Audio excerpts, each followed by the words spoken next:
L. Ethics, Aesthetics, and the Historical Dimension of Language. The Selected Writings of Hans-Georg Gadamer.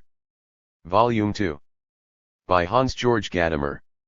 Edited and translated by Paul van de Velde and Arun Ayyar. Part 1, Ancient Ethics and Practical Philosophy. 1. The Socratic Question and Aristotle, 1990, 3.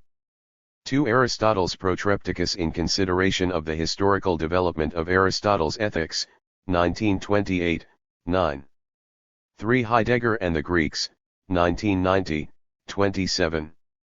4. The Idea of Practical Philosophy, 1983, 39. 5. Reason and Practical Philosophy, 1986, 47. Part 2, Aesthetics. 6. On Poetics and Hermeneutics, 1968-1971, 55. 7. The End of Art. From Hegel's Doctrine of the Pastness of Art to the Anti-Art of Today, 1985, 65. 8. The Place of Poetry in the System of Hegelian Aesthetics and the Question of the Pastness of Art, 1986, 77. 9. Conceptual Painting. On Arnold Gellen's Time Pictures, 1962, 87. 10. On the Reading of Buildings and Paintings, 1979, 95. 11. Poetizing and Thinking as Reflected through Hölderlin's Remembrance, 1987, 101. 12. Goethe and Mozart, The Problem of Opera, 1991, 113. 13. The Linzer's Tower Song in Goethe's Faust, 1982, 121. 14. What Makes Goethe's Language Natural? A Congress Contribution, 1985, 127. Part 3, The Dimension of Language. 15. Language and Understanding, 1970, 141. 16. The Theory of History and Language, 1987, 153. 17. Of Teachers and Learners, 1986, 159. 18. Heidegger and Language, 1990, 163. 19. Homeland and Language, 1992, 177. 20. On the Way to Writing. 1983, 183. 21. Voice and Language, 1981, 193. 22. Hearing, Seeing, Reading, 1984, 203. 23. Reading is Like Translating, 1989, 211. Ancient Ethics and Practical Philosophy. Part 1. If we want to understand the development of the idea of practical philosophy in the Greeks, we need to realize that Plato and Aristotle come to us in two fundamentally different forms of philosophical texts. On the one hand, there are sophisticated dialogues which call up Socrates or one of his peers into the living present. On the other hand, there are the dry lines of a mind finding its articulation in the work of thought and the words of teaching. One is literature in the sophisticated sense of the word.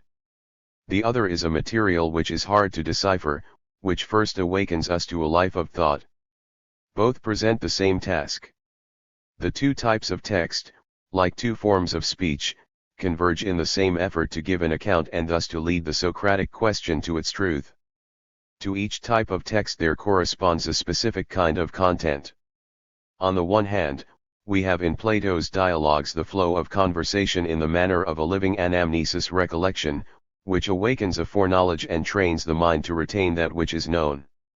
It is only through such retaining that what is known is raised out of an indeterminate context to its specific determination. There is an inner unity of anamnesis and diaresis, division, separation, of the awakening and the drawing out of the idea from a not yet illumined ground, on the one hand, and the execution of this thoughtful remembering which produces differences, on the other. This inner unity presents itself not only in the propositional form of question and answer, of argument and aporia, but at the same time as a being together of human beings, whose words are addressed to one another and find in this process their ultimate validation. It is a communicative event which not only first brings the words to their proper truth through the exchange and the commonality of the dialogue.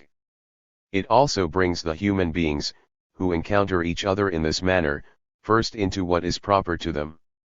Everything seems to be dominated by the Socratic question of the good. Like in a marvelous reciprocal reflection of one thing in another, soul, city and the universe appear in this Platonic recollection as great images of that good which the Socratic question pursued and the answer to which constantly eluded his contemporaries. Thus, we have a horizon for questioning which is drawn out in a new reality and presents itself to us half in Logos reason, discourse, half in mythos story 374. It is not, first, a Logos, which then finds its coronation in a mythos. In each of its steps, it is both thought and story, Logos and mythos. On the other side, we have the work of Aristotle. Here, too, we have on occasion a series of arguments and analyses of fascinating significance and possessed at the same time of stylistic force. Philological researchers have diagnosed such passages, perhaps correctly, as quotations from genuine literary works by Aristotle which are lost to us. His Flumen Orationis Aureum golden stream of eloquence too was famous in antiquity. What we read, however, is usually a carefree elliptical motley of notes, which all come from a language which is alive. These notes originate from a language which is alive and circumscribe semantic fields within this living language, delineate semantic directions and strive in this manner to bring thought to concepts. Insofar as it is about taking up the Socratic question of the good, these texts endeavor to bring to concepts the good in human life as a practon what is made in action, that is to say, in the whole concreteness of praxis action. We are thus confronted by two forms of text, two ways of shaping the work of thought, which seek an answer to the same question. Already as a novice, I was aware that the task which lay here was to think the question of the human good as it is posed in Plato's Philebus, in the artful fiction of mixing a potion of life, along with the Aristotelian analysis of how human existence interprets itself in its pursuit of the good. It concerns the presence of the Socratic question in Aristotle. Subsequently, I have often asked myself this question, especially in light of the works of Leo Strauss, and attempt an answer here. One must approach the Aristotelian ethics not so much by asking in what respect Aristotle tried to differentiate himself from Plato and the Platonic Socrates. Instead, one should rather ask how Aristotle took up the intellectual heritage he received from Socrates through Plato and endeavored to integrate it conceptually into his thinking. We can already see the extent to which this question grants us an appropriate access to the practical philosophy of Aristotle at the beginning of the Nicomachean Ethics, in which he develops the program of a practical philosophy. His inquiry into the good as that which is the concern of all human activity, whether of the inquiring intellect or of human beings acting practically, shows us that Aristotle was completely aware that he had to take custody of the Socratic Platonic heritage. The good appears as that for the sake of which humans seek knowledge and make choices. Aristotle does not demand, like Plato in the mouth of Socrates, an account from those he encounters. He seeks to give an account to himself and to those who listen to him or read him. To give an account means to be ready to give an answer. The way Aristotle gives an answer allows us to recognize our own questions in him. 375 What we have here is a twofold question which still continues to appear here as one, as in Socrates. It is obviously, on the one hand, the question which arises in the course of practical life and seeks to find what is good, what is right in one's own choice and decision.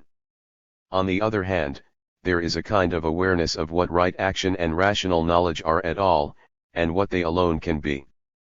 Thus, our reflection is divided from the very outset into these two interconnected questions, which are yet again also separated from each other, concerning the practical knowledge of human beings and the thoughtful reflection, which has human praxis, behavior, and knowledge as its object.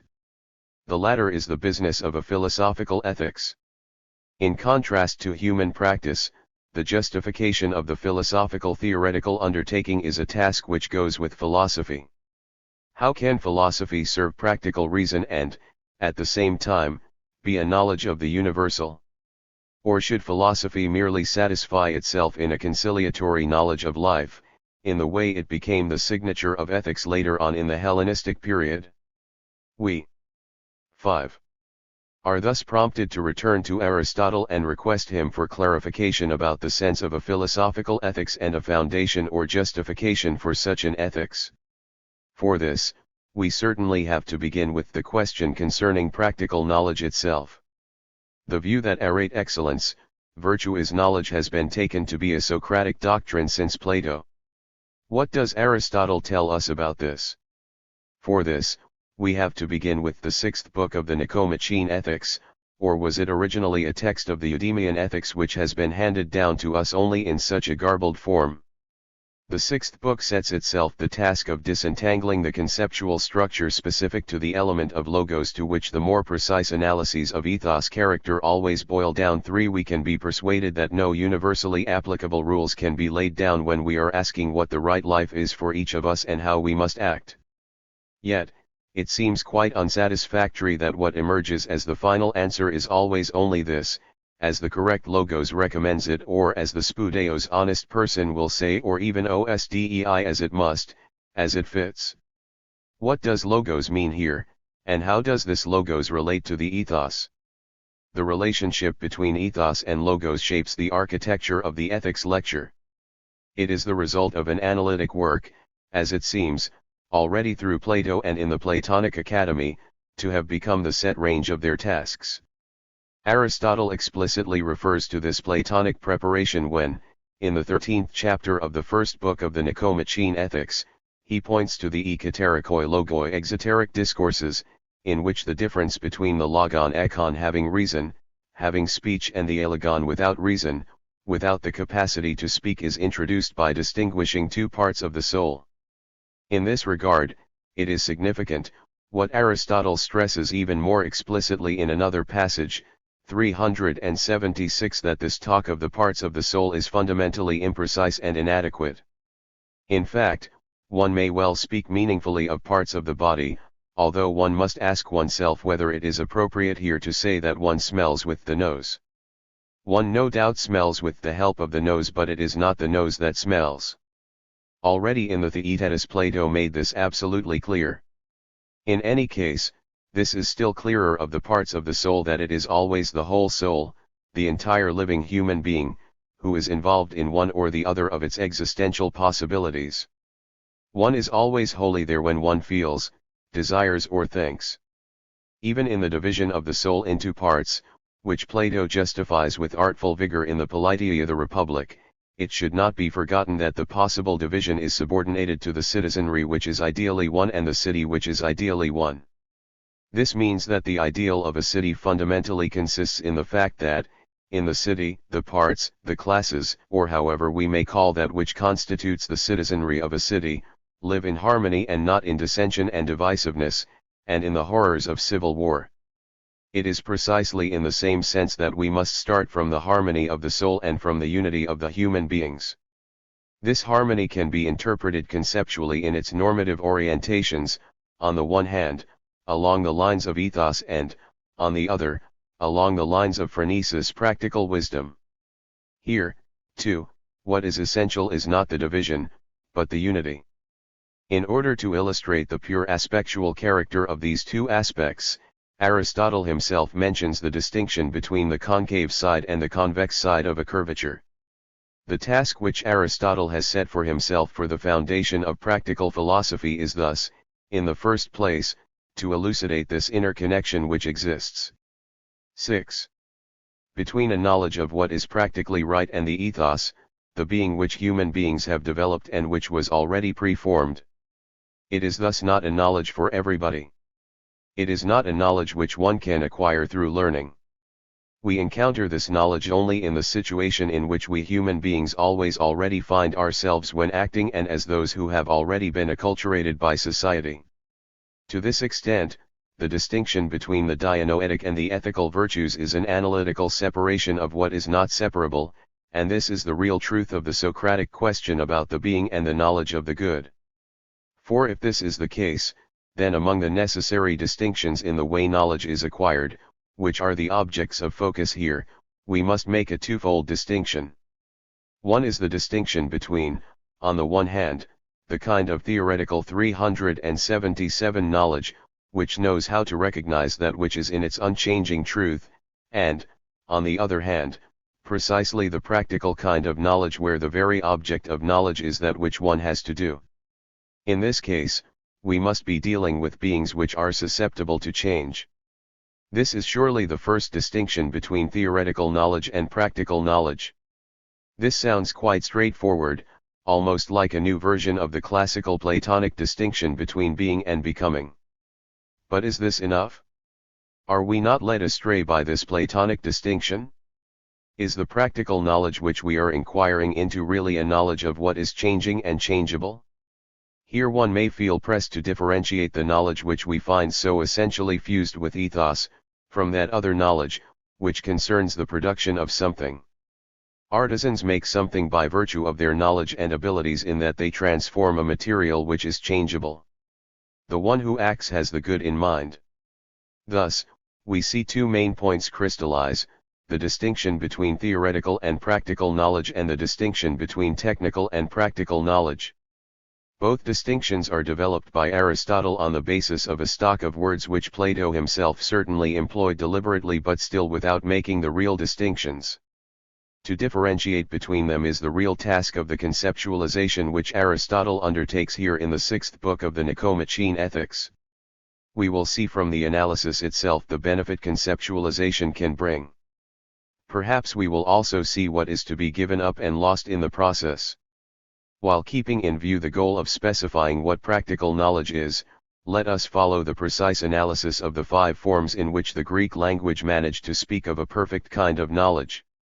These are techne, the ability based on knowledge, episteme, science, phronesis, practical knowledge, sophia, wisdom, and finally nous, reason, if it is permitted to use this questionable equivalent for the Greek word nous. In the treatment of these 5 key words for perfect knowledge, the Aristotelian art of drawing distinctions proves its worth. It also affords us an opportunity to consider the benefits and the losses of the turn to a conceptual way of speaking. What is lost is undoubtedly the inexhaustible plurivocity which the poetic word, for example, always carries with itself. In the Platonic artwork of the Socratic dialogue, the poetic word contains truth which can never be fully exhausted by the concept, even when the conceptual word carries something of the semantic ramifications which the word possesses when alive in a language. Aristotle's art of drawing distinctions has its model in Plato's diaresis, his dialectical art of making distinctions, which culminates in a dialogue. Yet, in Plato 7. This always remains bound to 378 the event of coming to an understanding, which is often colored by irony. Aristotle's conceptual analysis, for its part, is certainly not to be understood as a form of demonstration, as apodoixis demonstration. It can only be that which leads us along, epagogy bringing to oneself, to the specific meaning of the things under discussion. However, this conceptual analysis must make differentiations and satisfy a sharper claim of conceptual stipulation, more than what is in place and required in the Platonic dialogical event. Aristotle is thus led here to clarify his position by separating episteme as science from techne as the ability to make something or the knowledge of how one makes and produces something. Against this, Plato had retained in his dialogues the solid fusion of the two concepts, which he found pre-existing in language use. The Aristotelian enterprise becomes even clearer when he attempts to separate phronesis and sophia from each other, even though sophia undoubtedly had no exclusive connection to the theoretical attitude in the way the Greeks used language. Thus, what gets lost here is what language knew, when the interconnectedness of episteme, techne, sophia, and phronesis is given up. What emerges as a benefit, though, is that practical knowledge, the knowledge for oneself, stands out clearly as a very different kind of knowledge. In the Aristotelian analysis, we can only find an echo of the commonality in the obscure concept of the nous, which has precedence over the logos, to the extent that it is the common root of all the ways of being knowingly conscious. However, Aristotle's fundamental preoccupation shows itself above all when he sets techne apart from phronesis. For example, we can read the challenging statement, of phronesis there is no lethe, no oblivion, Nicomachean Ethics Z5, 1140b 29. It is as if one had an intellectual guiding representation in the virtue of practical knowledge at all, similar to what otherwise belonged to learnable knowledge, especially that of techne. Here, evidently, the setting apart of phronesis from techne is supported by the fact that forgetting and unlearning are denied to phronesis and can only happen to a knowledge which is learnable. This certainly points us in the direction of moral reasonableness, the sensitivity to what is binding, which we might call conscientiousness, without thereby being able to offer an adequate concept. I once told Ilting 5 that in 1923 Heidegger made a remark about this distinction of phronesis and lethe, according to which phronesis knows no oblivion. Heidegger said, "This is conscience." This prompted Ilting to protest, and yet this provocative remark at the time made it clear how difficult it was for Aristotle to work out an adequate conceptualization for practical knowledge. The concept of conscience familiar to us is generally known to have been first coined in the Hellenistic period and its further development in Christianity through the word suneitsis, conscious awareness, conscientia. Even then, it still remained free from all Christian pietistic overtones. Yet, anyone who 379 recalls the Socratic dialogues must recognize the connection between the Socratic giving of an account and the internalization of the moral understanding of the self in Christian doctrine. We find a similar kind of process revealing the difficulties of conceptualization in Aristotle in his intentional shift in the meaning of the concept of sunesis, insightful understanding.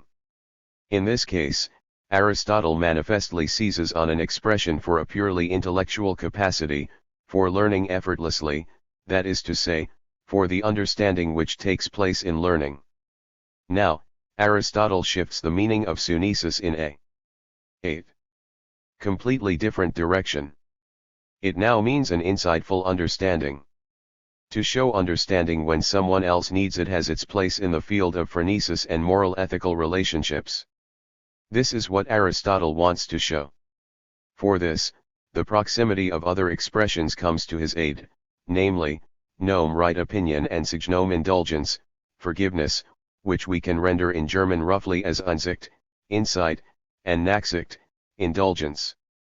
All of this brings into play the field of epeiks equitable, of what is fair, that is to say, the consideration of fairness and the judgment about human ethical behavior. This is how the new Aristotelian art of drawing distinctions succeeds in replacing the poetic means by which Plato practiced the Socratic elenchos refutation and let us feel its moral effects.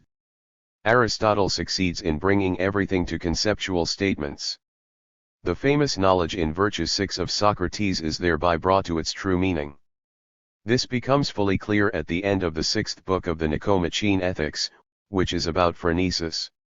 If we look at the critical debate with Plato, which Aristotle undertakes in the field of metaphysics or first philosophy, the art of drawing conceptual distinctions becomes particularly valuable. In his critique he indeed makes it clearly evident that the true sense of eidos form can only consist in the fact that the eidos constitutes the being in beings. In so doing, he only dissolves a false hypostatization of the idea. In addition, through his kind of critique, he also blocked the proper reading of the Platonic dialogues for a very long time. Now, it is Aristotle who polemically exaggerated this two-world theory, and precisely by attacking it he dogmatically strengthened it. Later, in a completely different inward-looking spiritual attitude, Plotinus interpreted the same two-world theory in a totally new way, making it the setting for a great drama involving world and soul. 7. The Platonism of Plotinus and its takeover by Augustine thus achieved a new productive influence, always accompanying as an undercurrent the scholastic form of Christian philosophy, which experienced its culmination under the aegis of Aristotle. In scholastic philosophy, the manner in which Aristotle legitimates with Aristotelian means the Socratic Platonic insight into the unity of all virtues indeed becomes explicit. The Aristotelian project of a practical philosophy remains 380 much closer to the fundamental Socratic Platonic intention than the Aristotelian critique of Plato's theory of ideas suggests. In his critique, we are dealing with a style of Aristotelian argumentation of a consciously critical and argumentative nature, which, so to speak, fundamentally refuses to consider the author, in this case Plato, in his own real intentions. The great model of all true dialogue, of taking the other partners not in their weaknesses, but in their strengths, and to continue the dialogue in a productive way is precisely Plato. Aristotle undertakes his criticism of the Chorismos separation of the ideas on the basis of his physics. Yet, one should not fall back on the fantastical escape route of declaring the Platonic Parmenids unplatonic, e.g. as a Megarian response. One would also have to give up the statesman, whose doctrine of the metrion, the right measure and all its applications, does not fit with Aristotle's critique. It is thus not Plato, but Aristotle who is the initiator of the two-world theory, and he is responsible for the lasting disfigurement of Plato's image beyond Neoplatonism. Thus, for Plato as well as for Aristotle, there still remains for us to conduct a productive dialogue with them. The level to which Hegel had taken this dialogue, it seems to me, has not again been reached up to this day. 164 In his book on Aristotle 2, Jaeger attempted to view the totality of Aristotle's writings from the standpoint of Aristotle's own intellectual development. 3. He was thereby continuing what he had begun in his essay on the history of the genesis of Aristotle's metaphysics. 4. To overcome the prejudice that the writings of Aristotle transmitted to us are fundamentally literary unities, whose manifold compositional flaws confront philologists with the task of establishing the authentic form of the individual work. For Jaeger, by contrast, these compositional flaws become the starting points for an analysis which takes a completely different methodological direction. He detects in these flaws, precisely in their provisional form, the traces of different phases in Aristotle's evolution and attempts to exhibit in them the legitimacy and intelligibility of a development. He provides the basis for this attempt through a penetrating interpretation of Aristotle's early writings. In his efforts to assess these fragments with respect to the question of Aristotle's development, he had a predecessor in the person of Jacob Bernays, who was no less penetrating. Bernays had written a book on the Aristotelian dialogues in their relation to the rest of his works, in which he not only sought to give a colorful depiction of the Aristotelian dialogues, so famous in antiquity, he was also explicitly looking for the relations between Aristotle's practical and dialogical works. Yet, he came to the conclusion that the loss of the dialogues robs us of any means of gaining an insight into the gradual development of Aristotelian thought. Jaeger renewed this attempt under completely different and more favorable circumstances. For one, he was not dependent on the sparse fragments alone. His analysis of the metaphysics and the insight he gained from it into the manner in which the treatises were assembled put him in the position to approach the fragments of the early writings with a definite question. 165 In addition, he had at his disposal new and very important material for the interpretation of the early works themselves.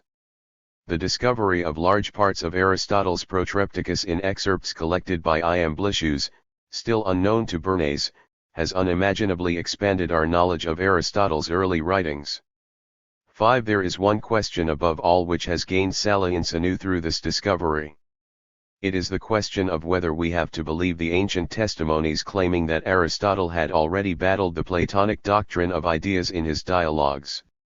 Jaeger seeks to prove the implausibility of these testimonies in a 2. Aristotle's Protrepticus in consideration of the historical development of Aristotle's Ethics, 1928, 1. 10. Penetrating interpretation of the Protrepticus fragments. Obviously, even after the discovery of the Protrepticus fragments, it was still a matter of dispute, e.g. by Diels, whether a Platonic period had to be really assumed in the literary production of Aristotle. Yet, Jaeger believes that he is finally able to settle this question in his book. The Protrepticus appears to him to be a sufficient basis in order to confirm once and for all the interpretation of the other dialogues in terms of a Platonic period, so as to make intelligible the development of Aristotle from there to the latest shape taken by his thought. He grounds this primarily in the numerous connections between the Eudemian ethics and the Protrepticus, which substantiate the claims made of late on various occasions, that the Eudemian ethics is authentic and allows us to see in it the connecting link between the position of the Protrepticus and the Nicomachean ethics. Now, what is remarkably typical in Jaeger's work is that it essentially strengthens its power to convince us by showing how all the different moments in Aristotle's thought consolidate in the direction of the logic of a continuity if one applies to all these moments the criterion of a proximity to and a distance from the Platonic position. These moments are, the Platonism of the fragments, the authenticity of the Eudemian ethics, the multiple layers of the metaphysics, and the politics, none of which would suffice on their own to provide an indisputable basis for a real history of the development of Aristotle. This is the procedure constantly used by Jaeger for adducing evidence. All puzzles and discrepancies disappear the moment we see them from the perspective of a historical development. Thanks to this methodological consistency, Jaeger's book leaves the readers with the impression that there is a great unity in Aristotle's work. However, it would be hardly worthy of the scientific status of this brilliant attempt if one were simply to take for granted that what Jaeger presented with such bold resoluteness, namely, a comprehensive picture of Aristotle's development, could serve as a firm basis for all further future research. Rather, critical reading is the most important presupposition for a fruitful treatment of such a work. This should not be understood as speaking in favor of any empty scepticism. Such scepticism is at best confined to a very modest function, to keep awake our sense for the openness of possibilities. 166. Rather, only a doubt grounded in the facts under discussion can claim scientific heft. This is especially so for a book such as Jaeger's, which, for most points, presents the material investigations themselves and not only their results. Nevertheless, it is a requirement for objective criticism that we first methodologically bracket the concordance and impressive unity of the total result so that what the individual moment really accomplishes for the overall justification comes to light. Thus, we need to examine in what follows whether and to what extent the remnants of the Protrepticus are capable of supporting the view of a historical development in Aristotle. Insofar as Jaeger's reconstruction of the development of Aristotelian thought claims to open finer possibilities for understanding Aristotle, it becomes the duty of critical research to verify how much is yielded by the possibilities opened up by Jaeger for understanding Aristotle when it comes to an objective understanding of the issue. In this regard, Aristotle's metaphysics is in a very different situation than the ethics. Within a purely factual interpretation, the metaphysics reveals itself as a collection of various investigations, whose arrangement into a coherent unity indeed betrays certain factual motives, but these motives alone cannot make the work intelligible. The situation 11 is completely different for Aristotelian ethics, and this is primarily the Nicomachean ethics. Here, the composition and the literary form offer only insufficient assistance for an interpretation based on a historical development. In contradistinction to what we see in the metaphysics, the attempt to take these ethical investigations together as a unity is not plagued by any such difficulties. Even the crudeness of the composition we come across in the ethics does not in itself demand an explanation in terms of a historical development. It can rather be understood mostly on the basis of factual motives. 6. In the field of the ethics, it is not some puzzles in the composition of this text that are supposed to be solved by the consideration of a historical development. Rather, it is also one of the most daunting problems in Aristotle research, namely the position of the Eudemian ethics, for which Jaeger would like to open up new and promising ways through such consideration. The attempt to reconstruct the development of the ethical thinking of Aristotle is based above all on the Protrepticus, and on it alone, for the other fragments do not offer anything on this matter. 167 On the trajectory of the historical development of the problem treated from the Protrepticus to the Nicomachean ethics, the Eudemian ethics presents itself, according to Jaeger, as the connecting link required by the history of that problem. Jaeger also believes that he can prove the authenticity of the Eudemian ethics through its literary connections to the Protrepticus. Up until now, One could have doubts about the status of the Eudemian ethics, but now we have 2 points which fix the path taken by Aristotle's development, the Protrepticus and the Nicomachean ethics, whose authenticity is not in doubt. On this basis, it is no longer difficult to recognize that the Eudemian ethics is not situated in the extension of this trajectory but falls between its endpoints. p. 248. The developmental sequence Philebus, Protrepticus, Eudemian ethics, Nicomachean ethics has an irrefutable historical logic. p. 248, 7. The goal of the investigation which follows is to put this thesis to the test. Its main object will have to be the Protrepticus, given the significance it has for Jaeger's thesis defending a historical development. First, let me say a few words about the transmission of the text. In a detailed analysis of Iamblichus, Jaeger sought to show that the entire sequence of excerpts by Aristotle quoted in Iamblichus goes back to a single text, precisely the Protrepticus. Jaeger may not have really put all doubts to rest. The fact that Iamblichus had plundered the Platonic dialogues in a colorful series of excerpts remains one example against Jaeger's claim. However, he rightly emphasized that the diversity of the argumentative motifs transmitted by Iamblichus in no way compels us to accept that they come from various sources, since the protreptic intent of this diversity clearly represents the unifying bond that holds them together. Jaeger, p. 78. When it comes to the reliability of these excerpts, they cannot give us the exact organization of the original, as Jaeger convincingly demonstrates. However, conversely, we cannot put this organization on the count of extraneous motives introduced by Iamblichus. This is what the Plato excerpts of 12. Iamblichus teach us. From them we clearly get to know the way Iamblichus works. He collected all the protreptical parts of the Platonic dialogues, organized them according to their main themes and renders them again by reformulating what was dialogical into continuous discourse in a manner which is skillful and intelligible, although overly wanting in its style. He leaves out Plato's broader depictions or condenses them and regularly leaves out the illustrations of the arguments by examples.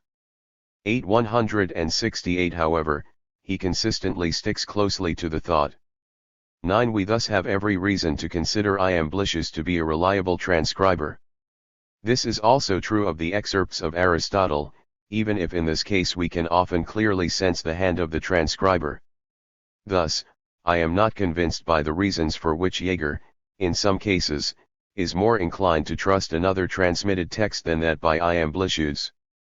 For example, Jaeger uses Proclus, in Euclid p. 28, 13 Friedel 10, as a counter-evidence to contest the Aristotelian origin of the argument drawn from the effortlessness of philosophy, Iamblichus, p. 40.16p.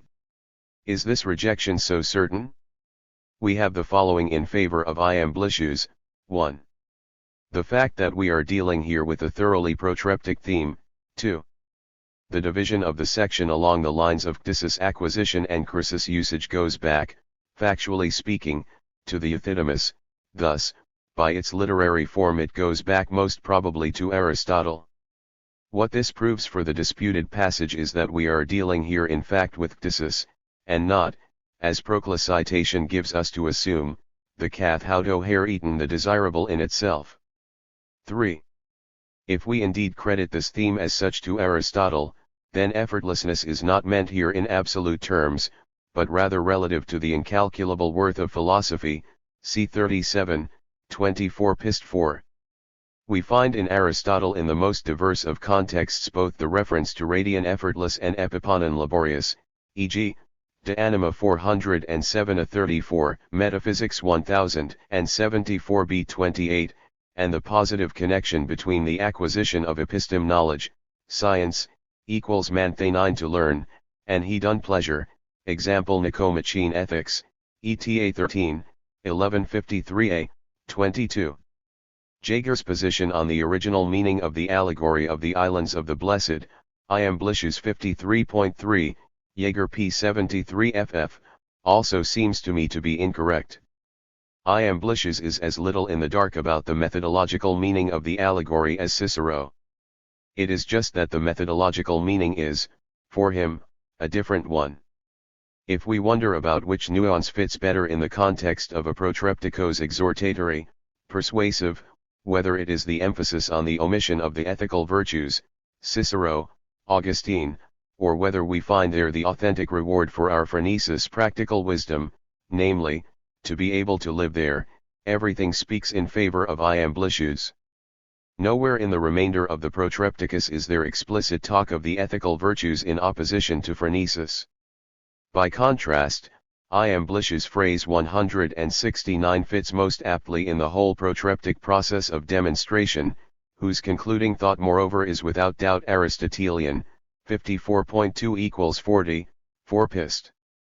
However, Cicero's version, in particular, is in strict opposition to the passage in the Politics H 1334-31, an opposition which may indeed be explained only by the fact that, for the Protrepticus, what is discussed in the exposition of both is only philosophy and absolutely not the virtues, see Jaeger p. 297, note 1. Cicero obviously made the freest use of the topos topic. In light of these facts we cannot, as Jaeger does, appeal to Nicomachean Ethics Kappa 4, 1178 at 24 ff. The fact that the question in the Nicomachean Ethics is about the difference 13. Between theoria contemplation and ethical virtues only points to the gap which separates ethical research from a free protreptic. There is still a third point on which I would like to put in a good word for Iamblichus. In the manner of Herzl and Hartlich already before him, Jaeger rebukes Iamblichus for the complete lack of coherence of the beginning of chapter 6, 37, 3-22. Nobody will be in disagreement if by this we mean a rebuke of the literary and artistic inferiority of Iamblichus' method of excerpting. Yet, it is to miss the intention of the one who makes those excerpts if one rebukes him in this way. Jamblichus did not mean to put together a textbook in which the classical pieces of protreptic philosophical prose would be collated. Rather, he wanted to record in an organized and clear manner all the important arguments from the classical philosophical protreptics, but not only from them, see Iamblichus, chapters LL, 1v. 11. He may not always have succeeded in this task of deliberately excising the context of his sources for the sake of creating a new coherence, which, for our literary judgment, is indeed sterile in the extreme. In any case, he proceeded in this direction and an unconnected juxtaposition of arguments was for him in no way yet a lack of coherence. It is the same in this case.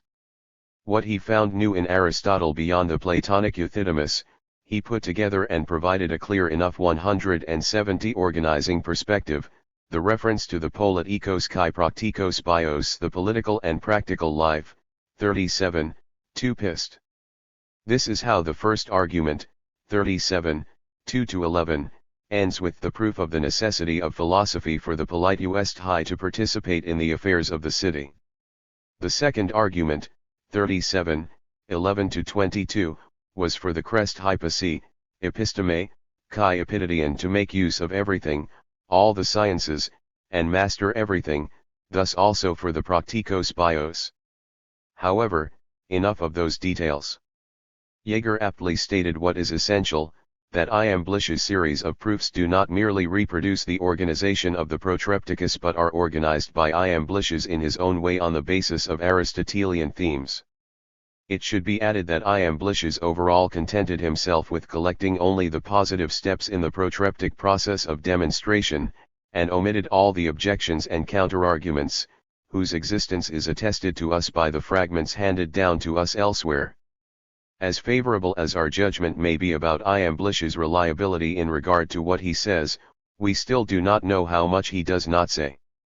However, what is most important is this: if the whole series of Iamblichus proofs originates from the Protrepticus, as Jaeger has made probable, what results from this is decisive for the literary character of the Aristotelian presentation.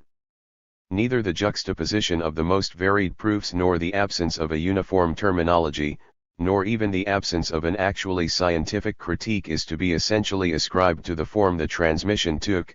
The objections transmitted in the fragments 51, 52 rows 12 are not the remnants of a critique, for, they are not based on science, but are directed against philosophy and science itself. Rather, these features are manifestly already characteristic of the Aristotelian Protrepticus. This, however, compels us to look not for any philosophical position in the Protrepticus, but for the position of philosophy itself. The methodological preliminary explanation in Iamblichus, 7, 12-18 Pist, is thus also to be linked to the Aristotelian Protrepticus, that is to say, to the literary genre of the Protrepticus in general. Even Aristotle's Protrepticus must have seen its task to consist. 14. In this, to encourage philosophy and push for philosophizing, in any possible way, without openly deciding in advance for a particular position, but rather in such a way that one praises all of them for what they have in common, elevating them above the affairs of human beings in a general and popular protreptic form. 13. If this is the case, then we must exercise caution from the very outset in our effort to find in the fragments of the Protrepticus the picture of a definite phase in the development of Aristotle's philosophy. A Protrepticus is not an ethics, not even the prototype of such. What cannot shoulder the burden of the concept cannot in turn be assessed by the measure of 171. The concept and understood from the standpoint of a conceptual development. What else is philosophical development? This will now have to be shown in detail. The philosophical interpretation of the Protrepticus which Jaeger gives is divided into three main points. 1. The history of the concept of phronesis. 2. The ideal of an exact ethics. 3. The theory of ideas of the Protrepticus, Jaeger, pages 80-102. 1. According to Jaeger, the history of the concept of phronesis clearly shows that the Protrepticus is still rooted in the soil of Platonic metaphysics. 4. Here phronesis is still nous reason, mind, the authentically divine in us, a metaphysical and speculative thinking. Now, according to Jaeger, in the Nicomachean Ethics, Zeta, Aristotle explicitly took all theoretical meaning out of phronesis and sharply delimited it against Sophia wisdom and nous.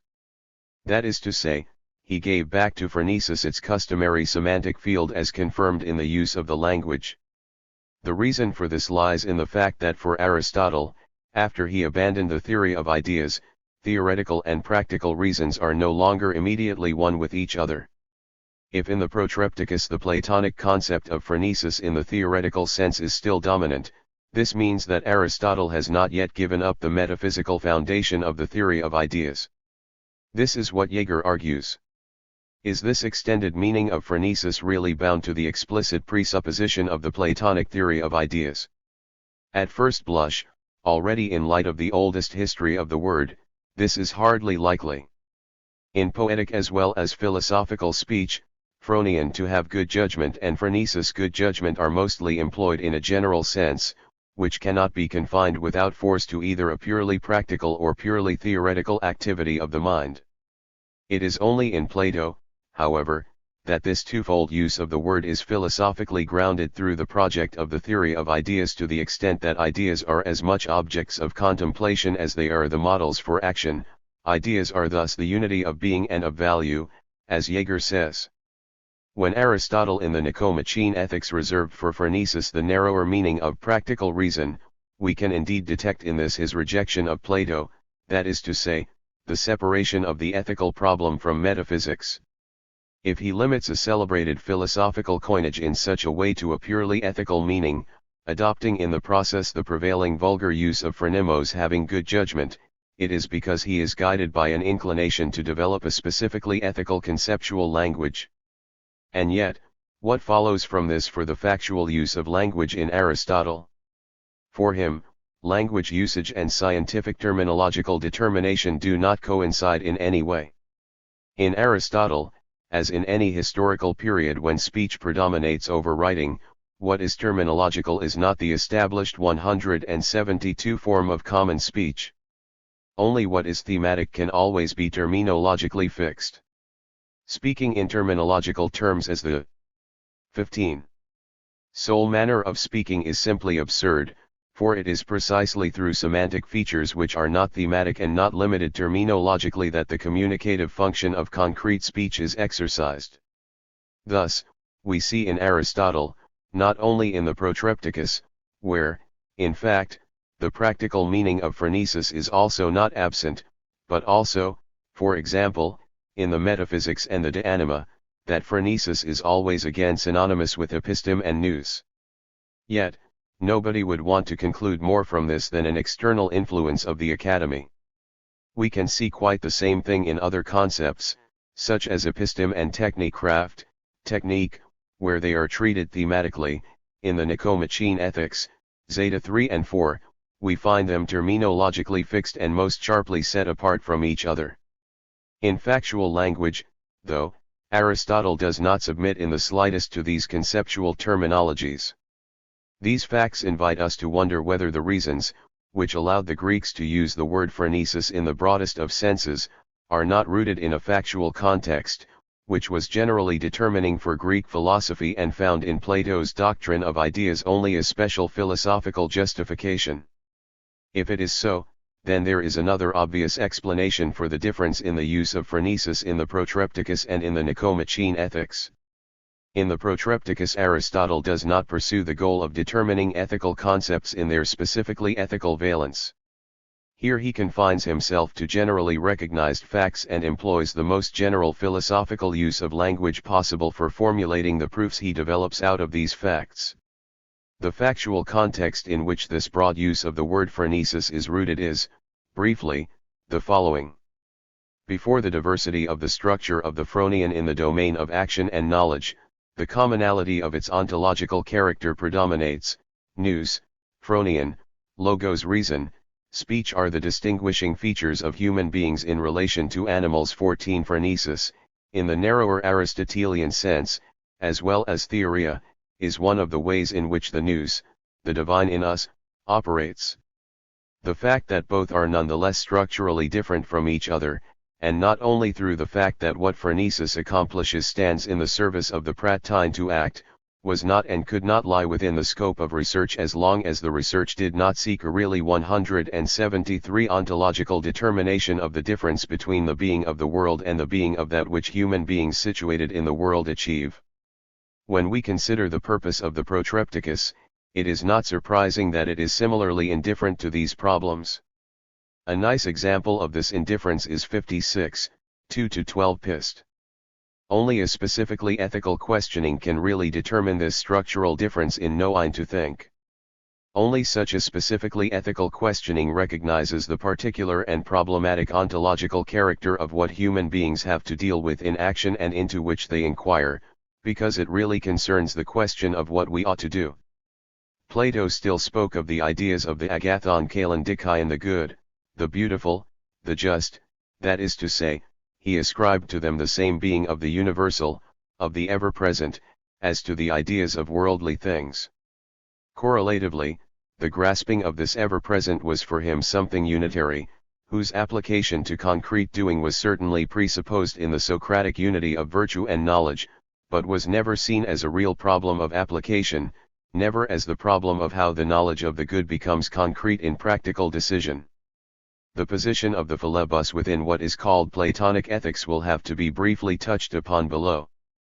In the Aristotelian ethics, by contrast, 16.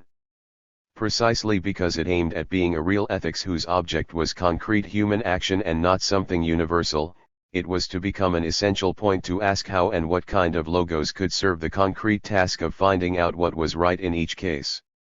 It is in the context of such a specific task that the terminological specification of phronesis takes place in the Nicomachean Ethics. Now, it is indisputable that the Protrepticus does not go into this core ethical question. Must this fact, in consequence of which phronesis is used atypically in the Protrepticus, be interpreted as an adherence to the theory of ideas? Is it not rather a simple expression of the fact that the Protrepticus does not constitute any scientific ethical research? Certainly, even within a Protrepticus, a genuine protreptic motive can be developed from the difference between Sophia wisdom and phronesis, as the author of the Neoplatonic excerpt 34, 5-36, 24 Pist. Whom Jaeger identifies as Porphyry, did. Yet, the Iamblican excerpts are instructive not only through the explicit transition from the transcendent Paracelsus invocation of the Neoplatonists to the protropepros ton polit icon kai praktiken by an exhortations to a political and practical life, 37,1 Pist. They are instructive above all through the factual content of the following arguments. The inclination of Aristotle's Protrepticus was on the contrary to recommend philosophy equally on the basis of theoretical as well as practical need. However, such a protreptic had no incentive to engage with the particular ethical questions indicated above. Although we cannot demonstrate it, we may surmise, in light of Iamblichus's method and the other later protrepticoi, that it was precisely this form of the protreptic which determined the character of literary genre of the protrepticoi logoi exhortatory arguments during the time of Aristotle. 174 Obviously the goal of such protrepticoi was not so much to produce a unitary protreptic demonstration but rather, as indicated by the extensiveness of themes in the Aristotelian excerpts, to list as exhaustively as possible and in as manifold a variation as possible everything that could serve any kind of protreptic purpose. 2. At the same time, these considerations teach us how awkward it is to want to derive an ethical methodology from a protrepticos. However, let us first hear what Jaeger extracts from the excerpts on the question of method.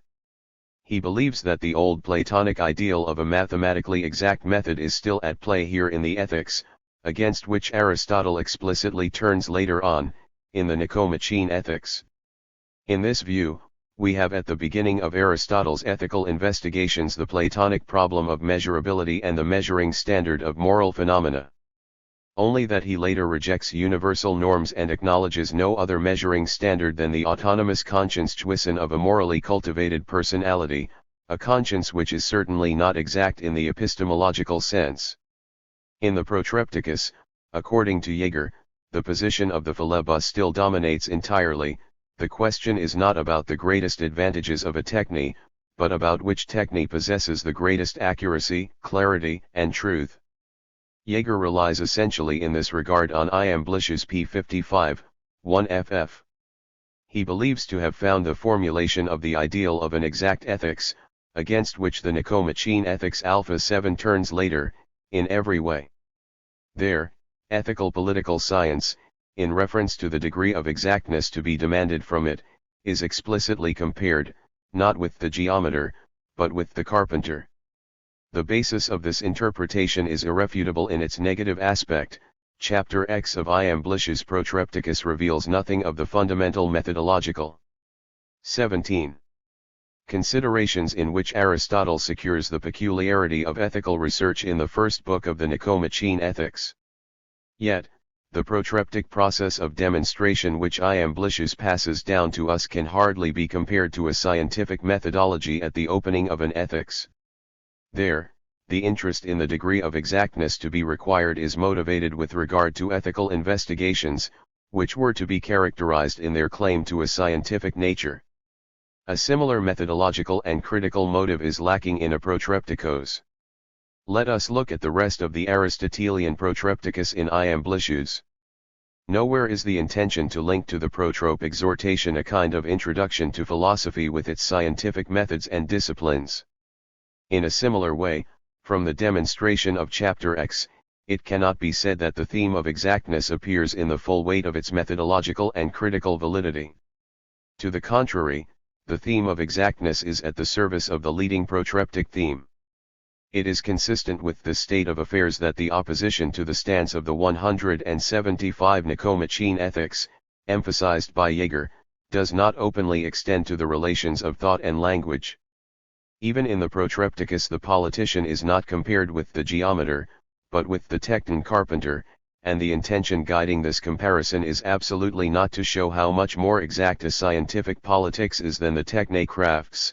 This would be a real opposition against which Nicomachean Ethics Alpha 7 could be directed. Rather, the situation is the following. As the techne of the tekton, the craft of the carpenter, in its tools, is oriented towards nature itself, and no one can be a good master builder if he or she does not use these tools and instead just keeps gazing at the houses which are already there.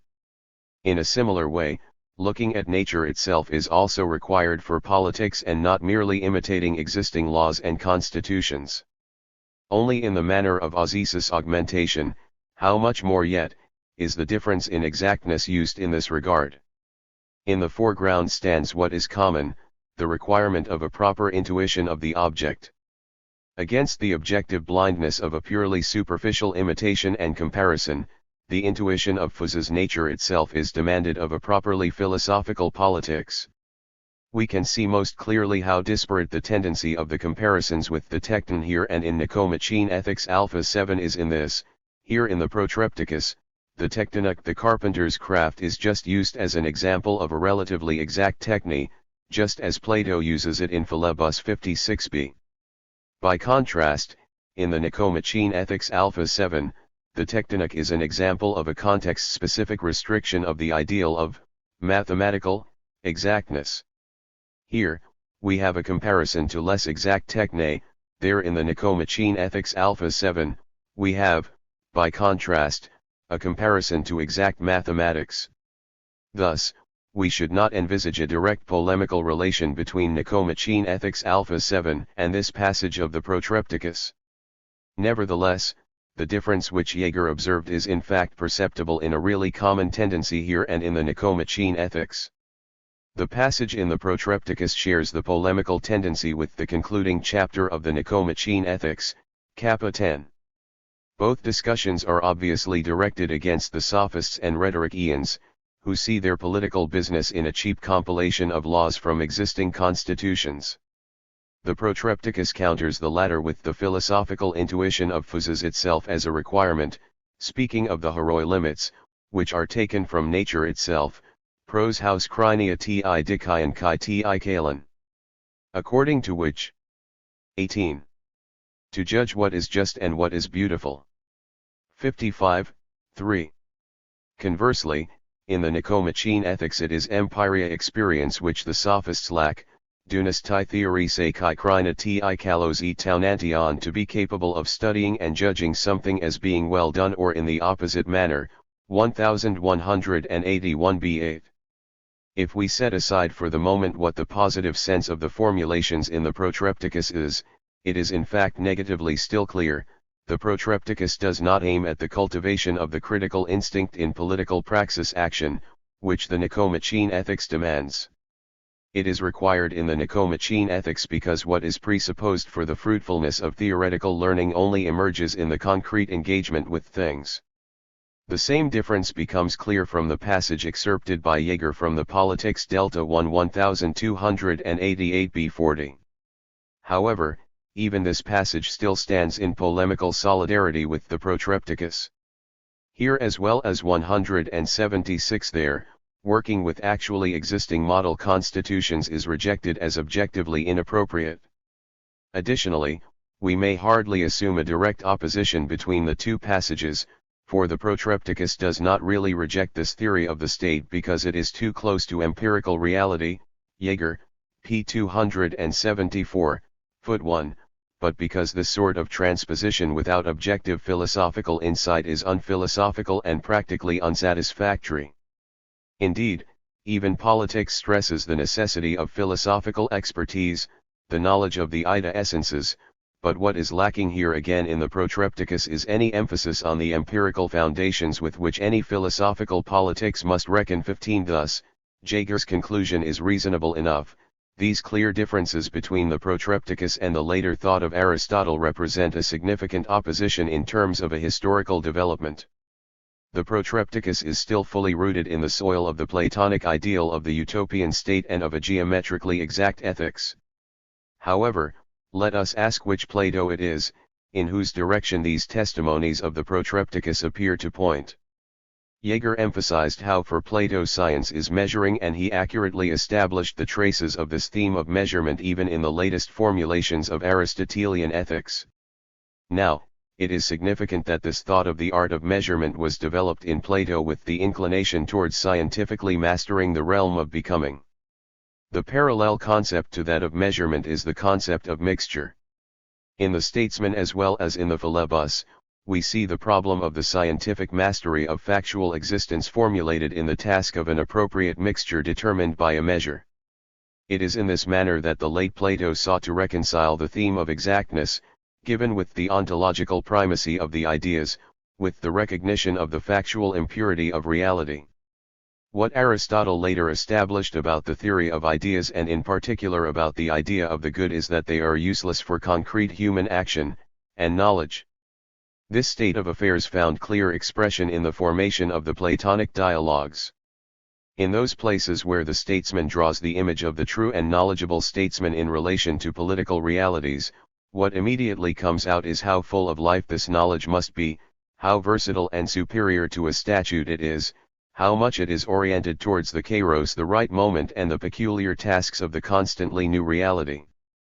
By contrast, statute and law, rigid as they are only a temporary expedient in comparison to true political tasks and do not fundamentally exhibit this commensurability with the object which is required in terms of true knowledge. 19. 177 Now, we also miss this insight of the late Plato in the piece from the Protrepticus in question, if we take it as a full-fledged testimony for a methodological and scientific position. What is in question here is the lawgiver, as if this were absolutely the only form of scientifically political action. And nowhere is this problem of the application of the insight into the true ideal of nature presented as a problem. Furthermore, if we accept with Jaeger that the demarcation of the akribia exactness of philosophical politics from the exactness of the techne betrays the dominance of the mathematical ideal of exactness in ethics, then the comparison with the late Plato here too leads to remarkable conclusions. Admittedly, the philebus in fact develops the idea of the exact measure as the guiding perspective in the theory of science and explicitly overturns the primacy of the pure, the unmixed, the exact when it comes to practical value. Yet, the idea of exactness is applicable in a strangely broken way to the passage in the dialogue itself on the problems of phronesis and hedon pleasure, thus precisely for ethical problems. The goal of the entire investigation is to delimit the claim of phronesis and hedon to the goodness of factual human existence. Only in a mixture of both may we seek this good in life. The guiding scientific thought of the primacy of the pure and the exact now finds its application in the production of the right mixture. The idea of measure is indeed constitutive for the goodness of this mixture, and precisely because the idea of the good is determined primarily by the character of measurability. Yet, this idea of measure is in no way determinative for the components of this mixture, even when isolated. It is not only the pure, exact ones among the epistemae which are included in the mixture. The inexact sciences, suds canon. The deceiving measure, also prove to be indispensable if one only wants to be able to find the way home. The idea of exactness, which was decisive for the scientific character as such, thus turns out plainly not to be a guide when it comes to the application to the ethical problem and the constitution of the good in factual human life. Rather, only in relation to the mixture as a new unitary whole does the idea of measure come up again. Thus, even the philebus testifies to how Plato strives to implement the concept of science which he had developed in applying it to concrete experience by adjusting and modifying it. Now even here in the Protrepticus we see nothing which would show that Aristotle was concerned with this problem of application. Should we really accept that these problems did not exist for him? That, at the time his teacher and master was deeply mired in the problematic of the theory of ideas, he, Aristotle, would oppose this problematic by blindly holding fast to the dense theses of the Phaedo? This is an even less possible presupposition, as we 178 know that even the Protrepticus treats objections which were derived from the practical uselessness of the theoretical science of ideas, fr 52 Rose.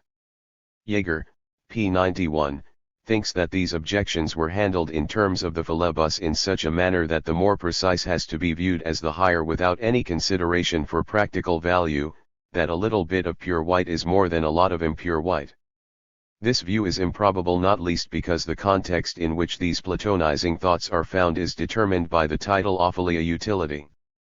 Consideration for what a philosophical politics accomplishes is thoroughly emphasized in the foreground, nomoi babiakai praxis orthai stable laws and right actions 55, 2416. The unproblematic simplicity with which Aristotle discusses the 20. Fact that philosophy may be theoretical but still of the greatest value for praxis, 56, 12 ff pist, allows us rather to draw the following conclusion: in utilizing the themes of the theory of ideas in his protreptic argument, Aristotle did not commit himself to the metaphysical position of the theory of ideas, but only wanted to produce with these the simple proof that philosophy is necessary for a politics appropriate to the situation. 3. When we examine the explicit terminological content of this process of demonstration, we also find a confirmation for the absence of any theoretical claim in what Aristotle presents in a Platonic manner in this chapter X of Iamblichus Protrepticus. It is certainly undeniable that the linguistic formulations here are to a large extent reminiscent of the theory of ideas and its terminology. However, if it is correct that the entirety of Iamblichus' excerpts belongs to a single Aristotelian text, the Protrepticus, then a glance at the remaining parts of the Protrepticus in Iamblichus shows us that the terminological status of these arguments permits us to conclude nothing about their place in Aristotle's historical development. These arguments say nothing about a unitary scientific terminology. Rather, we see the terminological content change from argument to argument. Moreover, all these demonstrative processes betray the tendency not to burden these demonstrations with terminology as far as possible. What a familiarity with Aristotle's treatises leads us to expect in specific instances is missing.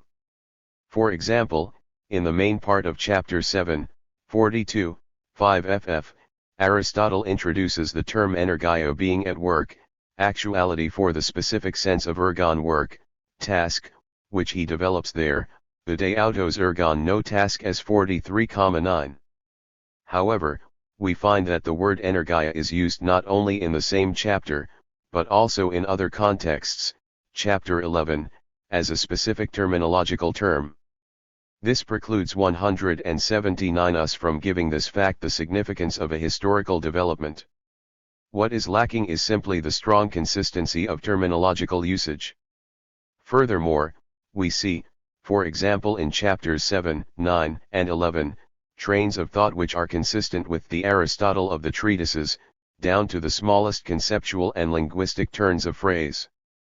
The occasional deviations in thought and conceptual looseness are each time motivated by the protreptic theme, e.g. the concept of Duji chance 49 pist and physics beta 5, 67, and do not constitute together a unity of content at all.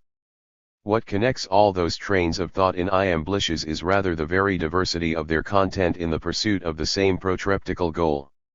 The Platonizing chapter X certainly does not stand out among them in all its conceptual and linguistic peculiarity.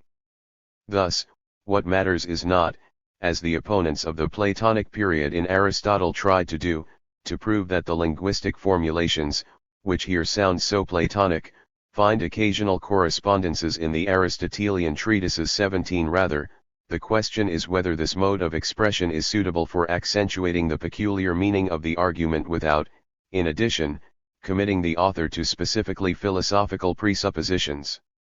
If this is so, then the use of Platonizing expressions as well as of Platonic thoughts is completely appropriate to the protreptic tendency of the whole, for which tendency it is characteristic to urge philosophizing in any manner possible. Now, we can see clearly the objective reason why Aristotle not only sees the comparison of the politician with the carpenter positively, that is to say, why he brings out their common relationship to nature itself, but also emphasizes the 21. Difference, precisely for the sake of that which concerns him protreptically, for urging a proper relation to what matters, the comparison with the carpenter is not entirely sufficient.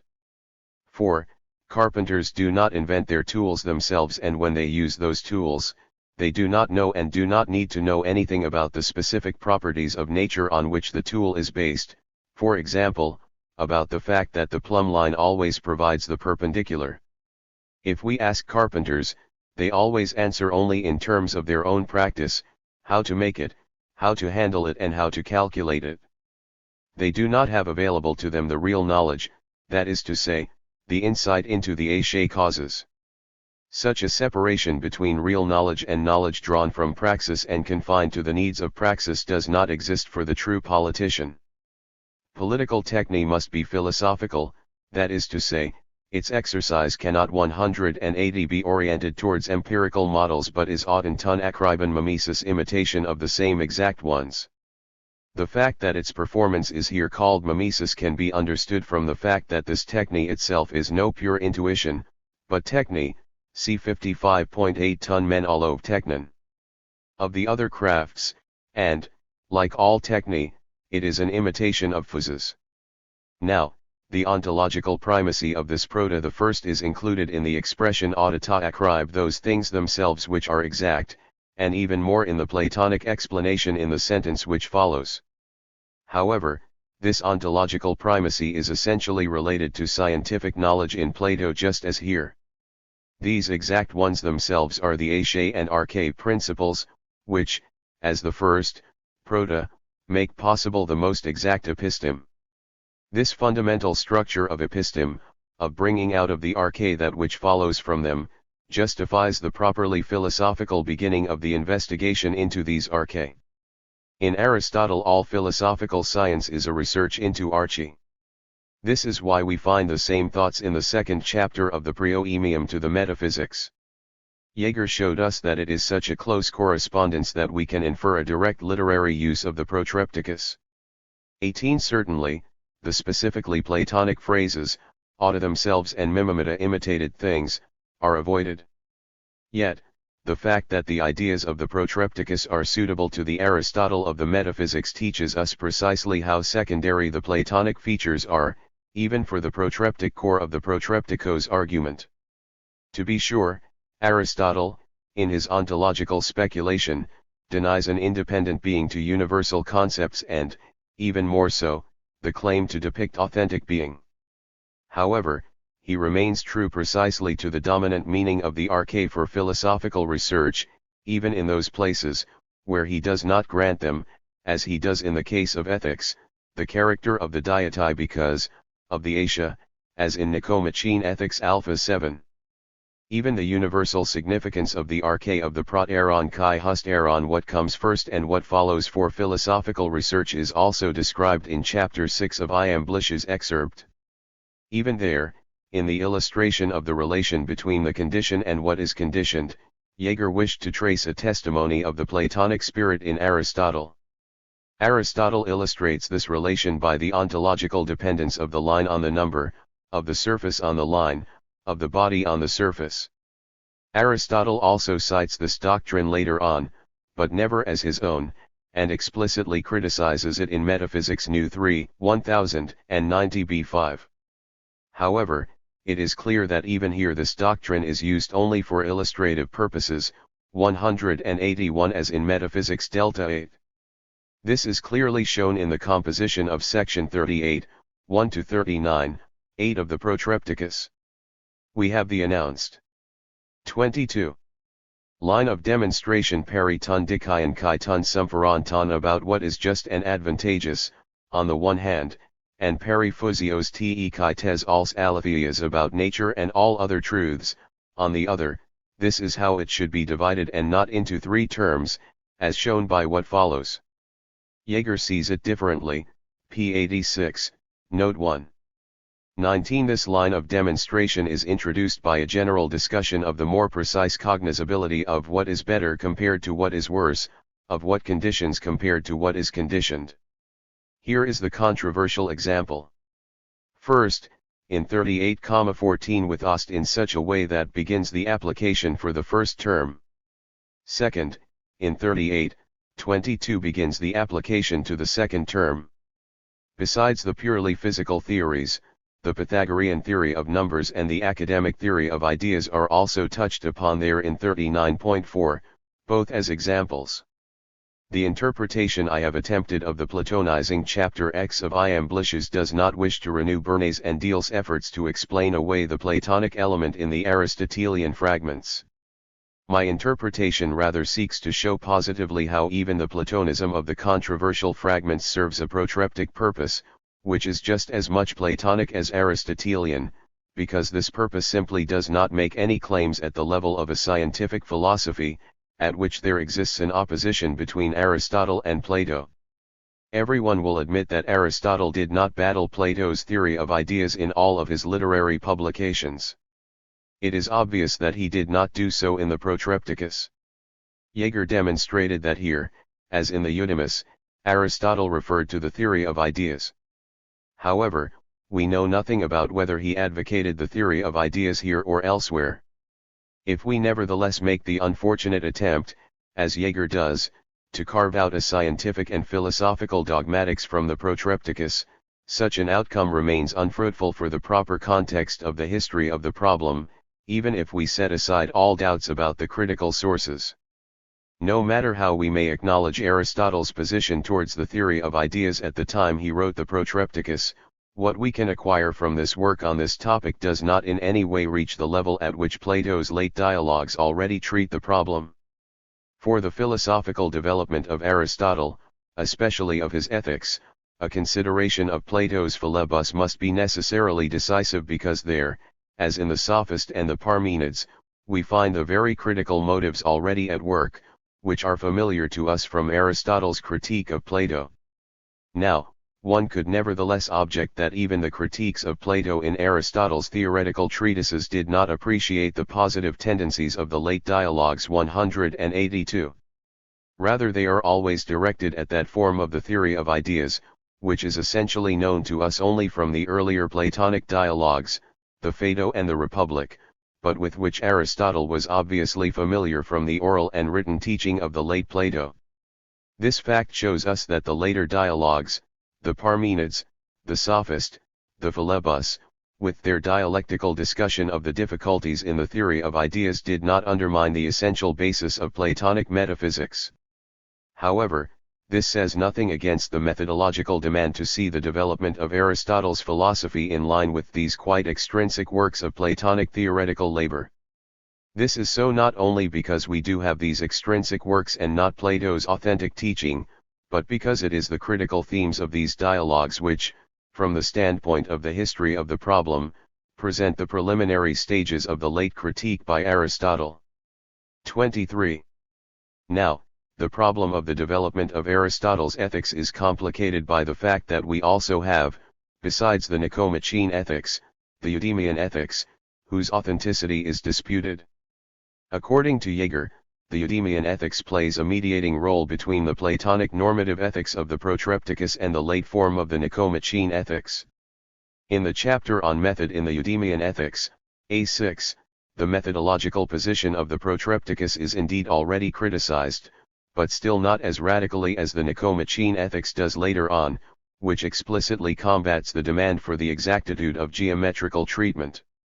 We have seen that nowhere does the Protrepticus, not even in chapter X, allow for conclusions about philosophical methodology, since it constantly and only makes the case that one must really philosophize. The significance of experience for philosophical politics and ethics is not contested there, but simply not considered. What is contested is only any bad experience, which believes to be able to satisfy best the needs of praxis without philosophical insight. Neither the Eudemian ethics nor the Nicomachean ethics present themselves as an advocate for this kind of experience. Rather, in both ethics, experience is something entirely different from the half-science of the sophistic theoretician of the state, a half-science, which is combated in the Protrepticus and likewise criticized in the Nicomachean ethics, Kappa 10.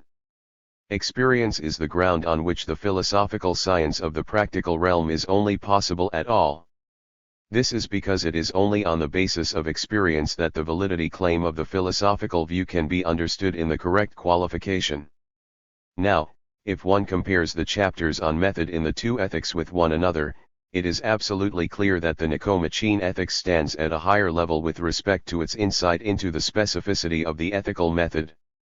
However, the question is whether the methodological reflection which the Eudemian ethics actually presents gives expression to an original position which is substantially divergent. This can be doubted for good reasons. For, even the Nicomachean Ethics, precisely as a philosophical research, as a 183 research into Archie, wants to give an account of the primacy of the that, of factual reality.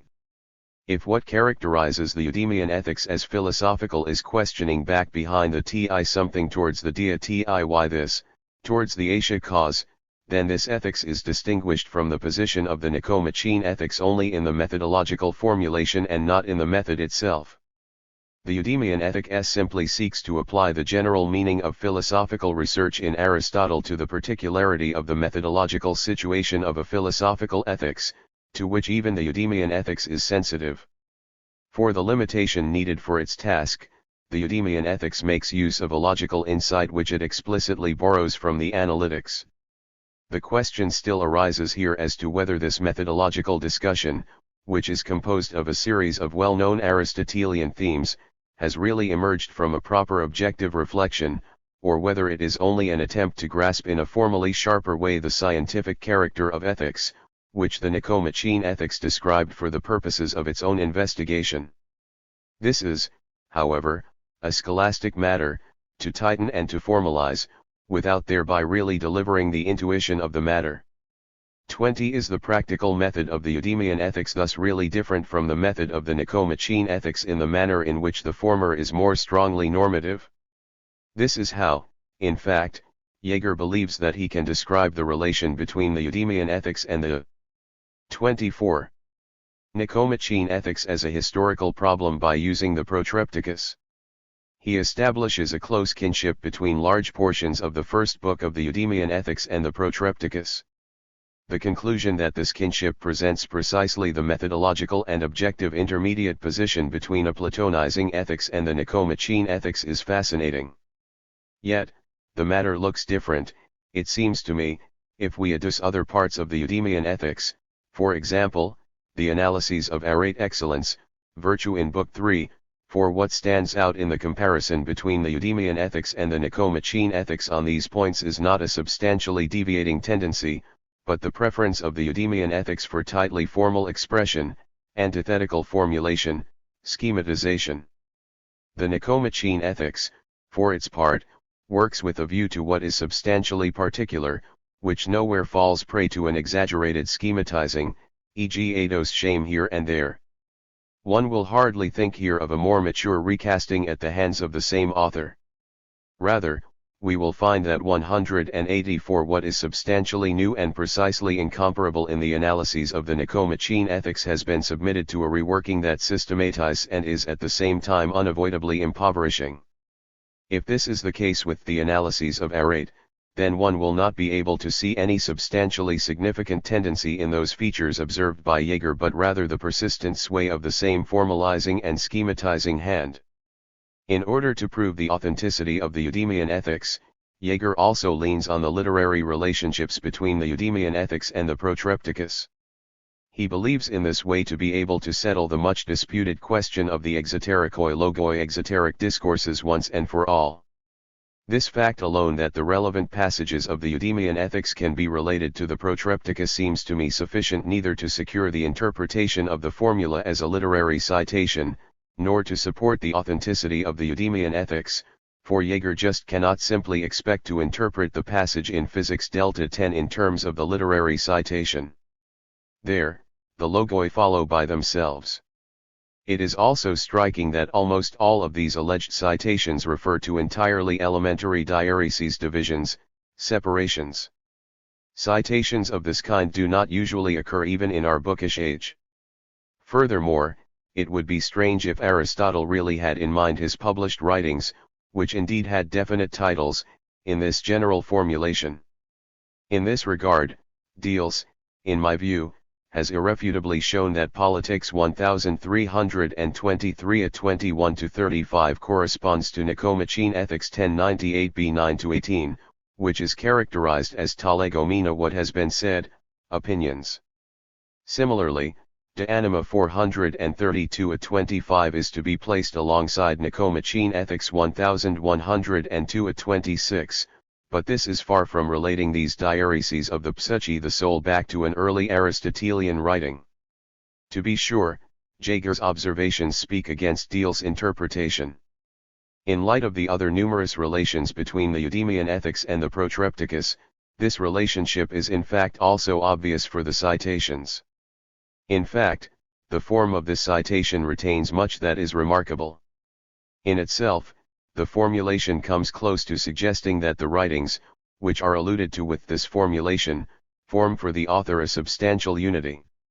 What does this unity consist of if Eudemian ethics beta 1 suggests the Protrepticus, but alpha 8 suggests a critique of the doctrine of ideas? If we envisage all these moments together, then Diehl's interpretation still has a lot in its favor, especially since it also explains physics delta 10. One will only have to concede so much that the literary writings of Aristotle, above all the Protrepticus, would strictly speaking belong entirely to what Diehl's identified as the semantic field. 25. Of the formula, and would have been likewise generally familiar and decisive for the preparatory formation of students, like the general preliminary notions of the age. Yet, even if the Eudemian ethics was really supposed to quote downright the Protrepticus, what would this prove for the authorship of Aristotle? That even Eudemos had the opportunity to use and cite the Aristotelian Protrepticus in such a manner cannot be seriously contested. 185. A student citing his teacher as we still happens even in very literary times. The problem of the authenticity of the Eudemian ethics can hardly be solved otherwise than from an interpretation guided by the Nicomachean ethics. For only in such an interpretation will we find out whether the Eudemian ethics can really be accorded the status of a unitary objective position. Jaeger makes use of this presupposition for the connections he observes, but this presupposition would first have to be proven. The investigations of the two ethics so far have not, at any rate, been able to throw light on the incomprehensible aspects of the Eudemian ethics. 21. The position of the Eudemian ethics on the problem of phronesis remains a puzzle as before. The word is largely found in the theoretical, Platonic sense, but the word is also not without an entirely explicit demarcation from the concept of episteme, eta 13. What is equally puzzling is the theonomic aspect of this ethics. The fact that theological perspectives come through will not go well with the clear concordance with the Nicomachean ethics in other respects. Last but not least, the composition of the whole, the transition from one object to another, is a problem which should be difficult to explain without reference to the Nicomachean ethics. In any case, the attempt to classify the Eudemian ethics in terms of a historical development encounters its main difficulty in this: the entirety of its ethical and theological doctrine provisionally still exhibits a confused picture, which does not become more comprehensible through the fact that individual elements lend themselves to an assessment in terms of a historical development. The tasks set by Jaeger's thesis for research consist in no longer explaining only individual aspects of the Eudemian ethics, but the whole work, and considering not individual features, but the whole of Platonic ethics as well as the late Aristotelian ethics.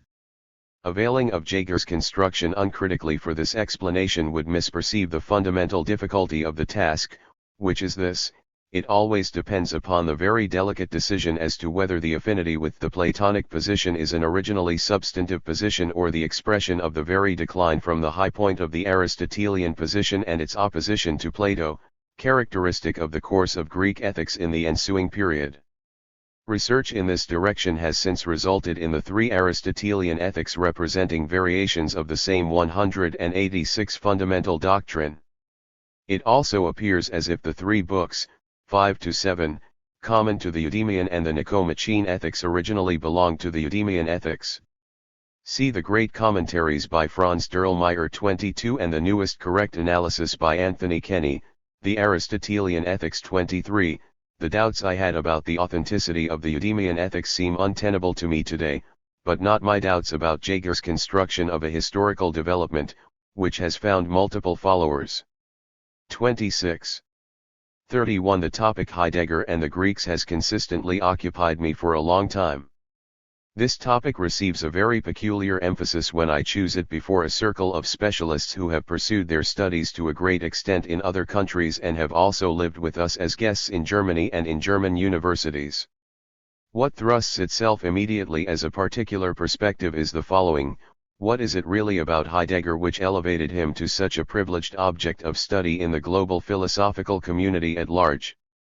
And this despite all the protests against Heidegger's political involvement in the disastrous events of the Third Reich, which is again occupying the global community anew, and also despite the resistance coming from the languages of science, which are of a different kind. In all the enthusiasm for translations and all the insight into their necessity, we should be clear amongst ourselves that we cannot enter into a real philosophical exchange by way of translations. As is well known, the question as to whether philosophy can be transmitted at all through written means has been debated at least since Plato.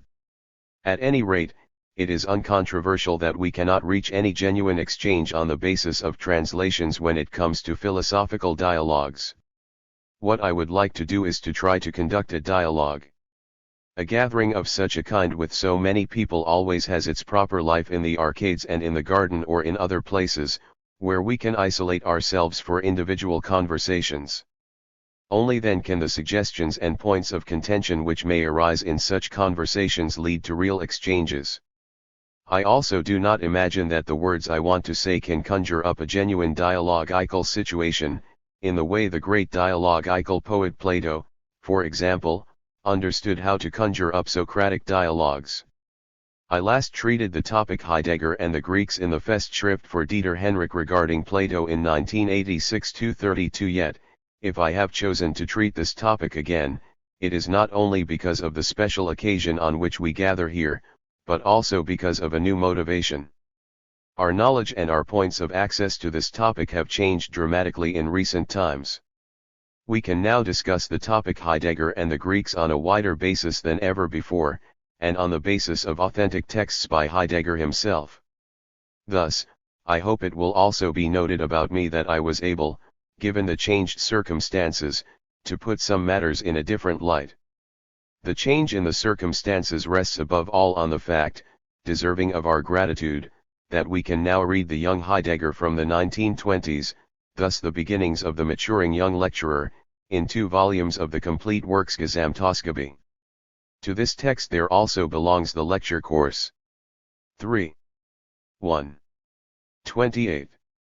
The first one that I myself attended in Freiburg in 1923, naturally with insufficient understanding, which bore the perplexing title Ontology. Hermeneutics of Facticity. 3. Now, in the meantime, 2 new elements have been discovered fairly simultaneously. The original typescript of the young Heidegger of 1922 has been rediscovered under the title Indications of the Hermeneutical Situation as Introduction to the Phenomenological Interpretations of Aristotle. Additionally, it is covered with a large number of very important handwritten editions. I already knew of this text since the beginning of 1923, and at the time it was the motivation for me to travel to Freiburg, where Heidegger was teaching as a young lecturer Privatdozent and assistant of Husserl. In 1922, I had myself just finished with my doctorate in philosophy and was still young. In this connection, I have to note that after the First World War, the requirements for doctoral dissertations were a lot more modest, so that even my own dissertation could be really seen more as an initial preparatory work, let us say, a good master's thesis. It had honorably disappeared into the mausoleum of oblivion until it was recently exhumed in the meantime in the State Library in Munich. In these years from 1922 to 1923, my teacher Paul Naderp, the significant scholar and thinker of the Marburg school of Neo-Kantianism, one day gave me this typescript by Heidegger to read. I can hardly describe how this text affected me as I read it for the first time. In Marburg we all inhabited the conceptual language of Neo-Kantian and transcendental philosophy. As a young student I was myself in the closest of friendships with Nikolai Hartmann 33 and had learned a lot from him. It concerned the historical problematic of Neo-Kantianism and the break from the systematic thinking of Neo-Kantianism, which Nikolai Hartmann was carrying out at the time in his initial works after the First World War. It was in this condition and circumstance that I read Heidegger's typescript at the time. It was so different. When I reread it today, I can barely bring to full life in my memory how different it was for me. Today, I rather find it quite subdued and even restrained in the flow of its language, in its neologisms and in its pointed and provocative expressions when compared to the forcefulness of Heidegger's style later on.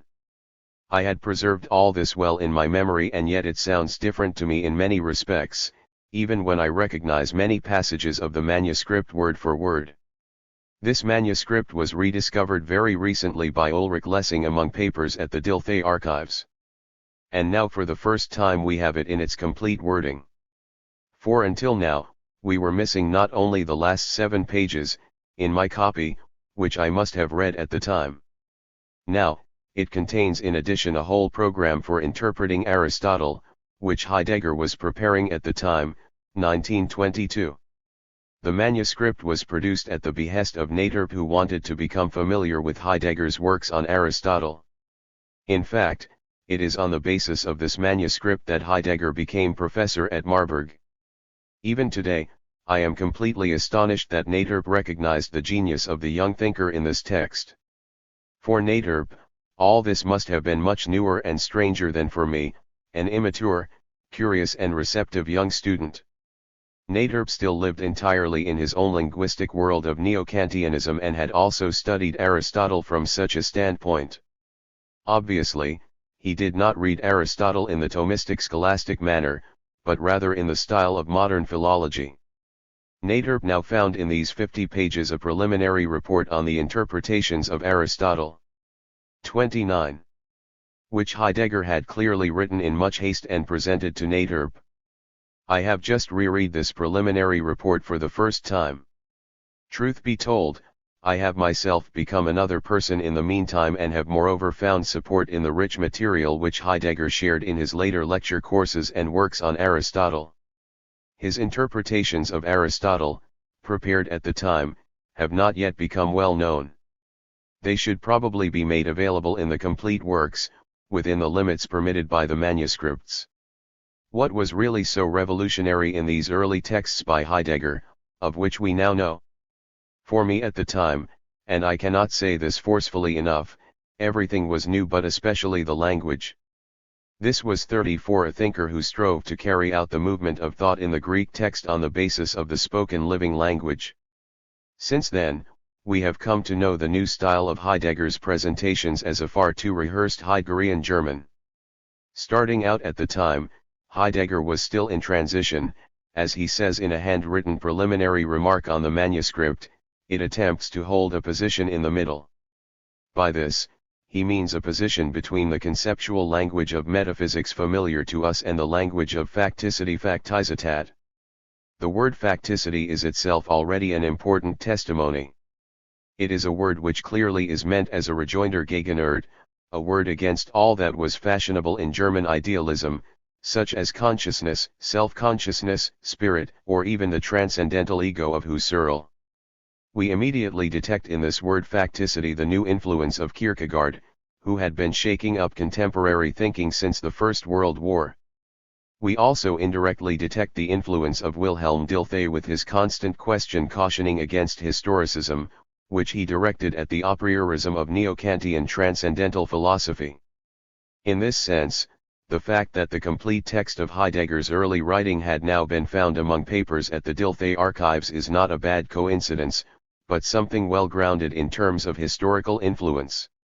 We can now see more clearly in these decisive years of the 1920s the path taken by Husserl and Heidegger, as well as the phenomenological movement, in their most specific development, from the logical investigations to Husserl's work on the crisis, and from being and time to the late Heidegger after the turn. This development of phenomenology was without question spurred on by the challenge of historicism, especially since the time Heidegger participated in this development. The question was the following: how can we think of something like an abiding philosophical truth within the flow of transformations pertaining to history? From the very outset, Heidegger's manuscript is permeated by the tone which attaches to the word facticity. The historicity of human existence manifests itself in its character of being always unique Dualität, and this human existence, which is always unique, is constantly confronted with the task of elucidating itself in its facticity. In his lecture 5, Klaus Held retraced the manner in which one of the fundamental categories of the late Heidegger is withdrawal and Zug, which is a motif we know more or less from Schelling. The fact that reality withholds itself is what first makes the emerging into existence and 35 manifestation meaningful and possible. This is the real point of the hermeneutics of facticity, however remarkable it may sound. In the factum fact of existence there must lie an understanding, and existence itself is hermeneutic. Originally, factum and 30. Facticity were opposed to all vérités de raison, rational truths, and designated, like the fact of reason which freedom is, all that which we cannot explain and only have to accept. When I think of the theological use of language and its echoes in the Easter faith, then we see more than ever that we have here an insurmountable limit of all that can be historically established and objectified. Now, I would like to expand a little bit on this hermeneutics of facticity, which is the second subtitle of the lecture of 1923. I would like to show how the thinking of this brilliant young Heidegger was already on its way towards breaking away from the early period of his own education and studies, and how he knew to ask a question which was as general as it was radical, and which must immediately concern anybody who is at all open to reflective thinking. Yet, before discussing this point, I would like to preface it with a remark.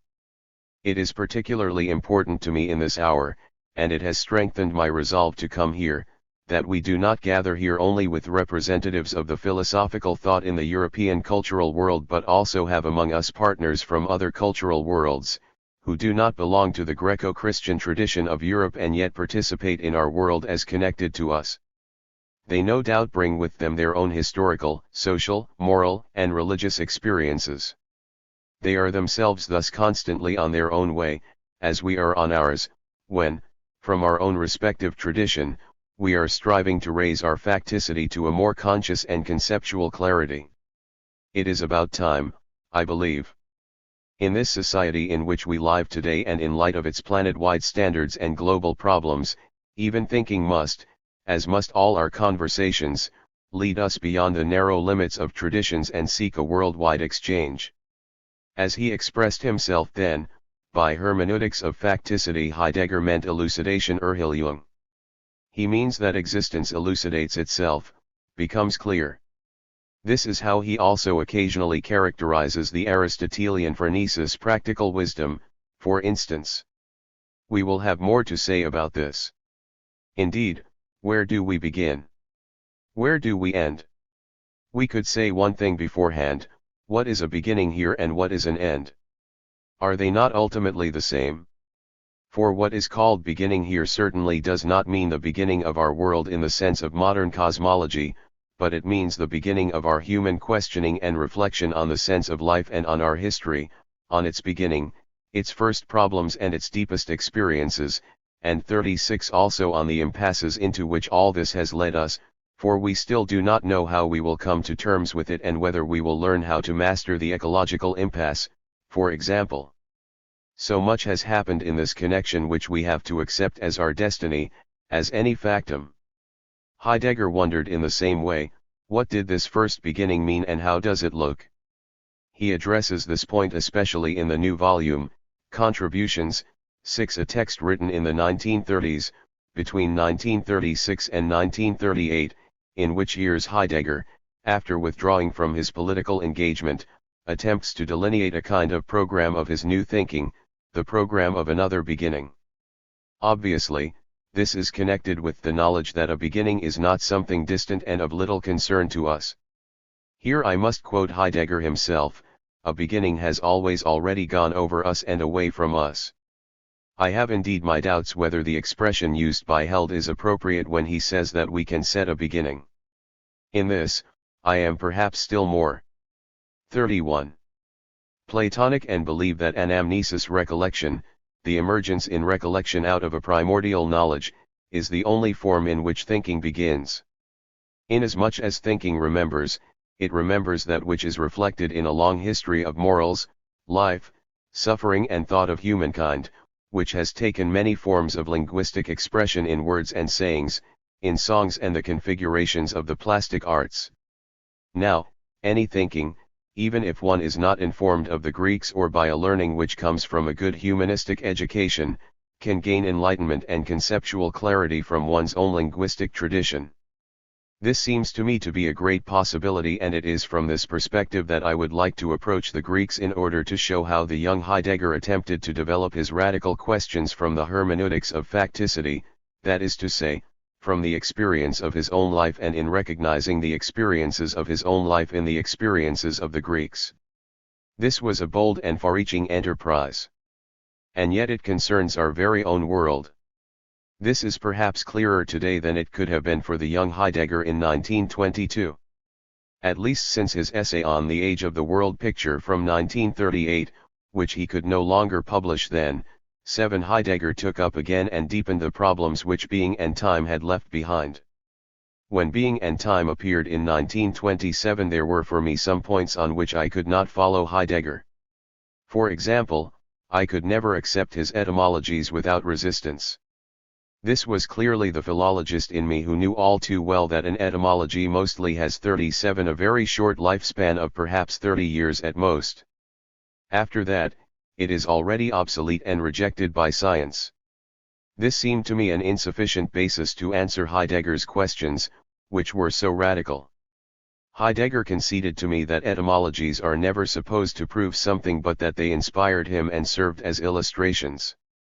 Let us set the etymologies aside and deal with what Klaus Held presented to us in his contribution on the role of situatedness Befindlichkeit and how nothingness das Nichts comes to be experienced in anxiety, terror, or boredom. At the beginning of his late Freiburg period, Heidegger had explicitly given expression to this language of nothingness. Held also drew attention, and quite rightly in the context of his talk, to astonishment, to this standing and being astonished. I am citing some verses from Rainer Maria Rilke's Duino Elegies, where we see that astonishment is always a comparative. Whoever is astonished always stands more astonished. This is how Rilke speaks of the potters on the Nile whose masterly abilities, inherited from a long past, keep astonishing us. To stand astonished is always to stand more astonished. Ultimately, Heidegger was able to rediscover this even in Plato's and Aristotle's Thaumazion to wonder. In 1921, Heidegger began to renew his studies of Aristotle intensively. He began at the time not only by reading the main works of Aristotle anew. He began first of all with the Rhetoric, in which situatedness Befindlichkeit is thematized in the well-known context of the second book, because the speaker must arouse the affects, an old doctrinal point in the Greek theory of rhetoric. This point was then taken over by Plato in the Phaedrus and elaborated by Aristotle in his lectures on rhetoric. It is from being situated that existence rises to self-elucidation. Now, theoretical cognition is certainly only one way in which existence elucidates itself. We can say with Klaus Held that contingency has become our Western destiny. 32. A contingency which cannot be excluded from the histories and fates of human beings. I agree and only expand upon it when I say that what emerged at the time was mathematics, was the capacity of thinking, which culminates in providing proof. This is the genuine beginning of science in the Greeks. Van der Waerden in particular has shown this in his beautiful book on Ehrwacht and Wissenschaft Science Awakening. 8. He shows how the development of a logic of demonstration Beweislogic is what is decisive. Yet, it will be good to start with the self-elucidation Selbsterhellung, which expands in its entire scope out of the praxis of life and later becomes the theme of practical philosophy in Aristotle. Aristotle carefully demarcated this practical philosophy in relation to theoretical philosophy. Yet, we can see how both are implicated in each other, how the 38 practical impetus underlies everything, being after the good, and how the desire for knowledge drives us forward. These are the first sentences of the Nicomachean Ethics and the Metaphysics. All human beings desire knowledge, and all praxis action and methodos investigation are after the good. Thus, the practical basis for both is not theoretical. It has to do with the self-elucidation of factual existence, the hermeneutics of facticity. Heidegger had already sketched this relation between theoretical knowledge and practical knowledge in his early typescript. Heidegger announced 3 chapters in the sketch for Nature. This will be confirmed later on by his manuscripts. Three elements were essentially at play. The first one is the role of practical knowledge. This is a point which I have especially taken up to the extent that I have reawakened the concept of phronesis, practical wisdom, for the philosophical dimension of hermeneutics. At first, Heidegger only mentioned phronesis in his program as the condition for possible contemplation, for all theoretical interest. He dealt primarily with the first two chapters of the Metaphysics. In this regard, Leo Strauss's testimony is worth recollecting. This significant political thinker was so fascinated by Heidegger's lectures in Freiburg at the time that he immediately went to his friend and mentor Franz Rosenzweig to tell him that he had just experienced something which had not yet existed in German lecture halls. He believed Max Weber to be an amateur compared to this. As we know, Max Weber was a powerful phenomenon. When he came to attend a lecture in Heidelberg, a place where he had not been able to lecture for a long time because of his nervous ailment, the speaker already began having misgivings and almost started to tremble. Then, after the speaker's own lecture, Max Weber stood up and gave a much better talk, a brilliant one on the same topic just off the cuff. This amateur Max Weber was truly not so lacking. The same was the case with Werner Jaeger in Berlin. In the eyes of Strauss, everything in Jaeger was only paper, in comparison to Heidegger.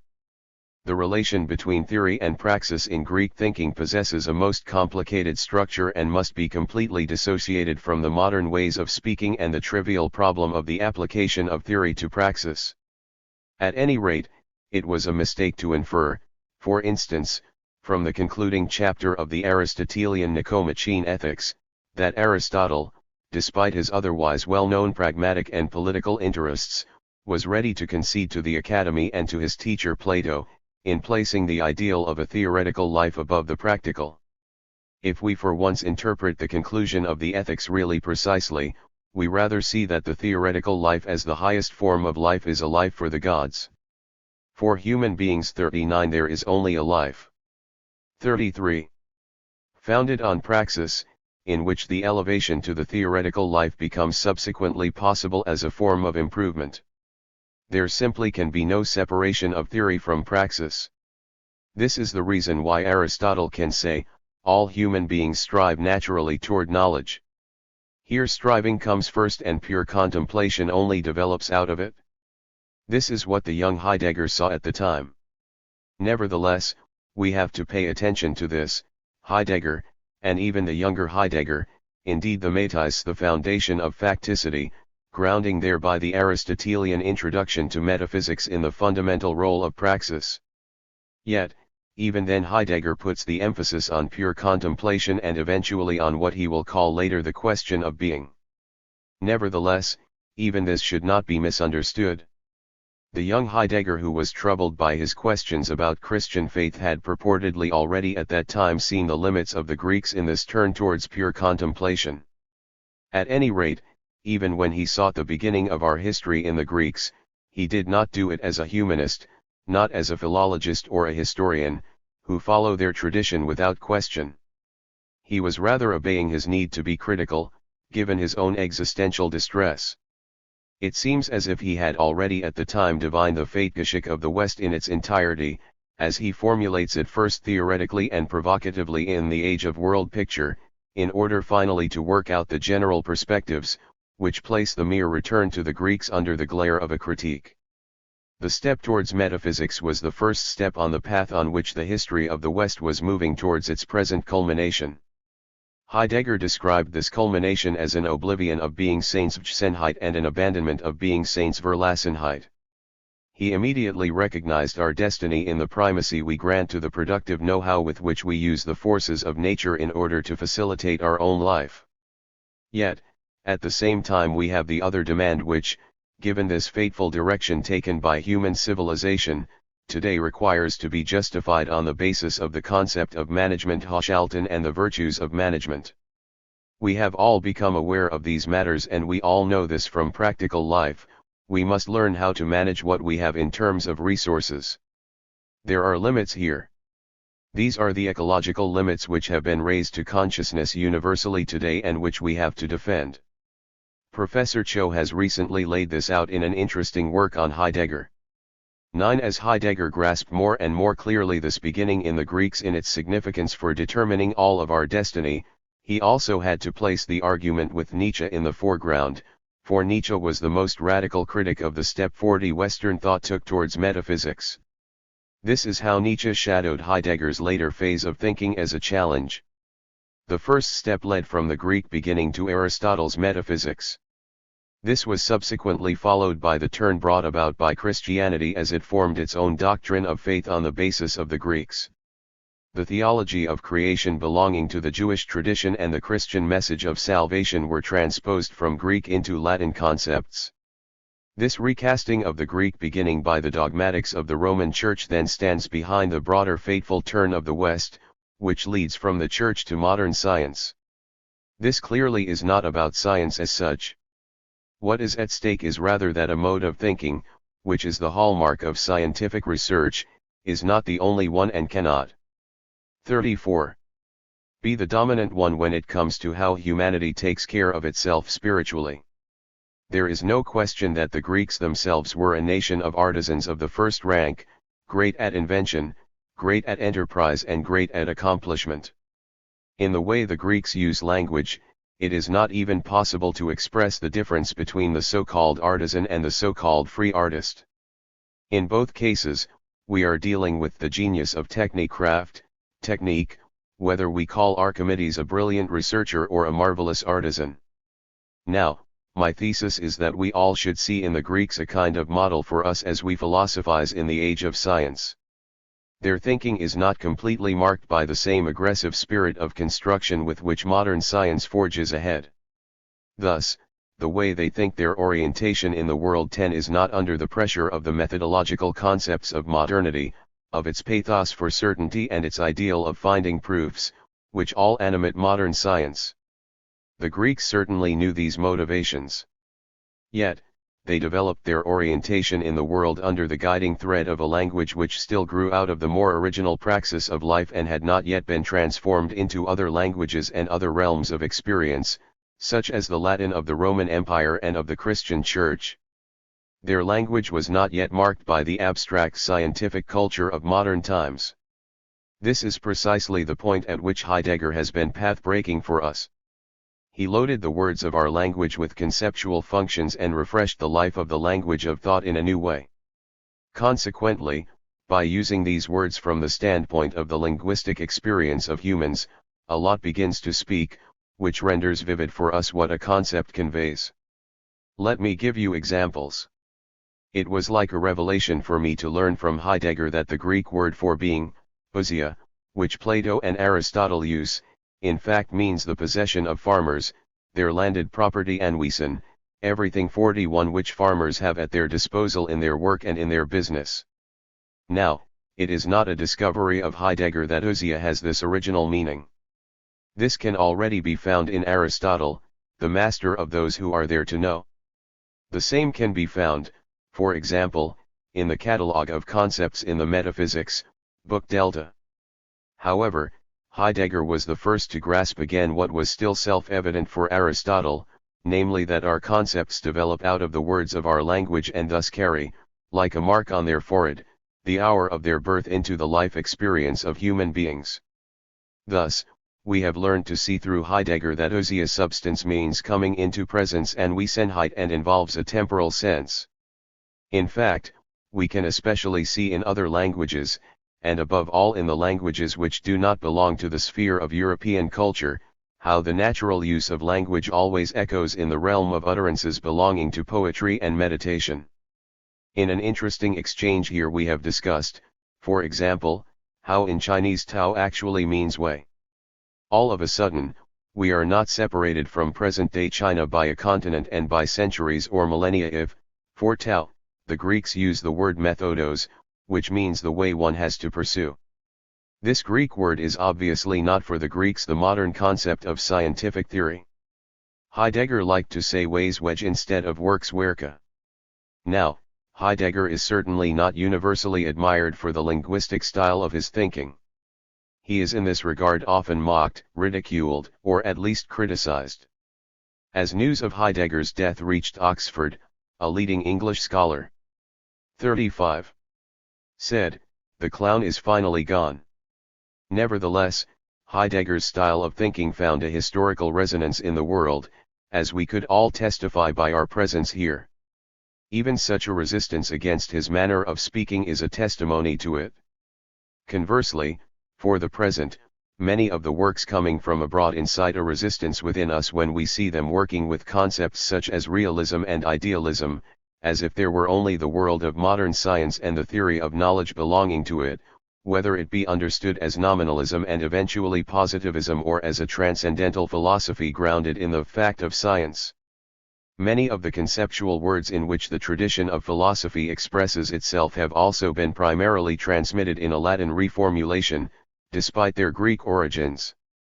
This demanded a significant new step, which Kant took. He was the first to produce a great philosophical work in the German language and no longer in the Latin of the Middle Ages. This marked a watershed. We get a feeling for what this signified especially in Hegel, for example, who, despite all the artificiality of his conceptual language and his ways of thinking, possesses a rare linguistic power. If anything, he even shares such a power of language with Heidegger himself, and not only because of their common 42 Swabian undertones. Like Heidegger, this rightly yields him something powerful in the construction of his concepts. I am reminded of the well-known structure of the Hegelian logic. In its second part it treats the doctrine of essences. Here we have to prick up our ears so that we can notice that essence wesen is not simply essentia essence, the Latin translation of ousia. We also learn this from the first beginning of the Hegelian logic, namely that something else echoes alongside here. Hegel was the first to integrate the teachings of the pre-Socratics into the ontological question of metaphysics and made thinking begin with being, nothingness and becoming. This already indicates what essence properly is. It is a temporal category. Today we speak of corruption verwesen, but also of estate anwesen, and also of throwing oneself around sen wesen tribed, and that something is a truly dreadful state of affairs unwesen. There lies in the word essence wesen, as in all its derivations, the always all-pervading coming into presence anwesenheit, as an almost imperceptible something, there is something there. In his interpretation of Hegel, Heidegger conducted his struggle with the tradition of metaphysics, always reducing Hegel to his metaphysical tradition. But in so doing, I believe that he sometimes, in his opposition to Hegel, did not hear what Hegel himself was saying. Now, I am now very far from believing that here it is only about the linguistic power of German and that we can find access to the Greeks only through it. The situation is clearly not so different for those who come to us from other cultural spheres and other linguistic worlds in order to do philosophy with us. They too must assimilate Heidegger's message themselves. It is not sufficient to see how we have done it in the case of a Kant or a Hegel or a Heidegger, or how they have taught us to do it by demonstration. It is truly not about repeating Heidegger's language. Heidegger always decisively rejected this. Initially, he was so conscious of the danger of such repetition that he called the essence of philosophical statements a formal indication. By this, he wanted to say that in thinking one can at best point in a direction. One must open one's own eyes. Only then will one find the language which says what one sees. 36. Heidegger was himself inspired above all by the return to the Greek language and, in his provocative manner, he occasionally called Greek and German the only languages in which one can philosophize. With this he had in mind the tremendous task of undoing as much as possible the Latinization of Greek concepts in philosophizing. This is no small task. An example illustrates this. In Greek there is nothing corresponding to the concept of the will, voluntas the will. What one can say for this in Greek would be something like boules tie to want or something similar, which opens a semantic field of a totally different 43 dimension than voluntas or will. In this word we have boule advice, counsel, that is to say, advice, to take counsel, to consult, to get together and figure out what would be the best, what would be feasible. This is then what one wills. I have in my possession a letter of Heidegger in which he speaks plainly of the devilry of the will. Therein lies the whole energy which drives us forward, which made us great, but which also led us to the limits at which we must worry about striking a balance with the other forces of human life. When I look at what is common to theory, pure contemplation, and praxis, practical life, I venture, for my part, to call upon the linguistic power of one word. I mean the word wakefulness, Wachsamkeit. Wakefulness is clearly at work where we strive for the pure contemplation of theory. Yet, it is as much at work in the wakefulness with which we try to find out what is good, which always has to be what is better or what is best. Aristotle called this wakefulness phronesis. Without doubt, theory and praxis, in this originary domain of Greek linguistic usage, are something totally different from what we mean in the modern discussion of the relation between theory and praxis, in which praxis is demoted to a mere application of theoretical knowledge. This reminds me of the farewell party which the young Heidegger held for his Freiburg students in the Black Forest before his departure for Marburg in 1923. I remember a pile of wood burning up there on the Stubenwaisen. His farewell address began with this, being wakeful wachsen before the fire of the night. To the Greeks. The words still ring in my ears and I recall what follows. There was talk of fire and light, clarity and darkness, and of the mission of human beings to stand between this unconcealment Entbergung of being and its withdrawal. This was a Greek starting point in a talk by a Heidegger full of youthful energy. What does it mean to be wakeful? In his Metaphysics, Aristotle characterizes the divine being, the highest being, as constant wakefulness and presence, Gegenwärtigkeit. This is the distinctive feature of the divine. We all know the last paragraph of Hegel's Encyclopedia, which cites this passage of Aristotle in order to say what the spirit is. Spirit is certainly no Greek word. Yet, it is precisely an example of how we learn to think with the language of the Greeks. This is how Heidegger taught us to see that the being of the divine is motility, Bewegtheit. Motility is not movement. Its opposite is not rest. Motility is the being of what is moved. When Plato in the Sophist, but also elsewhere, likes to play out the exclusive opposition between stasis, rest, and kinesis, movement, rest, and movement, what comes out eventually is something totally different, which is what being is. Being is the intertwining of both. Aristotle's genius found the Greek word for this. In his Physics he thematized beings in their motility and 44 asked about the being of these beings. For this, he found the incomparably fitting expression of energia, being at work, actuality, which literally means being at work. The word thus designates a being active, which does not first 37. Lead to the work until the work is itself there, as that which is complete, as the telos. This is not how it looks like in nature. What is moved by nature is always on the way from nature to nature. Whether it is a seed or a germ, a flower or a rotting fruit, all this is there at work. What has happened to us that energia became an expression for energy? Let me draw some consequences. What we can learn from the Greeks is certainly not an answer to everything that worries us. One only has to think of the problem of death, which found its own central place in Christianity. Other religions too have given their answer to the question of death. The Greeks did it with their knowledge of Hades and the Isles of the Blessed. What an endless sorrow of parting strikes us before the imposing Greek funeral steles, which date back to Plato's time and always move us in a new way. This too is an experience of death, although not one belonging to our own history. In his Hymns to the Night 11, Novalis contrasted this experience powerfully with Christian proclamation.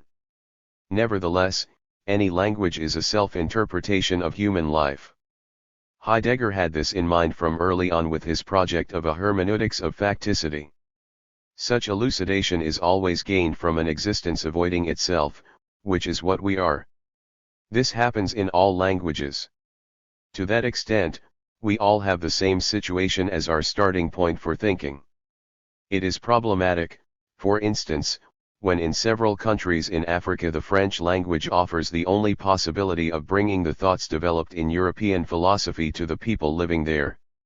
The language of the people there, in which they elaborate their own experience of the world, does not yet, have the possibility of transposing itself into French.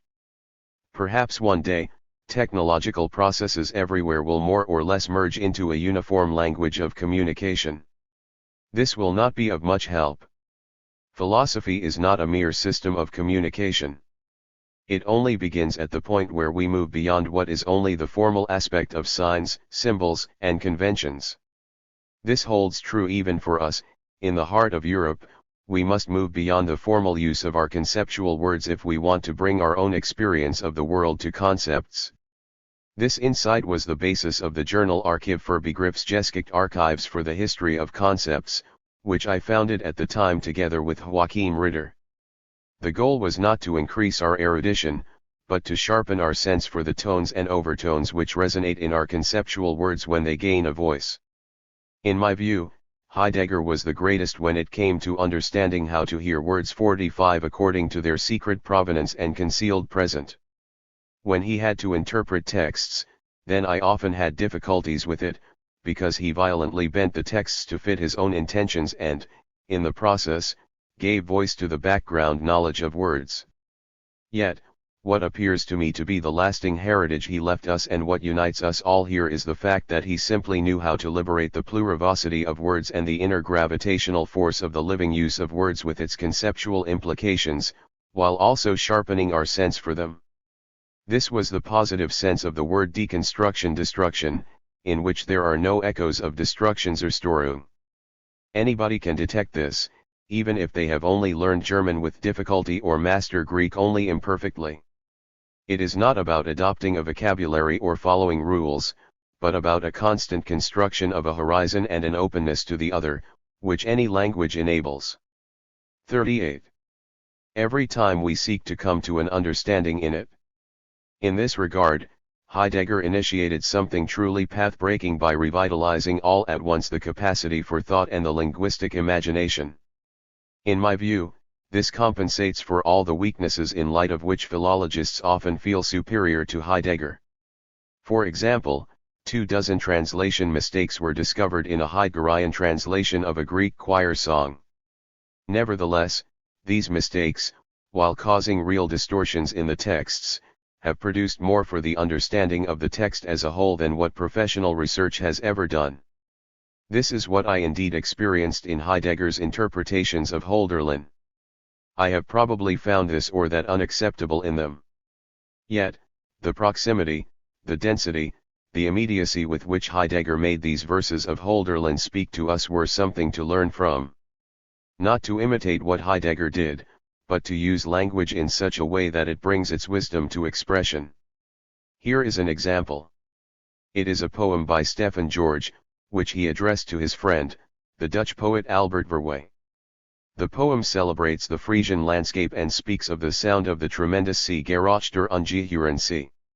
Has anybody, German or non-German, ever noticed that Geräusch sound comes from Rauschen roaring? It is the roaring of the waves which the poet captures in the verse in such a way that it surrounds us. In its own way, thinking is constantly on the lookout for the word which speaks out to us in such a way. Certainly, we all have always to take the measure of our opening to the world by starting with our mother tongue, from which the right word will come to us. This is the word in which what is meant will appear to us, whatever the language of concepts may be. Thinking happens in words and concepts, just like poetry happens in words and images. Nothing like a mere tool is used here. Rather, something is brought to a light in which it worlds es Weltet, to conclude with a word of Heidegger. 238 It is generally known that the idea of practical philosophy was developed by Aristotle in contradistinction to Plato's teleological mathematics of the good. This teleological mathematics shimmers through in the mythical narration of the Timaeus as well as in the Socratic genres Socratic of the Philebus. 2. In the field of human affairs, of the anthropeinon agathon human good 3 or rather the prakton agathon the good realized in action, it corresponds to what Aristotle in the field of natural things, of the physeonta things which exist by nature, had opposed to the Platonic metamathematics as metaphysics, as an ontology of key noumena things moved and of its culmination in the key noun aken eaten unmoved mover. Yet, practical philosophy also has its metaphysical basis. It is the metaphysical distinction of human beings to possess logos reason, speech, to be able to choose and to have to choose and, for this reason, to have to know or have to find the good in every concrete situation. The Aristotelian expression for this is, the human being as free citizen has proairesis choice. Now, Aristotle distinguishes two forms in which such knowledge of the good attains its perfection, techne art, technique, and phronesis practical wisdom, which are based on the distinction between poiesis making, production and praxis action. Making this distinction already belongs to the subject matter of practical philosophy and is treated in the 6th book of the Nicomachean Ethics. To know of the means to the given goals and to know one's way around the means is a knowledge of the good, namely as what is useful, sumperen. However, if it is also a hexis metalogu a disposition accompanied by reason, thus a techne, then the good itself is still presupposed and is not itself in question. No professional questions whether the knowledge and ability they have is good for the general public, as koine sumperen useful for the community, as dikaion kai agathon just and good. This kind of questioning rather belongs to one's own praxis and to the political praxis, both of which include the knowledge of the good as what must guide praxis in its decisions. What kind of knowledge is this, though? If one examines how the topic of practical philosophy is introduced at the beginning of the Nicomachean Ethics, one will find no clear answer to this question. Already the first sentence 239 names knowledge in general, techne, methodos investigation, with the concrete knowledge of the good, praxis, proairesis, in the same breath, homoios similarly. The line of thought of this introduction then subordinates the entire realm of techne to the realm of the politique, the political sphere, and what is presented in this way, is, so to speak, a system of 4.1. 40. The practical sciences, Hyprocticae ton epistomen 1094b4 the practical among the sciences concerned with action. This means that the question an individual has and the knowledge an individual can have of the good would be something with which one must be satisfied if the need arises. It would, however, be better to know what is good for the whole people, ethnii, and all states, Polsen. However, it is already clear from the plural Polsen that we are dealing with the question of knowledge in general and that the theme here will be solely an individual ethics, for what follows is in fact a discussion of the methodical character of practical philosophy in general as a scientific theoretical question. It is a discussion that does not address the distinction between individual ethics and politics. What we would really like to know, however, is something still different, namely, how this practical science 5, ethics or politics, is related to the practical knowledge of which the individual makes use hic et nunc here and now. As we learn from the unfolding of the Nicomachean Ethics, Book X, praxis is not poiesis and phronesis is not techne. We also recall that Aristotle speaks explicitly of phronesis politique practical wisdom with regard to human affairs, of the reasonableness Vernunftigkeit of the statesman and the politician. He is also absolutely clear that such a practical knowledge cannot be acquired by successfully attending his lecture on politics. We are not dealing with a relationship between theory and technical application, if practical philosophy is understood correctly. Now, the discussion of method in the first book at the very least gives an indirect answer to our question in the sense of a cautious limitation of what can be taught in the field of practical philosophy.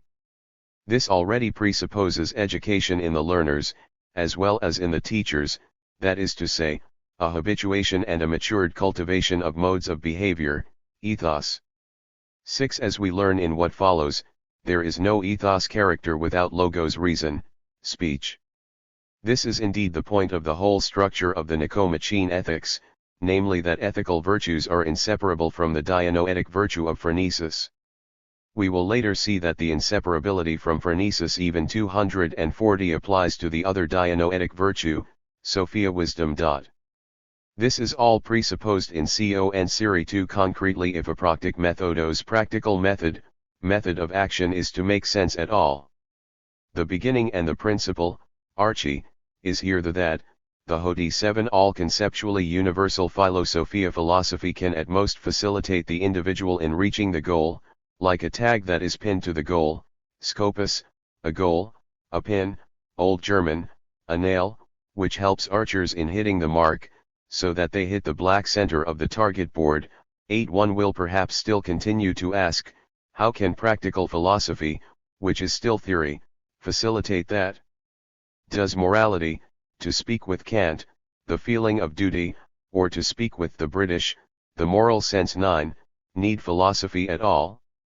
Since Kant had recognized that Rousseau had brought him to the right path, it is clear that this is a core question of ethics.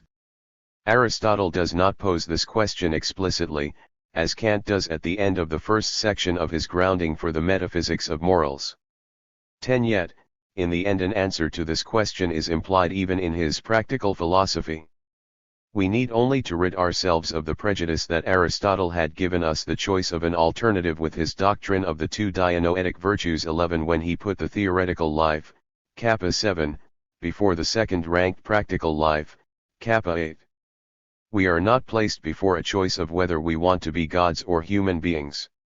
The relationship 41. Between theoretical and practical reasonableness Vernunftigkeit, Sophia, and phronesis is rather that of a reciprocal conditionality. This is made clear in the 13th chapter of the 6th book of the Nicomachean Ethics, and it is from this vantage point that the explanations at the conclusion of the Ethics, which celebrate the ideal of the theoretical life, must be understood. Because we are human beings and no gods, the second best life of praxis is thus not something which those living a life of theory may ignore. But, conversely, there are no practical persons who also do not theorize, only that they do it mostly badly. The conceptual distinction of Sophia as only a theoretical virtue and phronesis as only a practical virtue is artificial and is made by Aristotle only for the sake of conceptual clarification. It has no basis in the linguistic usage of the time, as Aristotle's own use of language confirms. 12. For the method of practical philosophy, this means that we have to start with the legomena, what has been said, opinions, the general Dasein opinions about the good, eudaimonia happiness and the arete virtues. Everyone has his or her own view about this, even if it is often the case that one borrows the views of others. Even then, it is right to say 241 that one claims a universal knowledge. 13. One claims to know what is right.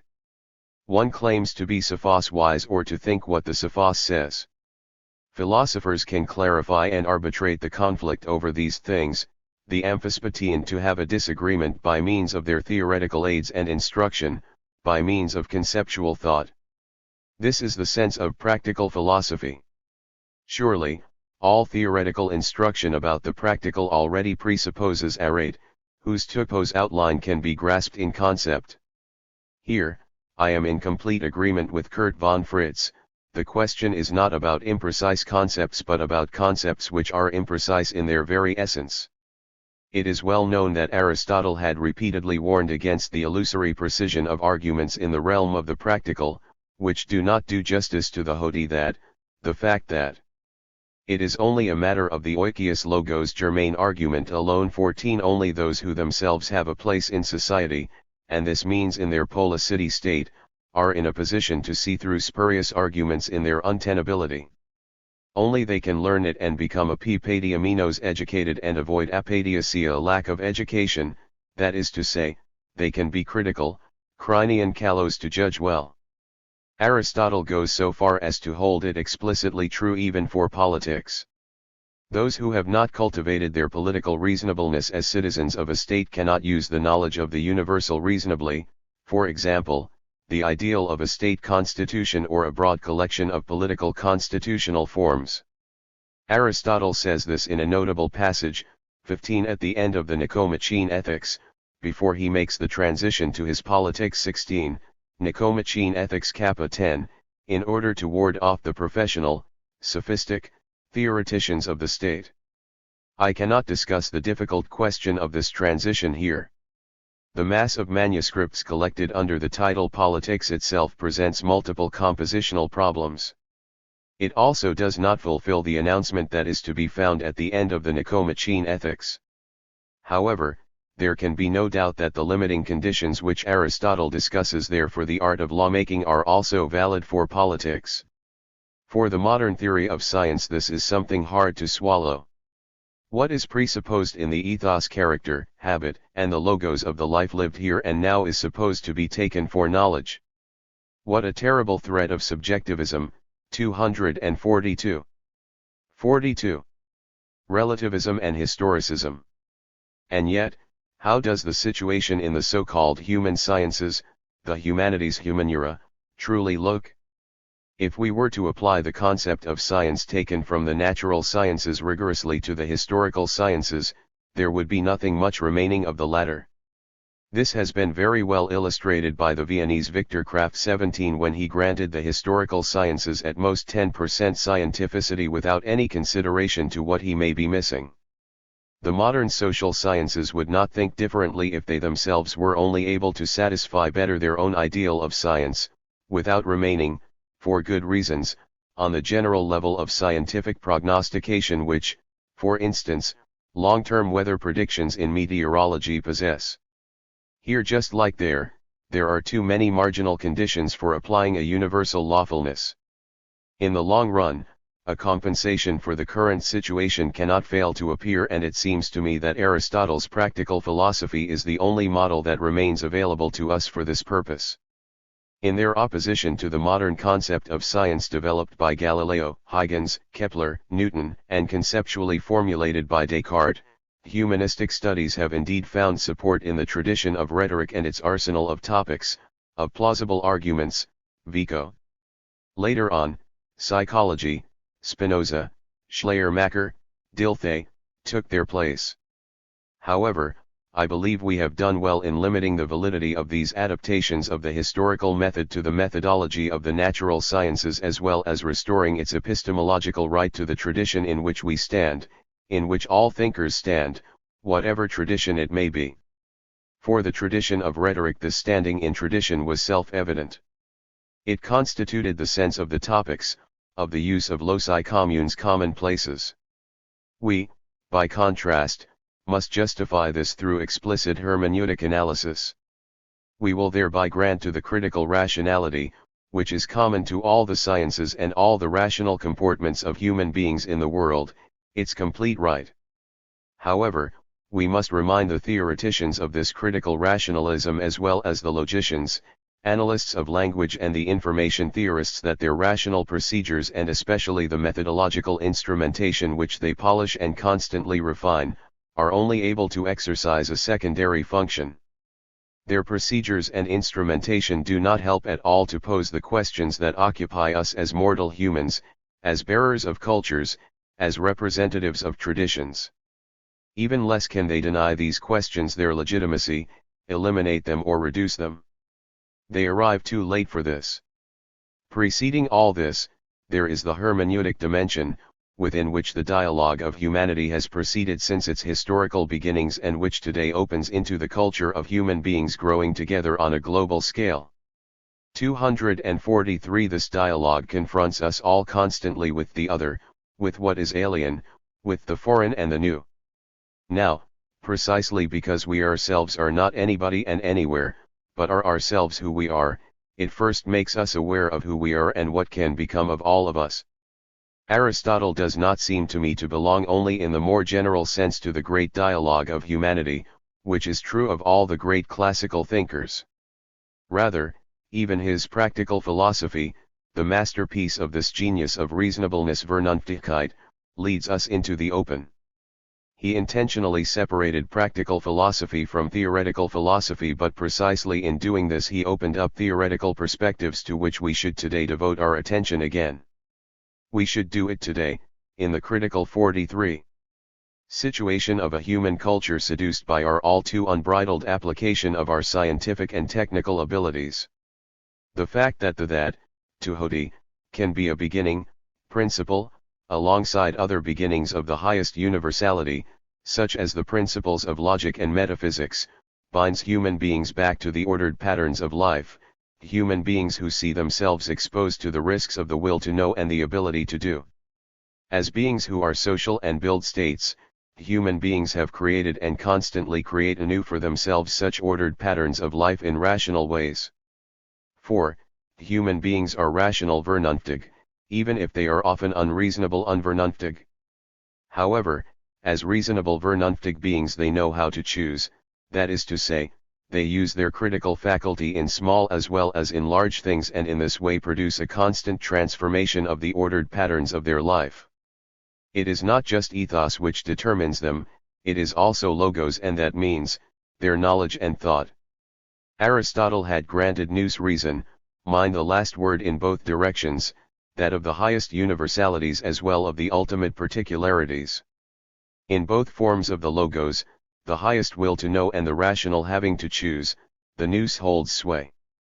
Even practical reasonableness Vernunftigkeit is a form of rationality Rationalitat, as Aristotle shows, insofar as he describes practical deliberation according to the logical model of the syllogism.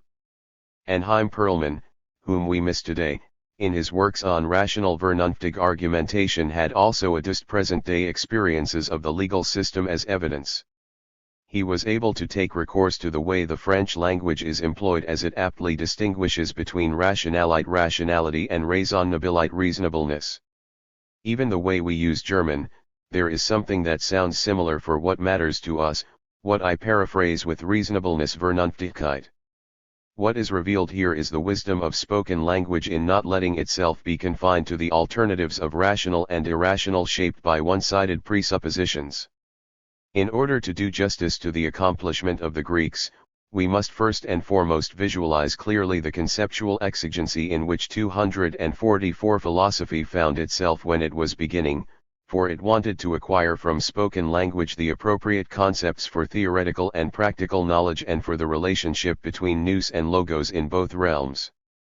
Unlike us, the Greeks certainly did not have to struggle with the concept of rationality rationalitat constricted by the concept of method, which has dominated modern science and philosophy. However, it was a far more enormous task for the Greeks. It was about making arable a never-before-trodden field of language. Kurt von Fritz made this clear for the concept of nous with his painstaking work in etymology and conceptual history, which leads right up to classical philosophy. 18 In the classical period, the philosophical construction of concepts really emerges for the first time, with Plato battling against the ideas of the sophists and with the turn to the logoi arguments. In the Phaedo, Socrates is depicted as the one who nurtures the promise which Anaxagoras' introduction to the concept of nous held out for him, a promise which, according to Plato, was frustrated. Plato certainly did not do justice to Anaxagoras with this depiction, and he also did not simply want to. In fact, one cannot doubt that Anaxagoras was himself well aware of what his talk of the nous entailed. It designates the task of a conceptual analysis. As a matter of fact, the same task resonates time and 44 time again in Plato's dialogues, but it is only in Aristotle's treatises that it reaches its real and quite laborious development, and precisely in relation to the concept of nous. This word had been quite familiar for a long time in the way language is generally used. However, for philosophical thought there were real chasms to bridge, and this is truly the case for us. Eleatic philosophy and its use of the word nous have surely been omnipresent since Plato. However, in the course of the Latinization of the Greek conceptual language, we ended up finally with the animic concept of thinking. The Cartesian cogito would then become central through the philosophy of identity developed by German idealism, initiating the construction of an idealistic system as the principle of self-consciousness with its monopoly of certainty. It is, thus, doubly difficult for us to see the Aristotelian conceptual construction in its true horizons and the indefatigable apparetics, with which Aristotle works, and to interpret it in a productive manner. We must really return to Anaxagoras. Luckily, in the case of Anaxagoras and thanks to the industriousness of Simplicius, we have truly extensive quotations, which familiarize us with the text of Anaxagoras mentioned in the Phaedo. These quotations make us realize that 245 the Platonic Socrates does not do justice to the secret teleology which becomes perceptible in the text of Anaxagoras. Here, nous is introduced as the only pure and unmixed being and as the impetus that sets the becoming of the world into motion. We have a depiction of how, in the shapeless primordial sludge, all separation and differentiation happen through the nous, and how the order of the world in all the multiplicity of its forms, idea, is constituted. The motion triggered by the nous, thus, leads to the separation of what can be differentiated, thereby leading finally to even something like a differentiation. For the Greeks, this is just found unmistakably in the word nous in their feel for the language. Nous was thus the emergence of the there, which is what the word meant from the very beginning and which is confirmed in Eleatic thought.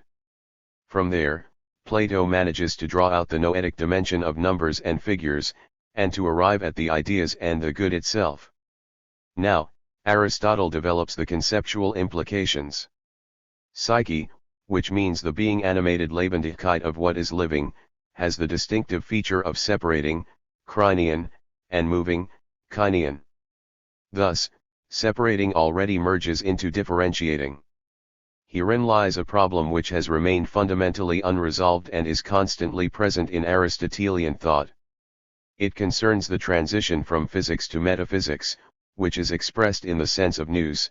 Nous comes to the door, Thursdayathen, from the outside and spreads itself like light, so that all the differences in the world become visible. This is characterized by Aristotle both in the text on the emergence of living beings and in the anthropology of the de anima as the eternal and immortal part of the soul, hinting thereby at the divinity of the immortals. 19. However, we should not say that it was such late religious adaptations which forced Aristotle towards metaphysics. It is rather obviously the opposite. In the still quite early Protrepticus, physics already presupposes the opposition between dunamis potentiality and energia actuality as a completely common concept, as a concept of energia, which means motility Bewegtheit without movement. 20. This is a conceptual construction belonging to physics, which then leads to onto theology in book Lambda 45 of the metaphysics and is fundamental in the ethics. We must observe here how Aristotle still in the De Anima has no other categorical possibility of characterizing the role of nous in human beings than the conceptual pair noien to know and paschein to be affected, to suffer, which mean acting upon and being acted upon. We see exactly the same thing in a characteristic passage of Plato's Sophist. The Sophist indeed notes the inappropriateness of acting upon and suffering for cognizing, 246, but can only produce a rhetorical argument for avoiding it. The Sophist 248 DFF 21. What begins here finally continues in the Latinization of the term as actus purus, pure act, and writes the Christian history of dogmatics. By saying this, I do not aim to describe the development of Aristotle's views nor to assign him a place in the construction of a system belonging to modernity. I doubt whether the Aristotelian treatises, and above all the metaphysics, can be completed as suggested by the scholastic philosophy of the late Middle Ages, and most certainly by the Counter-Reformation with its introduction of the concept of system. In light of this conviction, I also do not find any particular problem in the conclusion of the Nicomachean Ethics. It is clear that holding the ideals of the theoretical life in high esteem quite self-evidently belongs to the context of the practical doctrine of eudaimonia, with which the ethics lecture of Aristotle and his doctrine of the ideals of life begin. Here too, as in the metaphysics, a theology is sketched out, starting with human life and the wondrous experience that the human being has in the acquisition of pure theoretical knowledge. This theology remains compatible with popular belief and the official divine cult. And if Aristotle, for the sake of conceptual clarity, separated Sophia and phronesis as the virtues of theory and praxis, we will have to reflect more than ever on the hidden unity of the two, which the genius of the Greek language has preserved for us. Wisdom manifests itself in the theoretical as well as in the practical realm and consists ultimately in the unity of theory and praxis. The word Sophia says this. Aristotle will then remain a privileged partner of our dialogue. By contrast to modernity's ideal of mastering the world through knowledge and ability, Aristotle represents for us the ideal of reason, the ideal of a rationally ordered and intelligible world, in which we have to live. 46. 259. The grounding of a philosophical ethics is indeed an exceptional problem which does not fully exhaust the true extent of the metaphysical tension between reason and contingency. Nevertheless, there is something particularly questionable about the subject of ethics when it comes to philosophy's claim to say what is universally valid. It is all too obvious that there are multiple forms of human life and multiple aims in life. This multiplicity distinguishes the human world fundamentally from all the other forms of life which characterize our planet. From this, it is understandable that the doubts about the universal mastery of reason find nourishment time and time again when it comes to the question of the good. The Greeks already knew the good as something which comes in many shades. The controversy concerning the good has such deep roots that reason has always been demarcated everywhere on the basis of the contingent, which occurs without giving us the possibility of anticipating or inferring it in thought. It is also not by accident that the concept of contingency was first given shape in the Christian philosophy of creation, which involves the universal validity of the determination human beings receive through the history of salvation. What can the grounding of an ethics as the task of philosophy mean at all? Is ethical pluralism ultimately the sole universal which thought can fathom here? It may look that way if we consider the stunning convergence exhibited by the highly varied contributions to this colloquium on the topic of the manifoldness of rationality, whether it is about Foucault or Mannheim, about Husserl, Levinas, or Heidegger. This came to light not only in the discussion between Waldenfels and Pepperzak, for instance, but in almost all the contributions. Perhaps we owe this convergence to the fact that all of us are serious about phenomenology. 4. What is phenomenological thinking if not a training in anti-dogmatism? On this basis, perhaps we can proceed a few steps further. When it comes to the subject of ethics, we should definitely read even our great role models, Plato, Aristotle, and Kant, in the same spirit of such an anti-dogmatism. The real problem seems to me to be the following. What does the grounding 260 of ethics mean? Pepperzak was right when he said that it is not self-evident that there is such a grounding at all, for in any case a grounding, which finds its support in something otherworldly and extramoral, is always exposed to the objection that dependence on such conditions runs counter to the sense of ethics itself.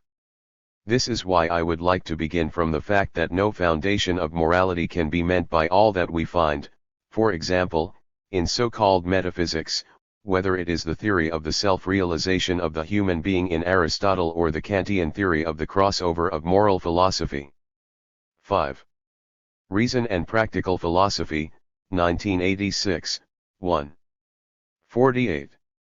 Into the realm of metaphysics, which is forced by moral experience itself. It seems to me unfair to Kant to consider his idea of the metaphysics of postulates as a calculation of how much virtue is worth. Kant never meant this. What he meant was simply that even in the light of actual experience, we can still understand the sense in which the tidings of Christianity can promise us something like happiness Glückseligkeit. At any rate, whosoever does good for the sake of happiness does not act in the sense of the Kantian grounding. During our discussion I often had the impression that one needed to put in a good word for Kant. This is not because I belong to an older generation which still experienced the dominance of Neo-Kantianism in the philosophical professorships in Germany. I may have read the Critique of Pure Reason when I was about 18 years old, but I certainly only understood that which the Breslau Neo-Kantians made out of it. Rather, what first genuinely influenced me was what erupted at that time as a new way of thinking in the dominant Neo-Kantianism. This influence came especially through my reading of Kierkegaard. Today I believe that I did not understand Kierkegaard as much at the time as I understood certain lasting insights of Hegel through Kierkegaard and along with him.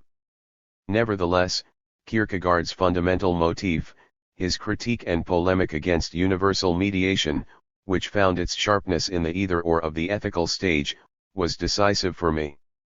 When I met Heidegger later, I was in this way prepared for many things.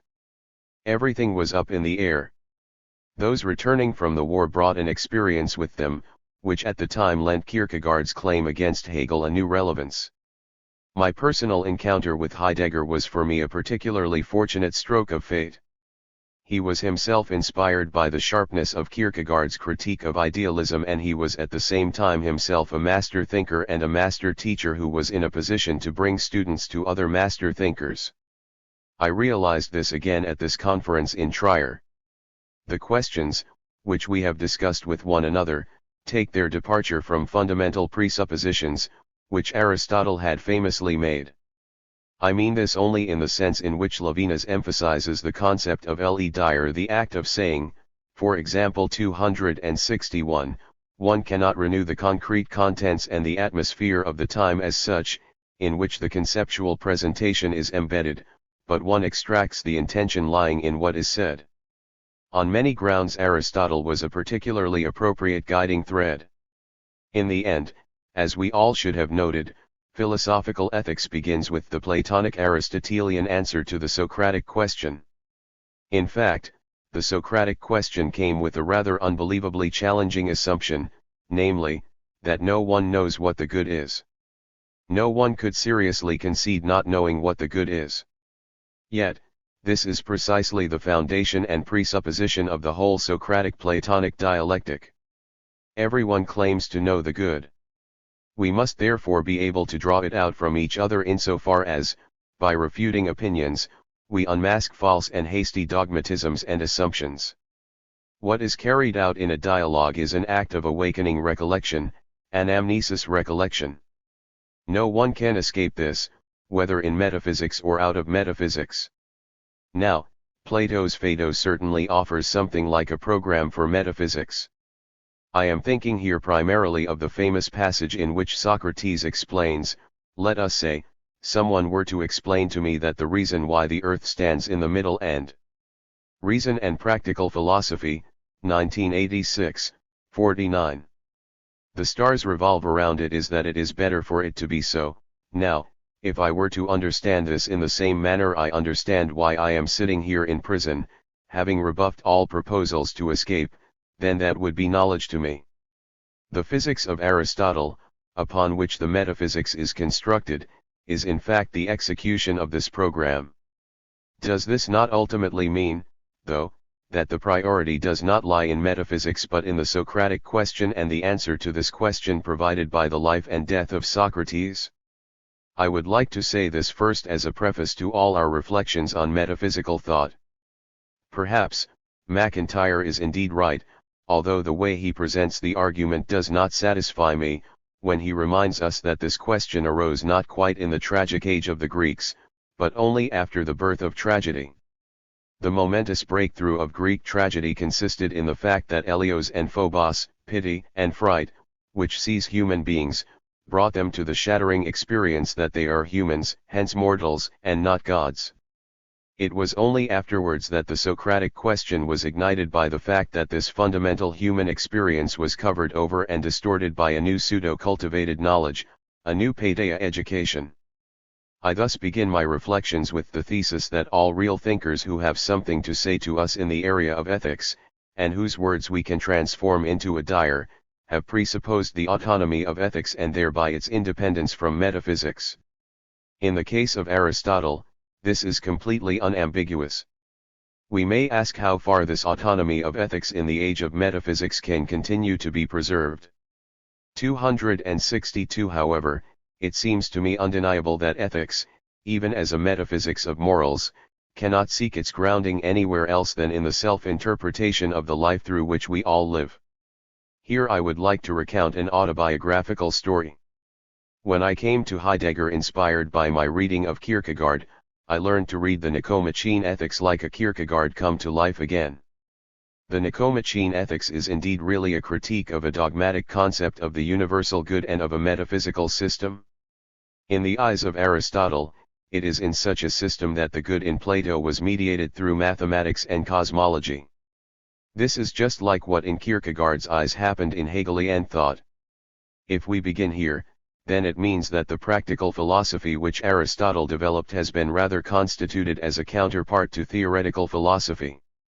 This is in no way to deny that metaphysical teleology in Aristotle includes everything that is, and thus also the life and work of human beings. When Aristotle describes the good in human life, this does indeed have the general structure of the for the sake of which even the physics, in its execution of the program of the Phaedo, possesses. This is just like in Plato, where the myth of the Timaeus encompasses the ideal state of the republic. However, it is not in order to resemble the universe that human beings founded the constitution and societal order. And yet, it does not mean that we have here a conventionalist grounding of ethics, which brings the state of nature to an end. Rather, it is the logos and its distance to the object which in fact make conventions possible in the first place and include the sense for what is useful, for what is instrumentally rational das Zweck rational, just as for the law. We can already see how much Aristotle, along with Plato, engages with the Socratic question of the good when we examine the argument Aristotle advances in the famous passage from the Politics, A2. The human being is defined as the living being which 50. Is distinguished by language. 2. Here we have a peculiarly fast transition. The passage makes it clear that having language implies a distance and, with this, also a sense for time and thus a sense for what is useful, for that which contributes to something, without itself being already pleasant as such.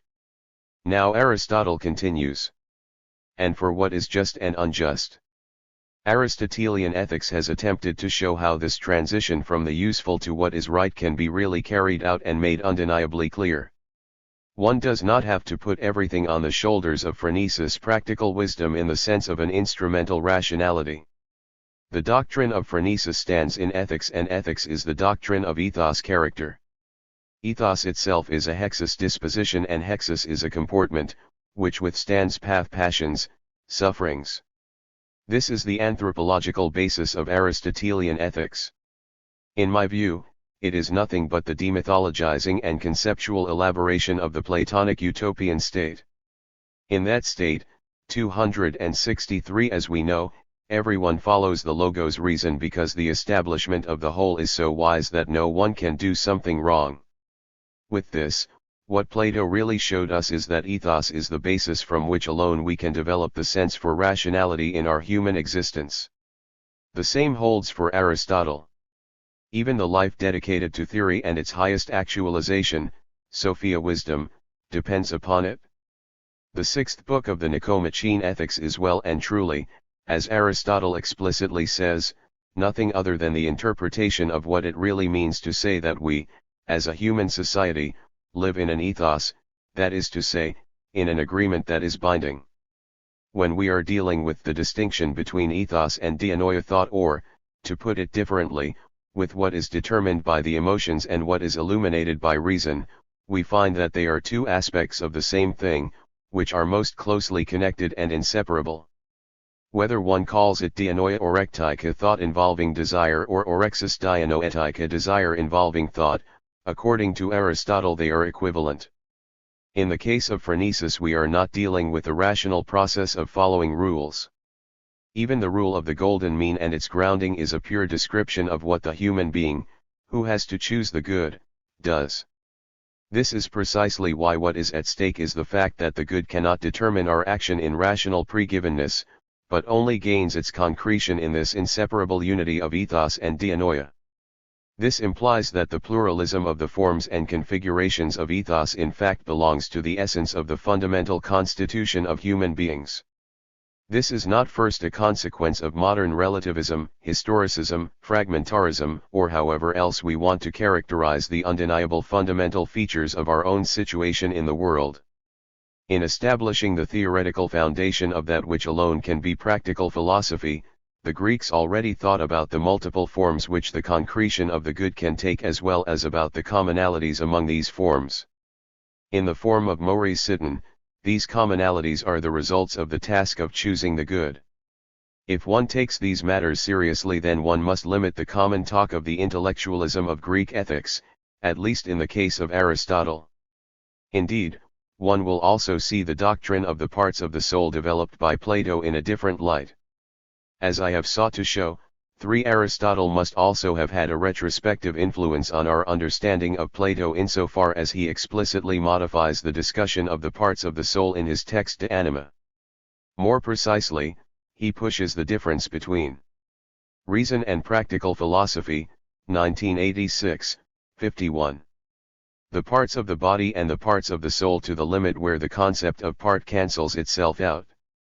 This is precisely about the constant task of interpreting the ancient thinkers in their true relation to things despite the primitiveness of their linguistic and conceptual 264 means. That is to say, we should not read them dogmatically. Certainly, the argumentative situation has changed in light of the modern concepts of science and proof. Yet, it seems to me, there is a palpable misunderstanding made by many interpreters in the case of Kant when they underestimate the moral affect of respect in its significance and mistakenly connect the categorical character of the moral law with the concept of instrumental rationality. For this also has its consequences for the difficult question of the sense in which practical philosophy could bring the two aspects of the theoretical and the practical into a genuine connection. I have always been drawn to the fact that Aristotle was fully aware of the exceptional conditions which come into play when we reflect theoretically on the conditions of practical reasonableness Vernunftigkeit. 5. What we have here is really a peculiar relationship which can be described as the transition of practical rationality into a universal reflective form of rationality. This certainly does not mean that the philosophy which has to do with praxis would itself already be practical reasonableness and should itself be understood as phronesis. What it really means is that the possibility of a philosophy of praxis finds its foundation in the reasonableness which is itself already included in praxis. In this sense, Aristotle can say, the point of departure, the archie-beginning, principle, the principle of practical philosophy is the hoti, the that and this that means not only action itself but also the inner clarity, which belongs to all action based upon proairesis choice, upon the choice to make a decision. It is thus always already a self-interpretation of life which serves as the starting point and the basis of the conceptual formation of practical philosophy, with its generalization, schematization, and typification. This may have already led to a dogmatic calcification in the revival of Aristotle's thought in antiquity, all the more so with the expansion of the scholastic form of metaphysics and philosophy. Naturally, this is completely true since the new tension made its way into philosophy, which is connected to the emergence of the empirical sciences and a philosophical consciousness corresponding to them. This has mainly reduced the sense of theory insofar as theory refers antithetically and restrictively to the constructive ideal of production machen. Praxis action is simply understood as the application of theory. This also plunges the task of a philosophical ethics into a new ambiguity. Aristotle could still conceive of pure theory as a highest praxis 265, Politics H3, 1325b15 ff. 6. By contrast, when the justification of the rationality of morality seeks to assert its autonomy against a concept of rationality coming from the Enlightenment, this justification must venture into an entirely different context of discussion.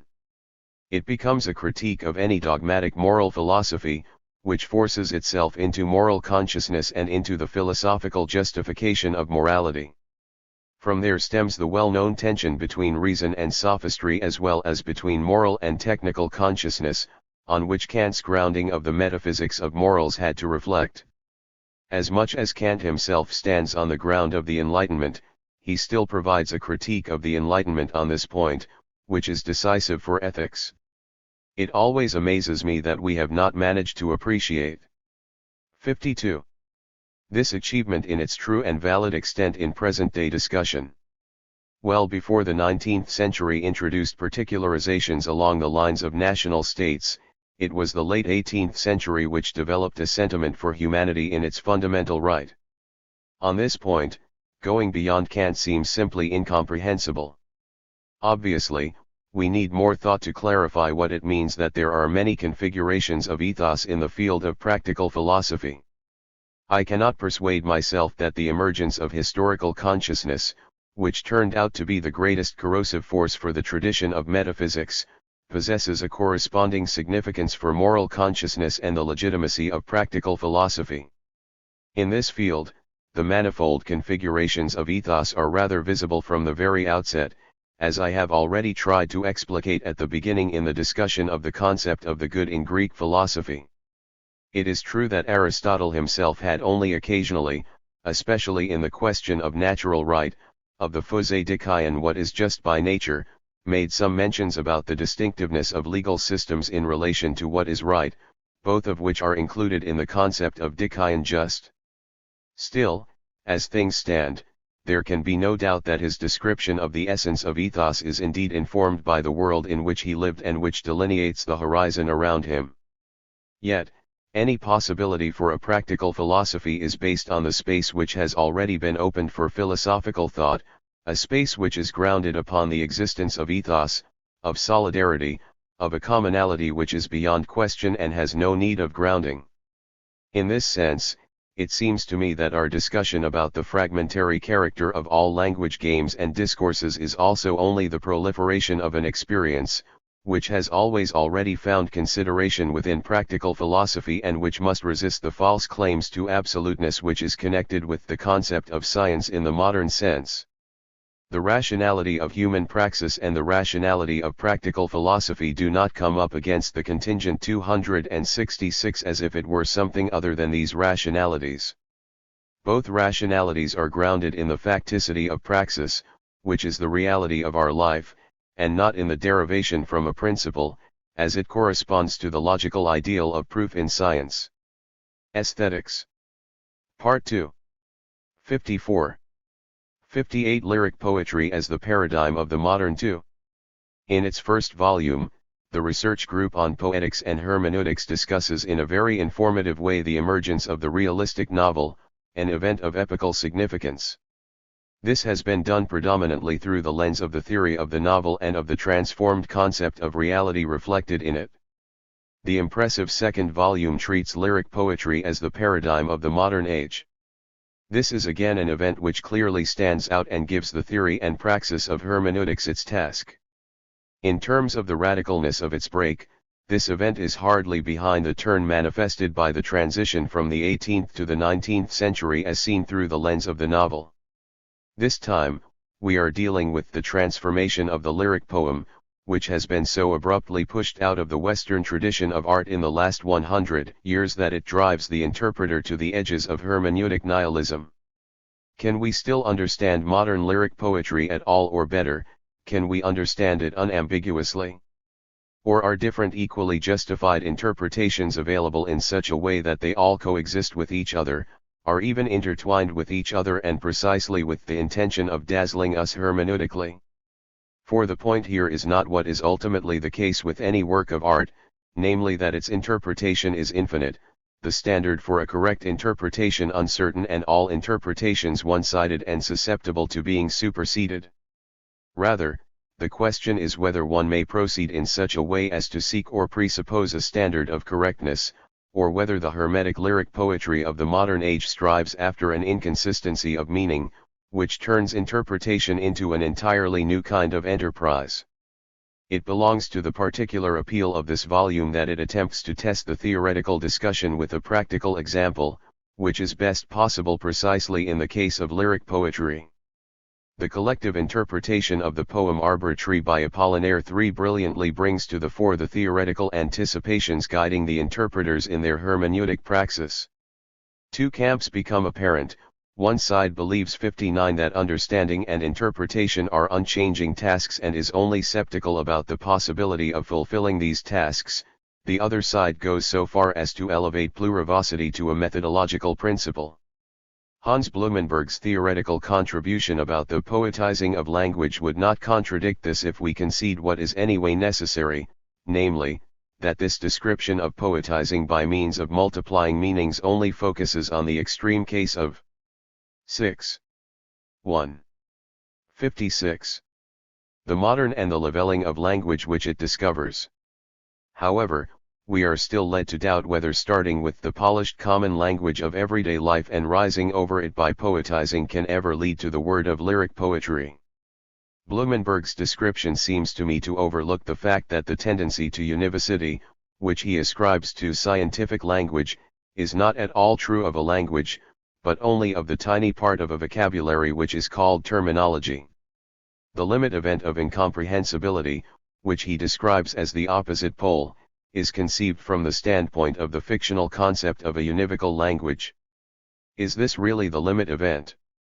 Does it not have its true place ultimately in what Valery, in his description of language, deems as the small change we use in our everyday life?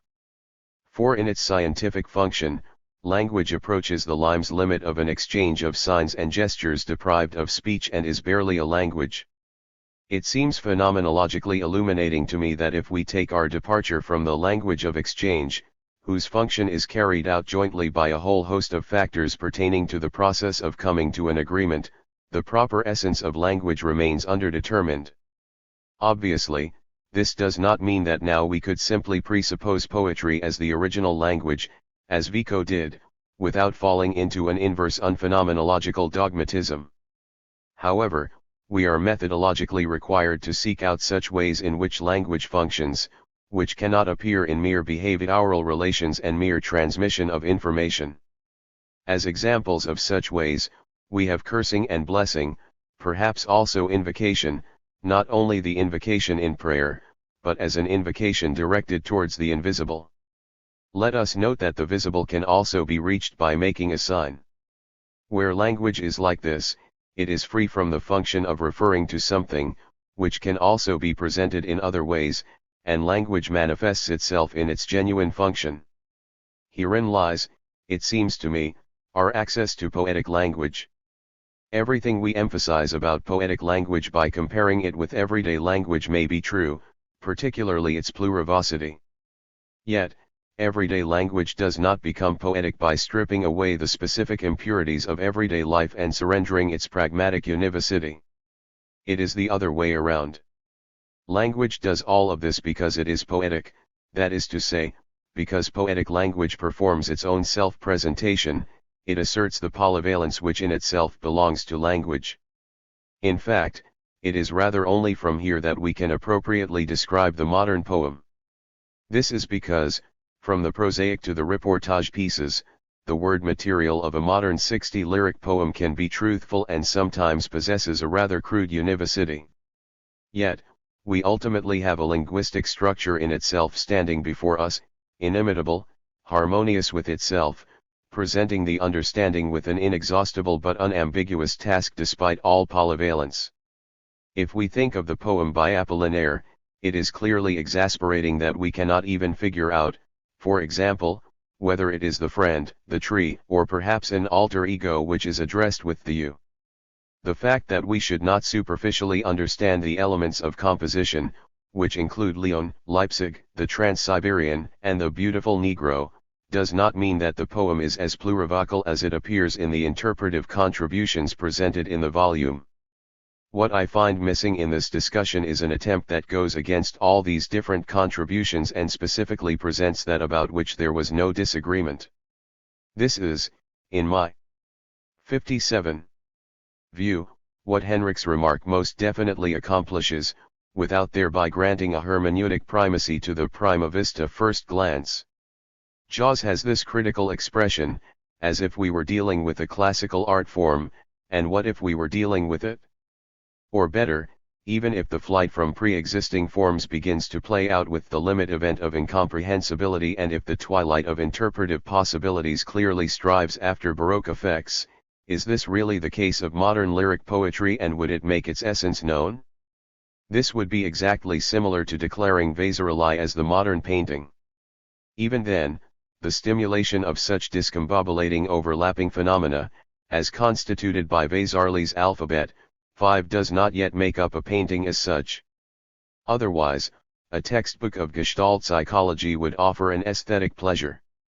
The hermeneutic task in relation to painting and poem, which work with such stimulating effects, consists precisely not in descriptively capturing the stimulation, but rather in the descriptive interpretation of that which makes of an image operating with such stimulating effects a real image and of a poem a true poem. This does not seem to me to be any classical presupposition which is no longer valid, but the very implication of the anticipation of sense, which comes as always with any linguistic structure, indeed with any claim to art. The interpretation of Trickle by Wolfgang Priesendanz mixes in another problem, which is similar, the variation and the new poetizing of pre-existing poetic forms, which can go as far as using citation as the element of the new formation, Ezra Pound. Here, we can agree that meaning does not refer to something meant and hold that the elucidation of the new formation will not be impeded by such pre-existing forms. Presendans indeed establishes the influence of Heine on the early trickle and how it is overtly clear that a poem such as Verfall Falling, 1913, is formatively influenced by the voice of Stefan Georg even without the name being mentioned. With this, Presendans succeeds in bringing to the fore trickle's genuine later voice in which all the formative influences, even the 61 motifs of the Heine Bund, 6, receive their precise place. The fullness of the recurrent underlines, in any case, how little it is about the poetizing of the language unpoetically directed towards univocity. It rather concerns a new univocity acquired by the poetic word. In this regard, I can only read with skepticism the informative contributions about the obscure style of the modern contained in this volume. This is despite all the doctrinally pious assertions which seek to bring out what is incomparable in the modern by contrasting it with the other, the older, the traditional. The problem of the modern seems to me to be far more a problem of aesthetics than a problem of art itself. The essential problematic of an aesthetic of the modern, as this group of researchers, who are predominantly oriented towards poetry, sees it, is to me grounded in the leading position, which the plastic arts assumed in the aesthetic thought of modernity. This leading position of the plastic arts, which has been long in the making, places conditions upon poetics which are difficult to satisfy. Greek ocularity and the use Plato made of the concept of eidos form, aspect, essence, and mimesis imitation dominate the whole of aesthetic thinking. Now, language is not material in the same way as marble and bronze or lines and colors are, out of which the optical world as well as the pictorial world of art are constructed. Certainly, the 58 latter are not dead matter, for there is a history of seeing and the values of optical stimuli and the effects of images which are attributed to seeing. Along with this historicity, there is also the rhythm of what fades away and of the sensitivity to contrast, which pervades artistic creation and the history of taste. Yet, optical material can be readily turned into the material of sculptural composition. In painting and the plastic arts, the pre-existing forms coming from the pictorial tradition's adherence to content can be completely abandoned or at least completely unsettled, up to the caption build undershrift which has become common with the modern. A correspondingly radical separation of speech from its referential connections to objects, by contrast, does not seem possible. The composition out of bits of meaning which characterizes the obscure poem of the modern is also something of a shaking up of all objective meanings. Certainly, the commonality of all forms of art has a wide reach, wider than we indeed recognize today. However, it is about aesthetic theory and how incommensurable the concept of material and its formation are in the realm where this formation is always already in process, such as in the use of speech and in the overall integration of all that is said and all the manners of speaking in the spirit of language. Here the meaning of a pre-existing form plays a fundamental role. Even if art could be explained and conceived without the concept of mimesis, it is certainly not language. We learn to speak by repeating what others say and we cannot escape from this teaching throughout our life. Hence, what pervades poetry, it seems to me, is not only a rhythm of fading away 62 and sensitivity to contrast in the form of this constantly increasing collection of samples of speech, generated by what the poet writes. There is also a constant movement of growing familiarity and of feeling at home with these innovations. Obscuritas obscurity is itself nothing other than the invitation to make oneself at home ein Hosung 7 in such a way. Obviously, language has another, more intimate relation to memory than all that is optical. Even a painting which we have looked at for a long time exhibits a powerful familiarity when we see it again unexpectedly years or decades later. It is just like seeing a human being, a city, or a landscape again. Now, all of this is a seeing again.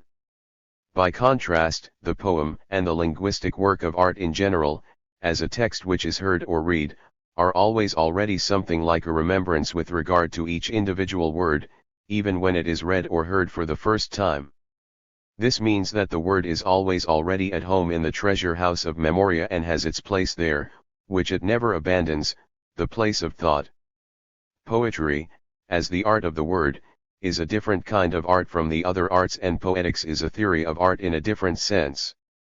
Poetry, even the most incomprehensible, exists in an act of comprehension and for a comprehension. The close connection between poetry and philosophy is based upon this fact. 8. It seems to me that this relation is far from being sufficiently appraised in aesthetics. This connection has not become fruitful, at least in the use of concepts. This is true even and especially for Hegel's aesthetics. Henrik devoted a highly stimulating and original contribution to Hegel's aesthetics, in the attempt to make it applicable to the modern. Or better, to rethink it from the standpoint of the modern. Henrik takes his point of departure in the double motive of Hegelian aesthetics. On the one hand, we have the pastness Vergangenheit character of art, which is 59. To be taught only in the sense that art is no longer the highest manifestation of the truth because the truth found its home in Christian faith and thought. According to Henrik, this means, on the other hand, that art becomes something different, after the reconciliation between being and the self has taken place in the speculative concept. In possession of the complete self-certainty of the spirit, art, according to Henrik, is something necessarily new. The self-movement and the self-satisfaction of the spirit engage in playful presentation in the medium of intuition Anschauung. This is the present and the future of art. This prognostic motive is also present in Hegel's aesthetics and is amenable to a development which allows us to understand not Ruckert or Overbeck, but today's modern 9. Following Heinrich, the modern is in a restricted sense really something new in contrast to the classical tradition of art, just as philosophy itself could no longer be the same after Hegel's completion of speculative idealism. Nonetheless, in all its novelty, the modern is the clear fulfillment of that which had arisen since the death of Hegel and Goethe. 63. In order to obtain this from Hegel's approach, Henrik coins the concept of the immemorial mediation of being and self. Out of this concept, he deduces the partial character of modern art. In modern art, the Platonic traditions claim to represent Darstellian Sanspruch, admittedly in such a way that the essence does not appear anymore, joins together with the pure performative character of creation, to which positivistic aesthetics has oriented itself. As the immemorial unity of self and being, modern art does not calmly call upon either the self-movement of the self or a pre-existing reality. It rather reveals the problem which the being of the self itself represents. This can be illustrated in modern forms of configuration, for example, in narrative, which proceeds purely as the inner movement of subjectivity without the path going through the second reality of things, or conversely in the tendency to trace all reality back to the self, like, for example, in collages. Reflectedness becomes the reflectedness of the artwork itself in that it has itself as its own theme. Now, Henrik does not go so far as to exempt the new potentiality which has permeated the work of art in the modern from all formal conditions which constitute artistic quality everywhere and from time immemorial. He names such abiding properties of the artistic character of the work: calmness, order, how things fit into the unity of life and meaning, harmony, reconciliation. However, he believes, the art of the modern turns the rigor of form upon itself. Breach of form becomes the principle of composition, p. 30. This is descriptively illuminating. Despite this, I must admit that the theoretical significance of these modern forms of art does not seem so great to me. In the end, the elements of any individual artistic creation are always so intended that they have to exercise a stimulating effect. All stimulating effects stand under certain laws of fading, contrast, echo, attractiveness and elegance. In short, the transitory nature of the value of stimulation belongs to the essence of stimulation. Thus, the modern can be described rather well from the standpoint of the specificity of the means by which it achieves its stimulating effects. However, even if these means may be hardly traditional, the way art is made out of them and what art is appear to me to be no different from what went on before. Presendan's concerned question about what will become of older art appears to me to be all too justified when we listen to the theory of the modern which is advocated here. And yet, the question is baseless. 60. Even Henrik in light of this question had to expand the concept of the modern into something indeterminate and infinite. So, I wonder whether Henrik would not have done better to take up Schelling, to whom he in any case owes the talk of immemoriality Unvordentlichkeit and who saw in art the organon of philosophy. Hegel's highly casual prognosis about the art of his contemporaries appears to me to be, in any case, 264 narrow a starting point for rendering Hegel relevant again. 10. The focal point of Hegel's aesthetics lies in conceptualizing art as a form of truth, or better, as a series of forms. This series of forms is the differentiation and integration of the ways of viewing the world in a philosophical history of art. The theory of the pastness of art is no historical thesis but rather a philosophical truth, whose conceptual implications should be developed. There results from this, it seems to me, a point of view which is better suited to move Hegel's aesthetics beyond itself and make it relevant for the modern. I mean the relation of poetry to philosophy, which is suggested in Hegel but never really developed. Obviously, the pastness of art is not valid for poetry in the same sense in which it is for Greek sculpture. The arguments of classicism do not really apply to it. Hegel actually always has the religion of art of the Greeks in mind as he thinks of Winckelmann, despite painting, music, and poetry receiving priority in that order, according to his own theory. One can ask whether this must not modify the pastness of these arts and, above all, that of poetry. If one sees that the concept and, with it, philosophical knowledge, is the measure of all truth, then it implies that the poetic word, because of its implicit conceptuality, is particularly close to the philosophical concept. The hierarchy of the arts is nothing arbitrary. It co-founds in its way the measure of the truth which is valid here. This is comprehensible enough in Hegel. Even if it is mostly in Shakespeare that Hegel sees the truth of the poetic art documented, even as objective humor, whose significance Henrik so strongly elevates, the proximity of the word and the concept remains a general distinction of poetry. Since, in poetry one works with the spiritual material of signs, which is of fluctuating sensuousness, without the meanings also fluctuating as a result, it would be worth appraising it for once as a counter-model to the pictorial conceptuality, which dominates aesthetics. Something particularly interesting develops in the discussion of the question concerning the theoretical avant-gardism of Romantic poetics and the practical obsolescence of Romantic poetry. Even here, though, I cannot withhold the doubt as to whether the obvious virtuality of conceptual expressions does not produce an effect which wrongly acts as an impetus for theory. What is meant is always indeterminate and hence capable of being fulfilled in many ways. What is explicated is by contrast fixed and thus starkly exposed to obsolescence. 11. The title "The Arts No Longer Beautiful" is a program, indeed a provocation. It expresses a tendency to abandon the concept of the aesthetic and the traditional concept of art in order to confer a new legitimacy upon the phenomenon of the present. 61. The Arts No Longer Beautiful, the preamble to the volume is arguably far from the tendency which is visible in its conclusion.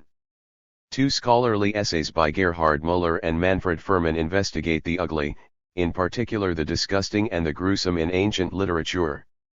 Their discussion reveals a tendency to dismantle forcefully the aesthetic integration which connects these limit phenomena of the aesthetic to the core of the artwork and to discover a kind of precursor to the arts no longer beautiful.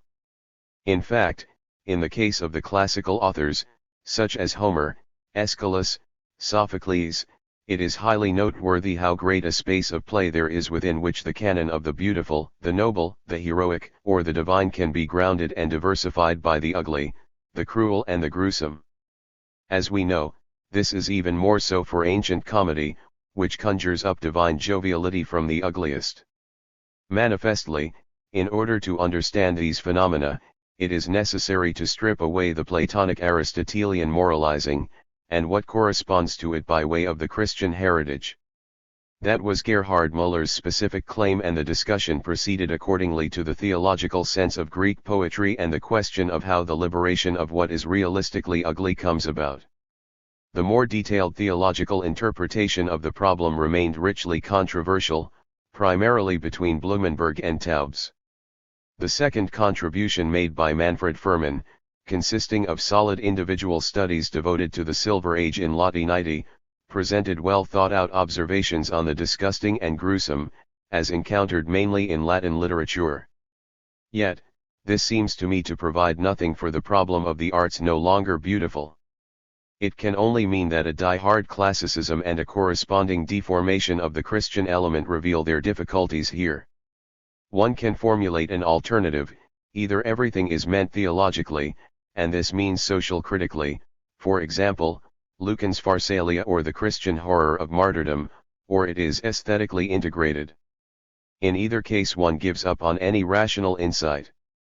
Obviously, it is not so easy even for a historically trained mind to suspend its well-cherished concepts and find what is obviously rustic with all its metamorphoses as self-evident as it is. All of this has little to do with the actual theme: the arts no longer beautiful.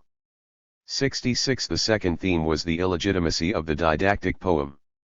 Fabian makes a highly convincing presentation of how the poetic recognition of the didactic poem was made difficult by the Aristotelian disqualification of Empedocles from the genre of the epic and by the Aristotelian concept of mimesis, imitation. He also shows that it is only with Renaissance poetics that the theory of didactic poetry came out into the open. We may draw the following conclusion: the didactic poem may even be a limit phenomenon of the aesthetic, but it still has great popularity. This shows us indirectly that art is simply not so purely aesthetic, even when it is still fine art. The third theme could lay claim to a favorite philosophical interest: the aesthetic as the limit appearance of history. Krakauer's presentation discusses the problematic of general history in relation to the fact that representations of particular history correspond better to the claims of scholarly research. In opposition to the well-known Croatian critique of the claims to history made by all history, which is particular and not universal history, Krakauer pursues a precisely opposite perspective. Because, in the narrow sphere of questions of a particular history, the determining factors are rather manageable and verifiable, particular history appears as scientifically 62. Legitimate, whereas general history appears as a mere aesthetically enhanced narrative. However, was Croce still not ultimately correct? In the case of a particular history pursuing a particular theme, is that which speaks to us of history at all not ultimately less the logical data sequence of a development, for example of a style, than precisely the temporal moment in it? For the sake of this temporal moment, history, whether general or particular, cannot do without the narrative and now. It seems to me a strange consequence of the positivistic theory of science that here what is essentially historical is pushed entirely into the aesthetic. However, Krakauer must be explicitly lauded for not being blind to the fact that, despite all the problematizing of general history, 12 history still possesses a legitimate meaning for non-historical ends. 13. Now surely, what would historical ends be? 14. What would means be? 15. Krakauer's presentation is bookended by two contributions from historians. Christian Meyer describes the religious serenity with which Herodotus grants necessity as well as chance their right in the great event of the Persian Wars, calling it the deficit in historical accounting. What does religious really mean here? Taubes has rightly expressed doubts about the appropriateness of this concept when it comes to Herodotus. With a fine sense for the change from the 18th to the 19th century, Reinhard Koselleck examines, in the historian Archenholz, who is not quite a great choice, the notion of chance as the residue of motivation in historical writing. It is somewhat perplexing that he only thinks of the historical theology, of Hegel and Droysen, for the historicism of the 19th century, and accordingly 67 ascribes to this historicism the complete dismissal of chance. This seems to me to exaggerate, to the point of a false obviousness, the knowledge, acquired long ago and emphasized by Erich Rothacker, of a secret kinship between the hostile brothers, Hegel, and the historical school. It is certainly due less to the presentations than to the way the question is itself posed, that one does not really gain any wisdom from the discussion of the role of chance in history. What chance is treated here as a clear entity. Pure chance is contrasted so absurdly to all that is caused that it naturally must then be liberated from this artificial purity.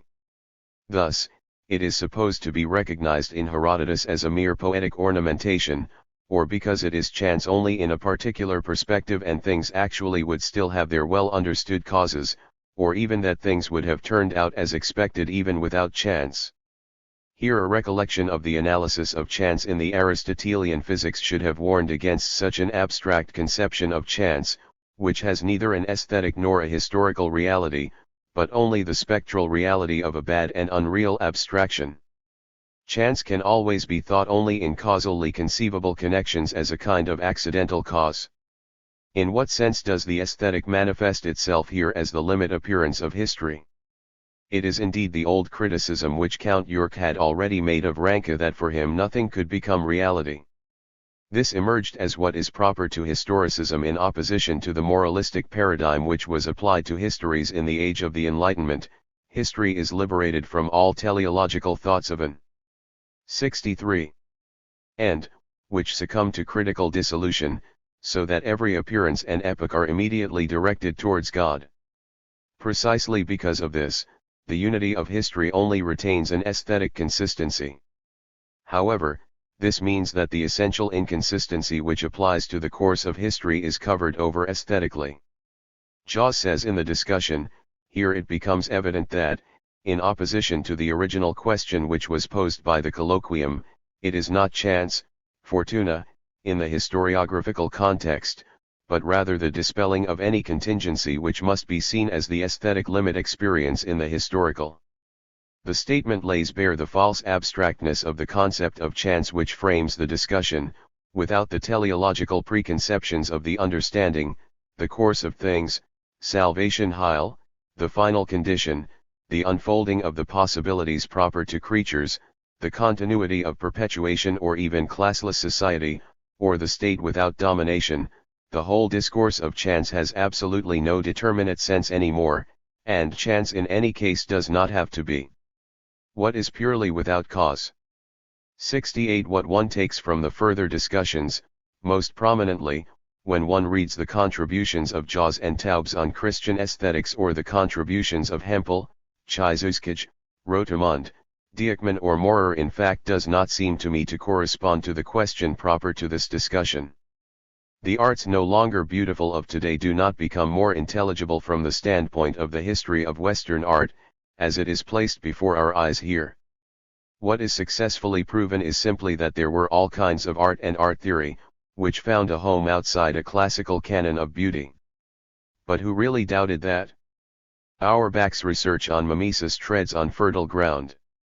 However, it seems to me that the problematic of the arts no longer beautiful of today is really not clarified by it.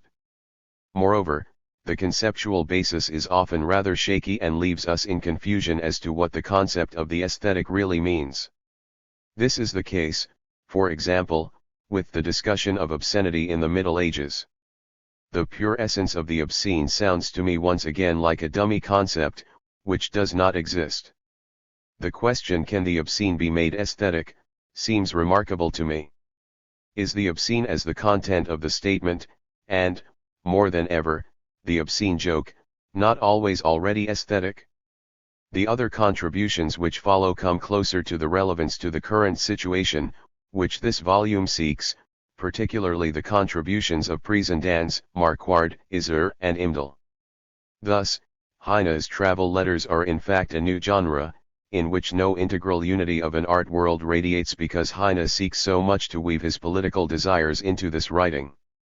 Presendan's analysis of these interweaving makes indirectly clear the kind of artistic height Heine's art had reached. Presendans is, in my view, right to resist the talk of the limit phenomenon of the aesthetic. Where is the core region of the aesthetic supposed to lie? In French classicism. To me it seems to lie most likely in what Hegel called the religion of art, that is to say, in the Greeks, who had arrived at the complete exteriority and visibility of the divine. One could also call it the presentation of the holy world. However, for the Hegelian theory of romantic art, which lets exteriority reign free, and this means, which knows no ideal, what results from this is precisely the pastness of art. It does not seem to me justified to establish the concept of the arts no longer beautiful from 64. The single standpoint of the dissolution of the aesthetics of genius.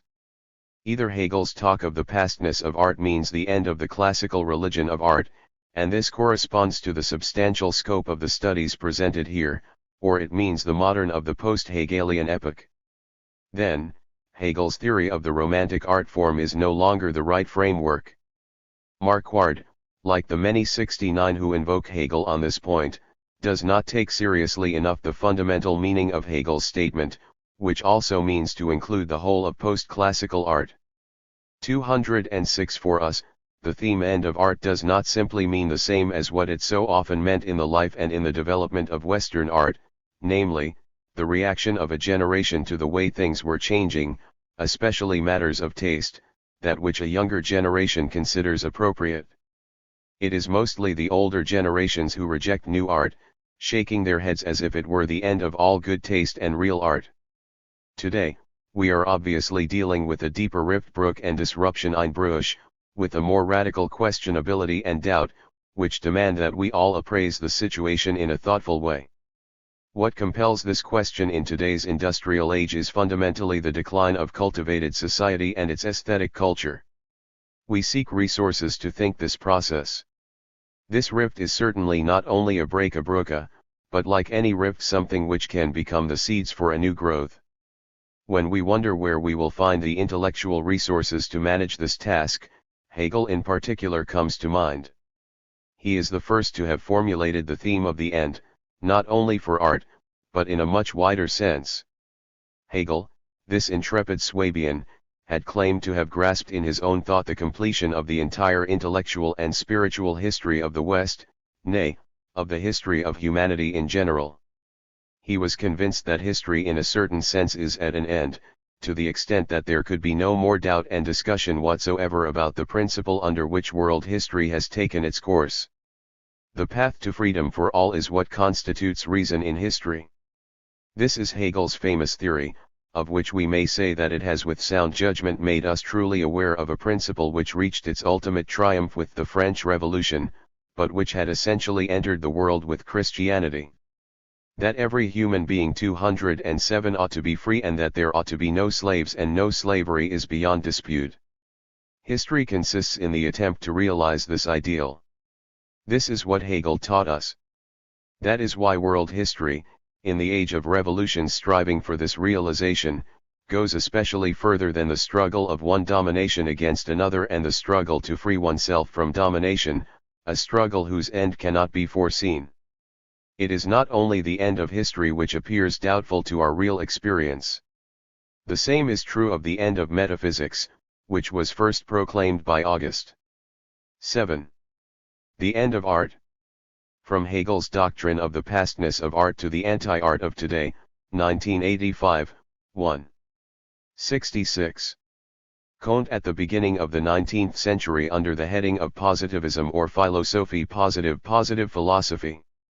He proclaimed, the age of metaphysics is at an end. We have entered the age of science. This is what it said and was reaffirmed over and over again.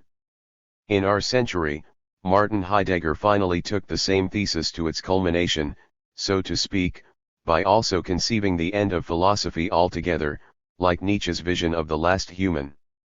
In this end of philosophy, Heidegger sees us approaching a state where we generally do not feel the need to ask the question concerning being in the age of technological perfection, and that another kind of thinking becomes necessary.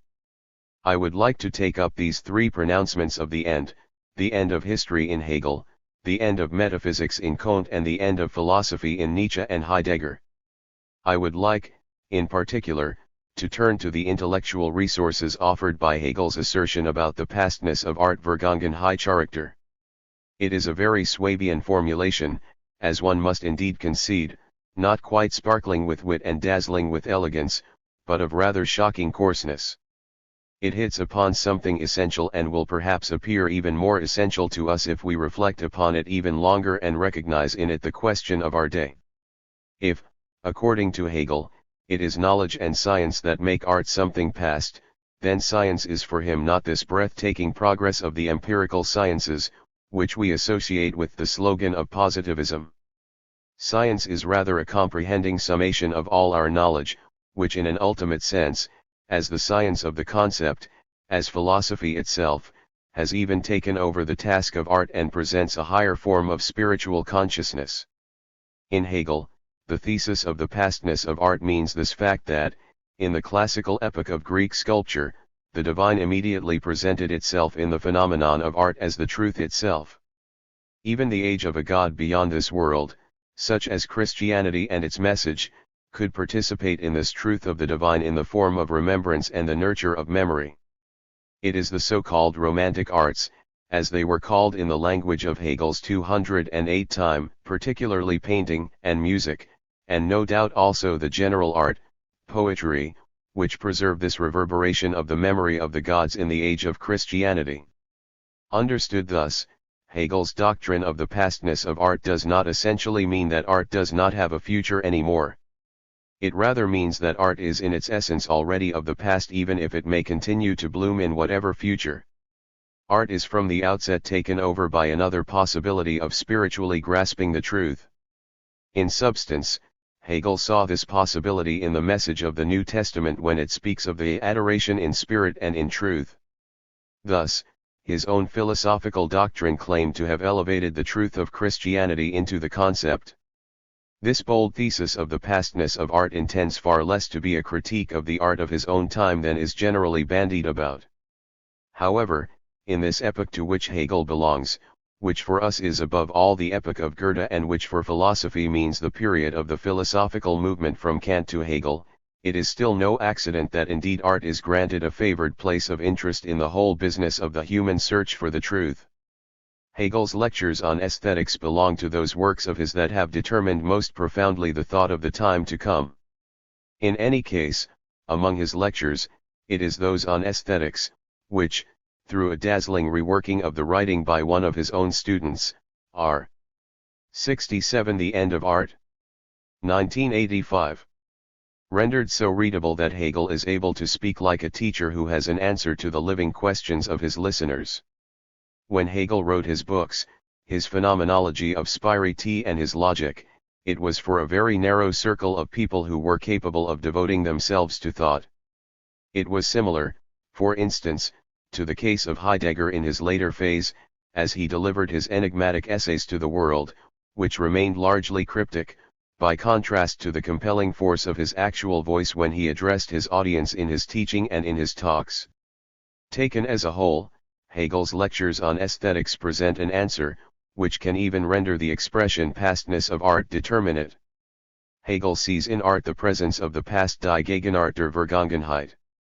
This is the great new distinction which art has in fact acquired in all our consciousness. This is confirmed not least in the way we use language. It is only in the 19th century that the expression art begins to acquire its narrow and non-ambiguous sense, designating what one had to distinguish explicitly earlier as fine art shown Kunst from the other human arts, handicraft and mechanical art.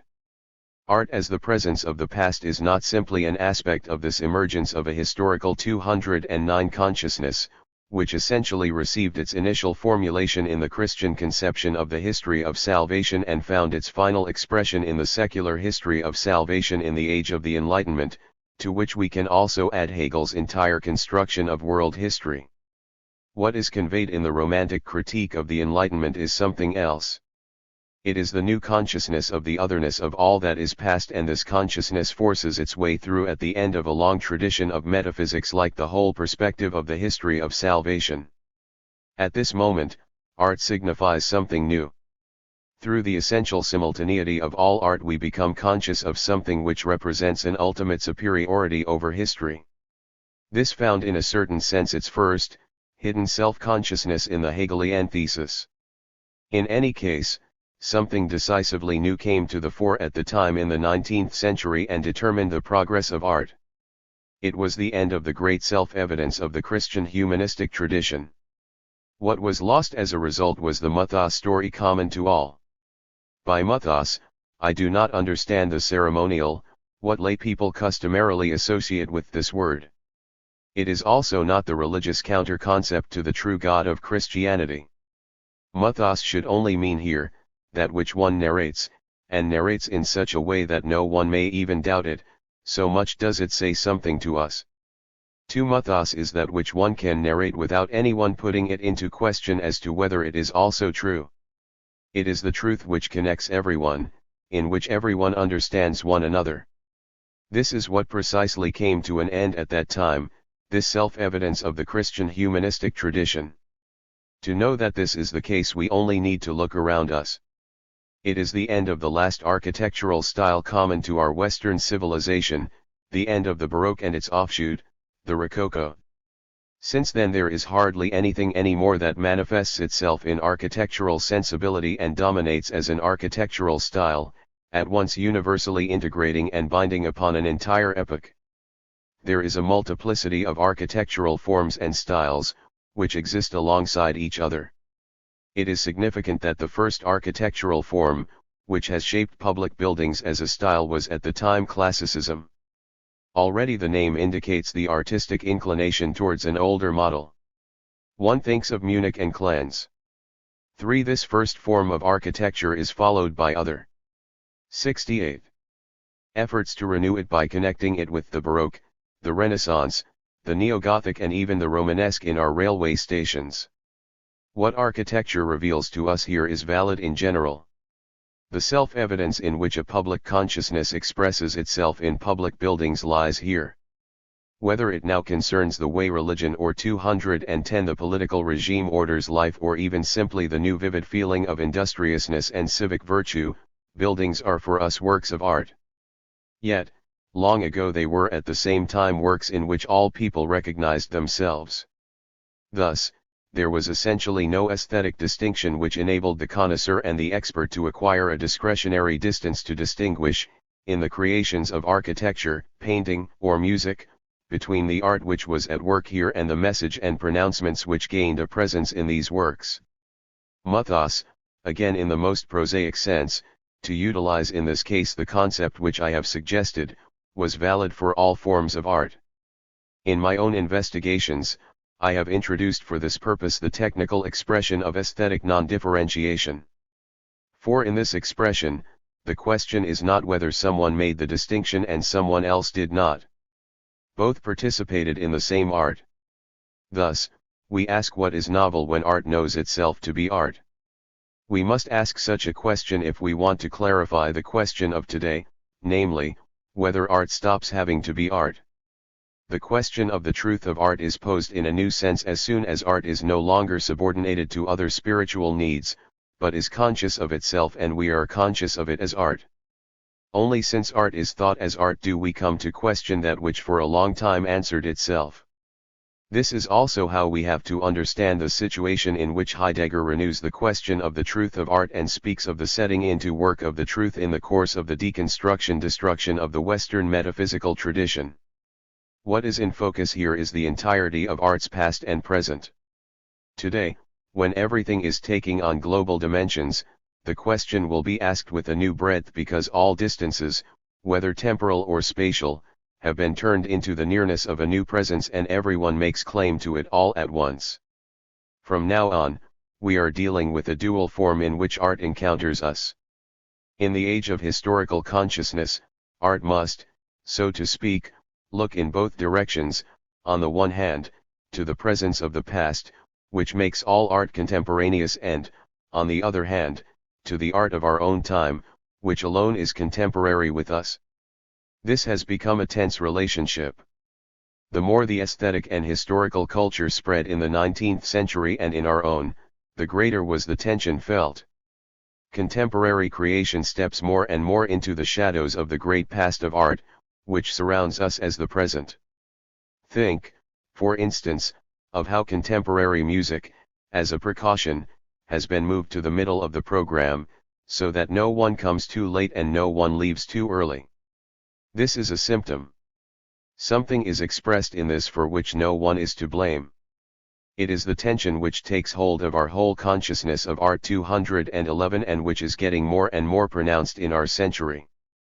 We only have to think of the explosion of painting at the beginning of our century, the emergence of objectless painting or the slogan of anti-art, which today gives expression to our resistance to both the industrial society with its general reproducibility and the cultivated society of yesterday.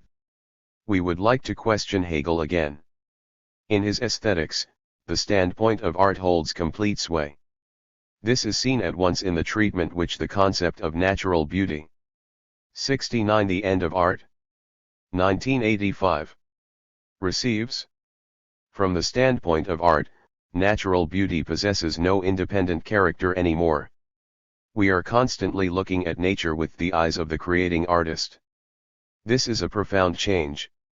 The background of the experience of nature constituted by the theology of creation or cosmology has been completely dissolved to the point where it is no longer creation, whose grandeur and sublimity touch human beings, but the soul's response, which can grant us nature, especially in its being undisturbed by the human will.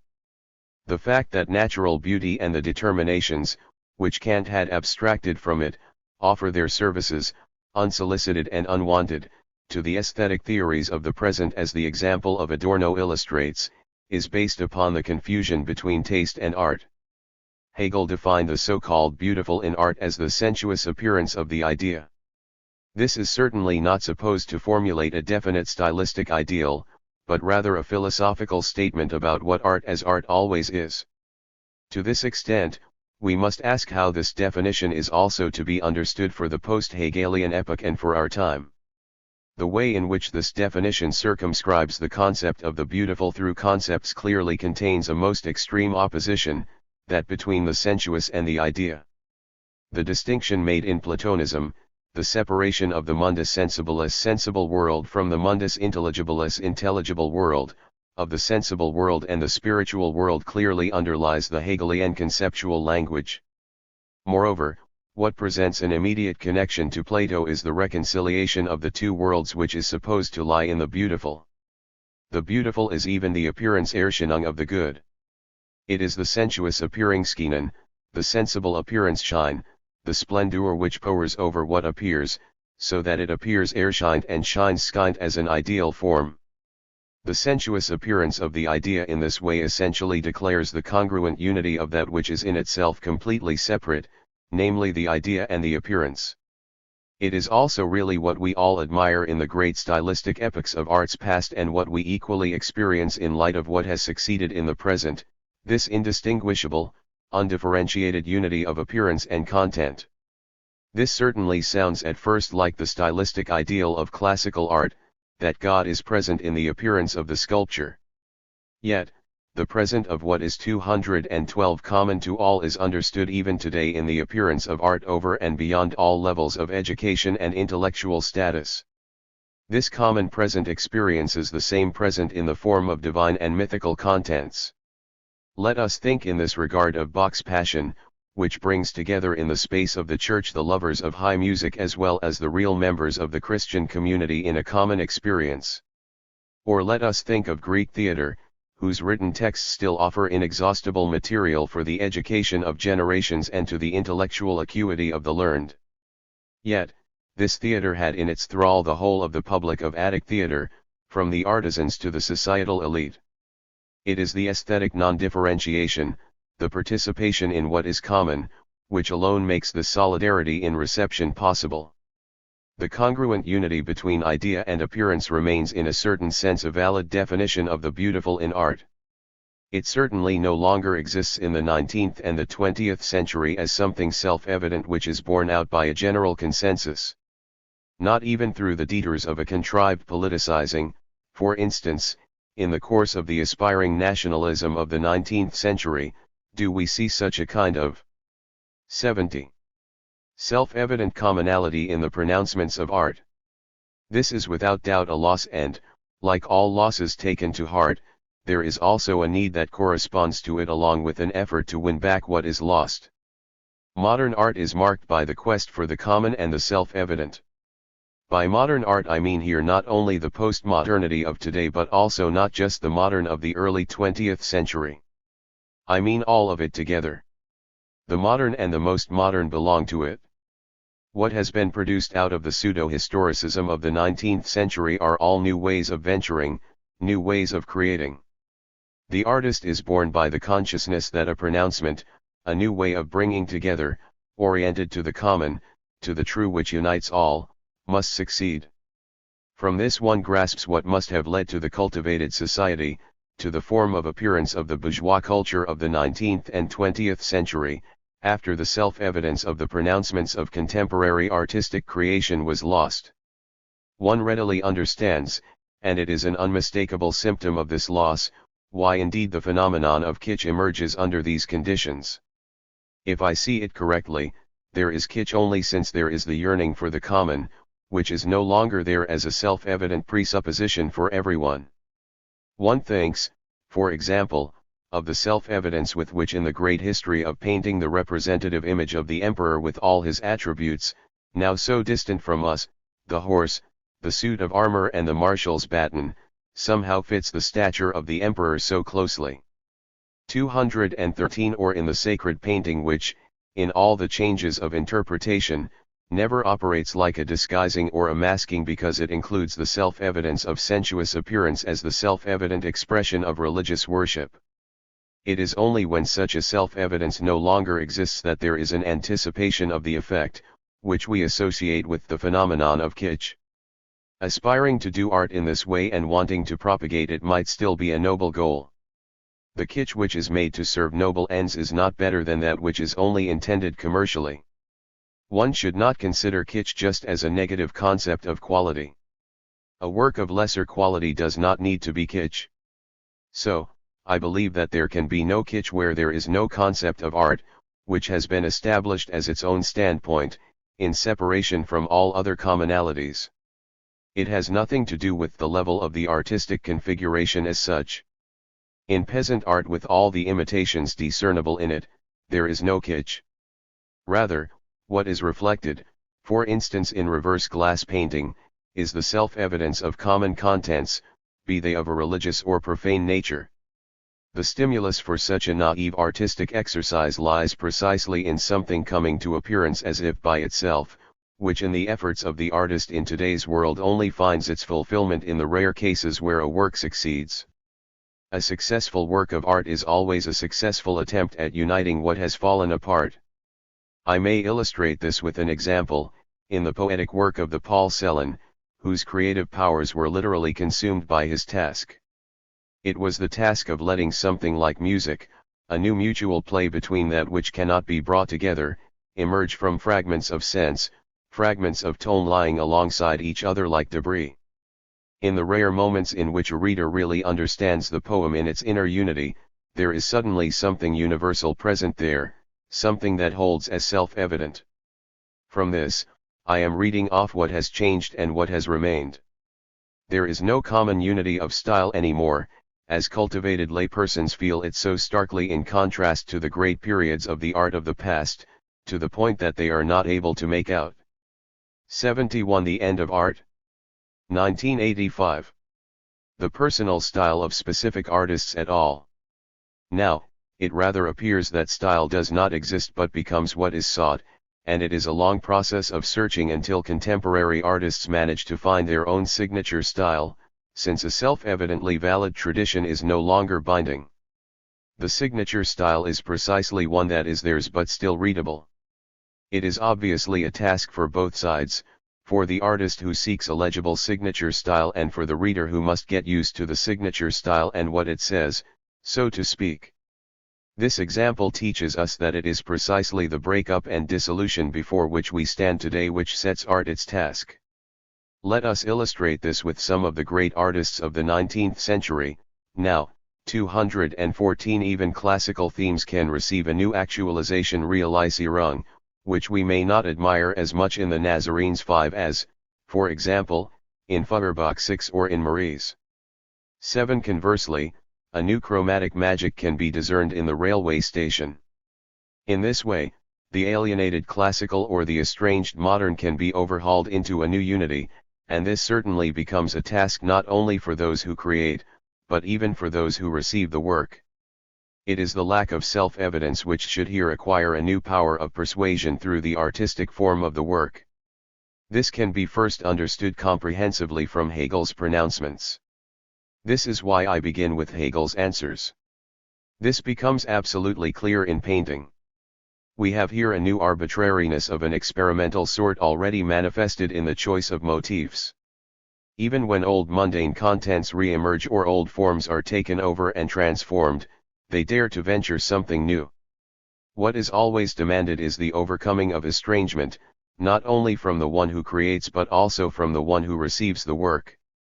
The history of modern painting demands from the painter a long series of working attempts and demands from the viewer a familiarization with the signature style of the artist. Even though Hegel meant that everything was tested and measured, and that the progress of painting occurred in mere variations, the truth is that the history of the painting has really undergone revolutions. With every new turn the demands on the spectators are increased so much that, in the end, the artwork itself appears to lose its identity in light of the intervention of the reproductive arts and the enormously increasing demands on the spectators. In reality, as I have shown, the inner logic of this development is already laid out in Hegel's point of departure. With this we have neared the stage of the discussion, which dominates the scene today. Experimentation has exploded all limits. The expectation which the layperson has of a painting is extremely strained. We stand at the end of a long challenge, which has finally led to a resolute suspicion of images and a suspicion of art in general through the cubist fragmentation of form, through the expressionist distortion of form, through the surrealist way of making things cryptic, through the growing depletion of images into the objectless. 8. The work of art is no longer supposed to provide the consumer with unbounded satisfaction. The artist would like to provoke and irritate, and many would like to understand their work as only a kind of suggestion, which invites others to become active in reconfiguring the work and continuing it. Thus, for example, in serial music the order of the performance is left to the interpreter. In the same way, the viewers of a painting must often let themselves be convinced and bewildered by the vacillating ways in which the same painting can be read. 215. One thinks of Monet's cathedrals or Picasso's 40 variations on Las Meninas by Velázquez. The stimulating 72. Vitality of the new rhythms, the intensification of what is striking, of what is caricatural, of what is sign-like wants to abandon completely the quiescent sameness of the work. Nevertheless, it seems to me still hasty to dispute the legitimacy of the concept of work on those grounds. This still remains true, while the piece of work which is produced through craft or the factory exhausts itself and is consumed in its use, however much the artwork is inserted into the constraints and purposes of life, it stands out. It acquires permanence. Once, it stood among human beings, Rilke. First, we have the artists themselves, who among the innumerable working attempts at the service of their craft, designate this or that as belonging to their work. This is what one calls their overwork. There are also those who receive the work. I remember many of Gunther Ramin's organ improvisations in the style of a motet at the St. Thomas Church in Leipzig. Not always, but now and then one would simply not wish to step out, such was the hold of the improvisation at the organ. Fleeting, singular, and unrepeatable, it gained permanence in judgment as this one which the hearer specifically distinguishes. This means indeed to judge, to select, or reject, to place in the light of what is valid. This is truly no lifeless identity of the work, against which one would have to summon difference. Here we are constantly entering into a new form of validity, in an enduring and simultaneously changing form of validity. It may be the case that the days of panel painting are drawing to a close, that the great murals of a Tapies or a Miro, or the sculptures and brush strokes of a Henry Moore or Serra, which surge into free space, acquire a unique imagistic majesty in their surfaces and spaces. It may be that these correspond more deeply with the haste and hurry of our life world than is possible within the scope of the gallery. Everything that has permanence as an artwork has a hold on us, Let us linger in the midst of a raging storm. Let us conduct an experiment, insofar as we follow the old phenomenological need and, starting from the extremes, aim at the common mean. What makes something art, in former times like it does today and tomorrow? I consider, with Hegel, such extremes to be architecture and poetry. The former stands unmoved through all times, in the midst of weathering and decay. The latter, by contrast, the art of the word, the poetic art, which is handed to us, survives and overcomes all space and time. We ask how in these two extreme forms of art the work has its status and gains its life between the creators and the spectators. To pose the question in this way means from the very outset to pull the rug from underneath the false alternatives of production and reception, of the aesthetics of production and the aesthetics of reception. It is not only that, in both sides, what is respectively the other side is always included. On the side of the artist we have the anticipation of the effect 216 which the work will have, whether as fulfilling an expectation, trumping an expectation or producing a contrast to an expectation. On the other side, the work of art is always encountered in such a way that the spectator always ascribes something like an intention or an idea to it or to the artist, who is its creator. This is done in such a way that the work itself may on occasion lag behind its idea. However, both of these intrusions from either side remain, for their part, anticipations, and the true reality appears different. As something accomplished and successful, the work is neither the mere realization of a planned effect nor, seen from the other side, could the idea which the spectator recognizes in it claim to capture. 73 The End of Art. 1985. The whole work. It is like a genuine dialogue, in which the unforeseeable makes its appearance and orients the course of the conversation. Thus, we speak in architecture of the building plan of the master builder and of the architectural design, which the admirer recognizes in the building. Or we speak of that which poets meant in their poems and of that which speaks to us in the poem. Even the poem says more than what any person hears from it. Understanding does not aim at recognizing what one meant. It concerns more, something that neither the poet knows nor anyone else can say, and yet, it is not arbitrary or subjective. We have to ask how this is so. There is the building owner and the architect. What we have here is not an inspiration, a dream building, as every architect certainly dreams or has in the drawer. What we have is rather a given place, a determinate purpose and a pre-given environment, urban or rural. This is most certainly where the art of architecture comes to fruition, to fit within the spatial conditions and to establish a new spatial order. Buildings are never utopias. In architecture, more than in other realms of art, what is of concern is the identification of the leading function to be bestowed in each case upon the creation on the basis of the need, the purpose determined and the terms of the contract. We then say that the artist is less free in this situation, and this may be true. First of all, the modern self-perception of the architect may not have remained untouched by the general transformation brought about by the ascent of art towards autonomy. First and foremost, it is the predominance of the free creation of images and their spread by means of the reproductive technologies of our century which have in turn had an impact on the architect and the experience of architecture on the part of the spectator.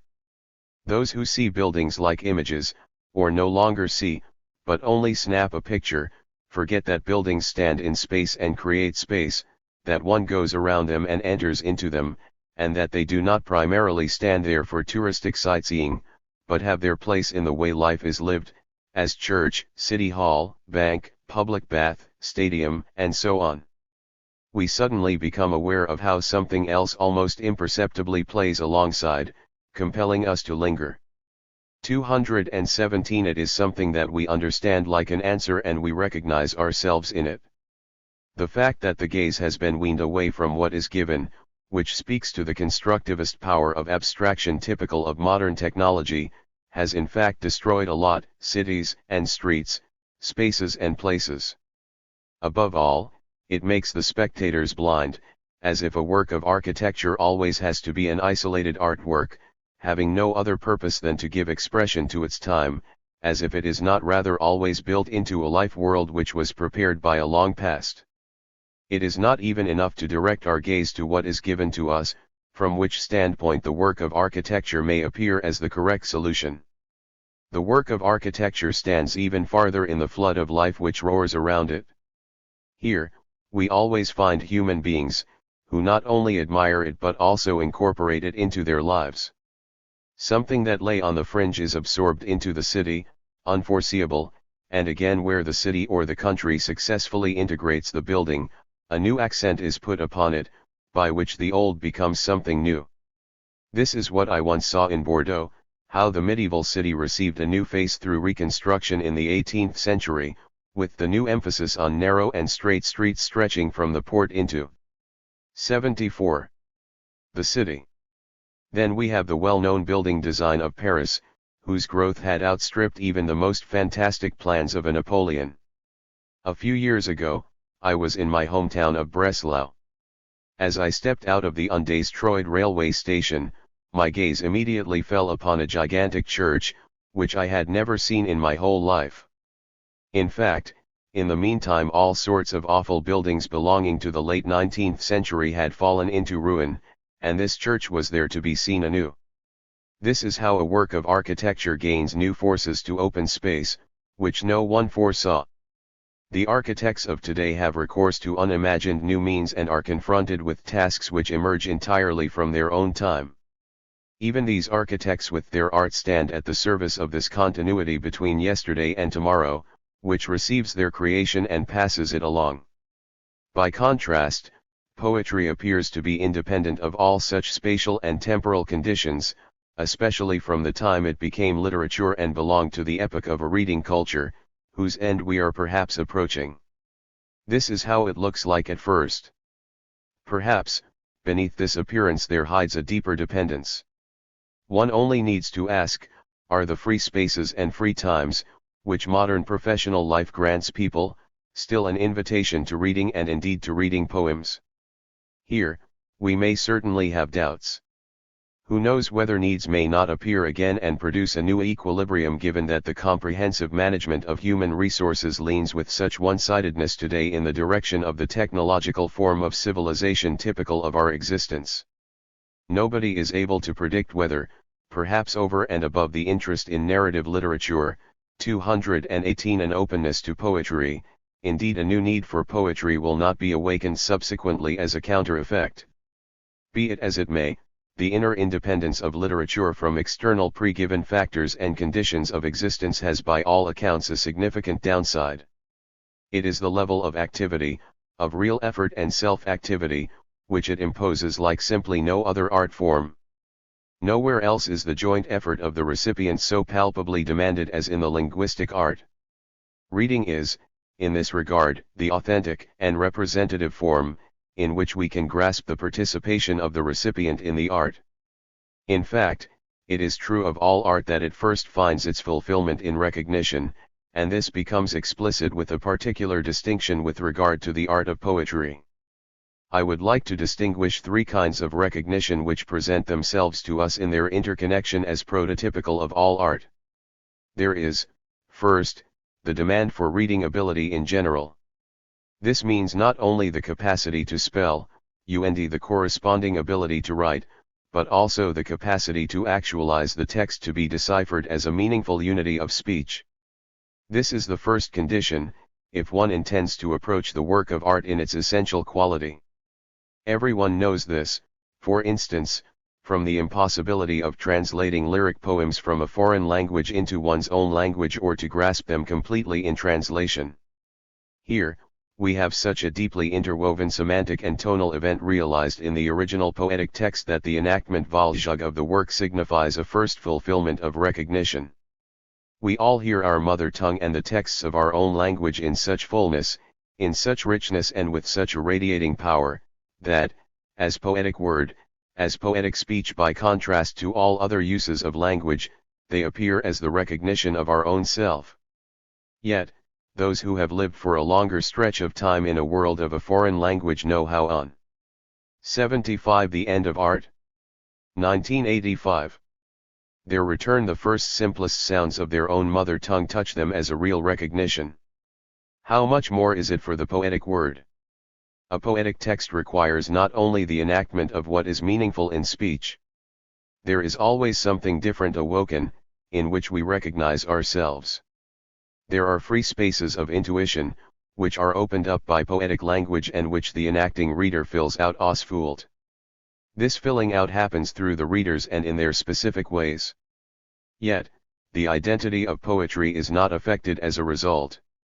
To me, if I call to mind right now the famous poem by Goethe To the Moon, the waft of mist and the undulations of light, which the misty brilliance evokes, certainly shimmer before the eyes completely differently than to anybody else or even to me at another time.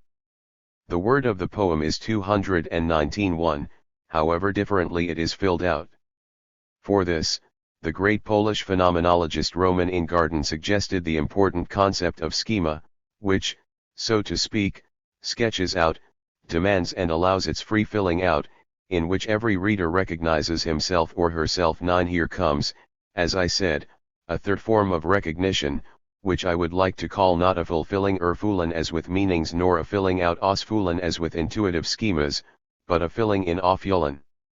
This seems to me to be one of the essential insights in relation to the essence of all artistic experience in general.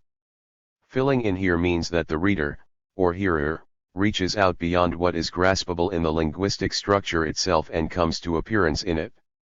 The reader goes beyond the text, so to speak, in the direction of what it wants to convey. We are all capable of this filling in when a linguistic structure of the poetic kind has seized us. We then let our own subjective and private world of experience completely merge into it. We see and hear past the weaker or shallower points of a composition. We fill it in, and only in this compelling filling in does the work of art gain its essential reality. Only then does every opposition between what is meant and reality, any opposition between what the artist would like to say and what the recipient takes from it, disappear. They have become one. This is the reason why they have lost every trace of privacy, so that even the occasional biographical aspect of a poetic work is transformed into something universal. This is the reason why works of art grant all who enter into their spell a real encounter with themselves. When a linguistic work of art is there for us in such a way, many of what were pre-existing forms may have entered into the arrangement of the structure. In this regard, the study of intertextuality, as the French post-structuralists practice it today, has certainly hit upon something correct. Yet, something is only a poetic structure when everything pertaining to the pre-existing form has entered into the new, singular form, which lets the poem be there for us as though it had never been said before and as though it were specifically said to us for the first time. Here lies the prototypical meaning of the concept of filling in. Even in relation to all other kinds of art, only this experience signifies the full realization of the artwork, so that we no longer remain in the distance of an aesthetic judgment but merge into the work completely. This is what Hegel had in mind when he placed art as intuition Anschauung alongside prayer and philosophical thoughts. In times when information technology and the technologies of reproduction pour out a constant flood of stimuli over human beings, realizing the artwork in this way has certainly become a difficult task. Today's 220 artists, whatever their art, have to battle a flood which dampens every sensibility. This is precisely why all artists of 76 today have to offer estrangement so that the persuasive power of their configuration achieves an effect and reverses the estrangement into a new homeliness. The pluralism of experimenting has thus become unavoidable in our epoch. Estrangement to the point of incomprehensibility is the rule under which the creative power of art in an age such as our own can be fulfilled the quickest. The ideal unity of convergence between the familiar contents of the figurative and poetic arts and their configured form can no longer be expected in our epoch like in the times bound by tradition. Now, it is necessary to create art within the terribly fragmented existence in which today's world constantly moves. If forms of life change at such a pace as is the case in our present, then the artistic responses to this present must also distance themselves with a particularly estranging intensity. Yet, perhaps the distinction between today's art and earlier art is not as great as it usually appears, if a present reflects upon its present or its immediate past. An end of art, an end of the never-resting will to create, which belongs to human dreams and yearnings, will never come to be, so long as humans shape their own lives at all. Any supposed end of art will be the beginning of new art. 221 Whoever reads the Hotto edition of Hegel's lectures on aesthetics cannot escape the strong impression of a text which has been rendered in a fully readable form. This is particularly so if we compare these lectures to other lectures from the huge edition of Hegel's works prepared by the Friends of the Immortalist. 2. We now have come to recognize through recent investigations that this text is accordingly less authentic than what we had automatically assumed up until now. A versatile writer and stylist such as Hotto strove to render Hegel's theories, so decisive for him, palatable to the tastes of his own generation. In so doing, he obviously introduced many of his own views, which did not cohere with Hegel's own. 3. At the very least, this lack of authenticity might also apply to the properly conceptual elements in the construction of Hegel's lectures. There is, however, one serious intervention by Hotto, of which we already became aware since Lassen attempted, and failed, to offer a new edition of the lecture on aesthetics. I have in mind the conversion of the section on natural beauty into an independent second chapter prior to and paralleling the section on artistic beauty. This is misleading. Hegel had in fact conceived of his aesthetics entirely from the standpoint of art and famously subsumed natural beauty under art as a reflection of artistic beauty. This heavy intervention by Hotto, which covers up something essential, weighs all the more heavily as the conceptual schematic, with which Hegel worked in his aesthetics, besides the unease which it generates, is of a heightened interest for the philosopher. This 222 is confirmed by the enthusiasm and persistence with which Hegel constantly recapitulates the fundamental ideas of his schematic in all the individual chapters of his lecture. Hegel repeated this structural schematic of his lecture so often and so precisely that we may consider this schematic to be authentic. This is why its implications deserve our particular attention. What stands out in the guiding conceptual structure, in the division of the epochs of art into symbolic, classical, and romantic art, is that this conceptual construction finds no true confirmation in poetry but obviously in the sensuous and figurative angelic arts, that is, in architecture, sculpture, painting and music. This has its good reasons. The sensuous and figurative arts are subordinated much more to the exteriority of taste. The transformation in taste is patent and thus particularly suited for articulating the history of art. As Hegel saw, taste is in fact not what is essential to 8. The place of poetry in the system of Hegelian aesthetics and the question of the pastness of art, 1986, 1. 78. Art, but rather constitutes the sensible skin, so to speak, which we need against the challenge and influx of everything that encounters us. We also need it against the challenge of our own constructions, our works, and artworks. This skin of taste can be damaged to a much greater extent by what is sensuous and figurative than by anything crass and crude in a linguistic and literary form. This is a well-known fact since Lessing's Lacan. It accords with the fact that, when discussing the general theme of art in systematic contexts, Hegel by art never has in mind poetry in particular, but either architecture or the plastic arts. As he clearly notes, poetry is even to a notable extent the universal art. Nevertheless, poetry assumes an exceptional position in the schematic of the aesthetics lecture. In the hierarchy of increasing desensualization Entsenlichung and growing spiritualization Vergeistigung, poetry represents the final stage. It has, as Hegel says, its existence only in consciousness itself. There are forms of inner representation Vorstellen and intuition Anschauen which make the artwork an artwork or manifest it as an artwork. Poetry is, in this regard, the extreme counterpoint to architecture, which is scarcely spirit, but only symbolically or suggestively so, and which, in accordance to its nature, only belongs to the neighborhood of the spirit. In Hotto's edition of the Aesthetics, Hegel does not seem to have retained in his language the terminological formulation which we know from the concluding chapter of the Phenomenology of Spirit.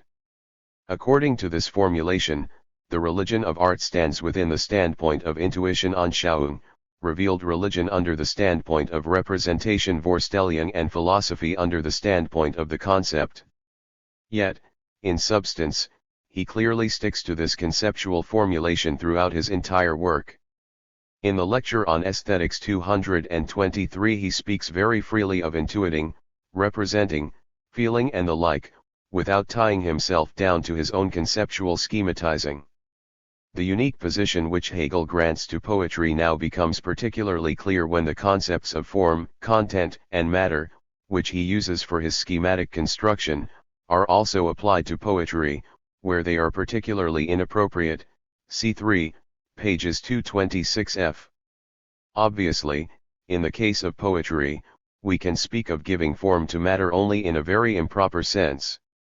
Already in music, the talk of tone matter is unsatisfactory.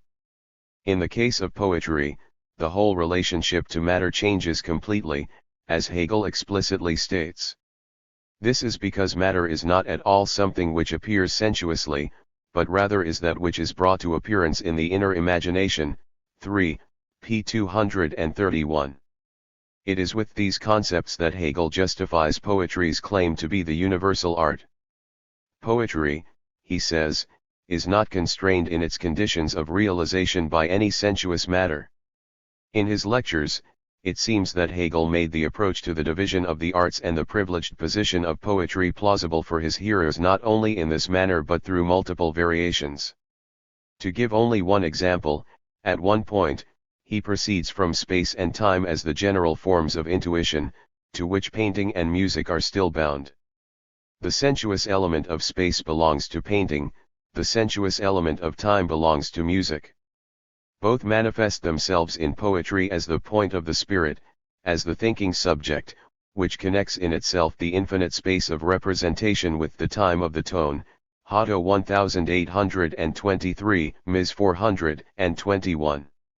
In this, Hegel not only follows Kant, but a well-known topic of Aristotelian philosophy. In his famous introductory statement, 79, The Place of Poetry in the System of Hegelian Aesthetics, 1986.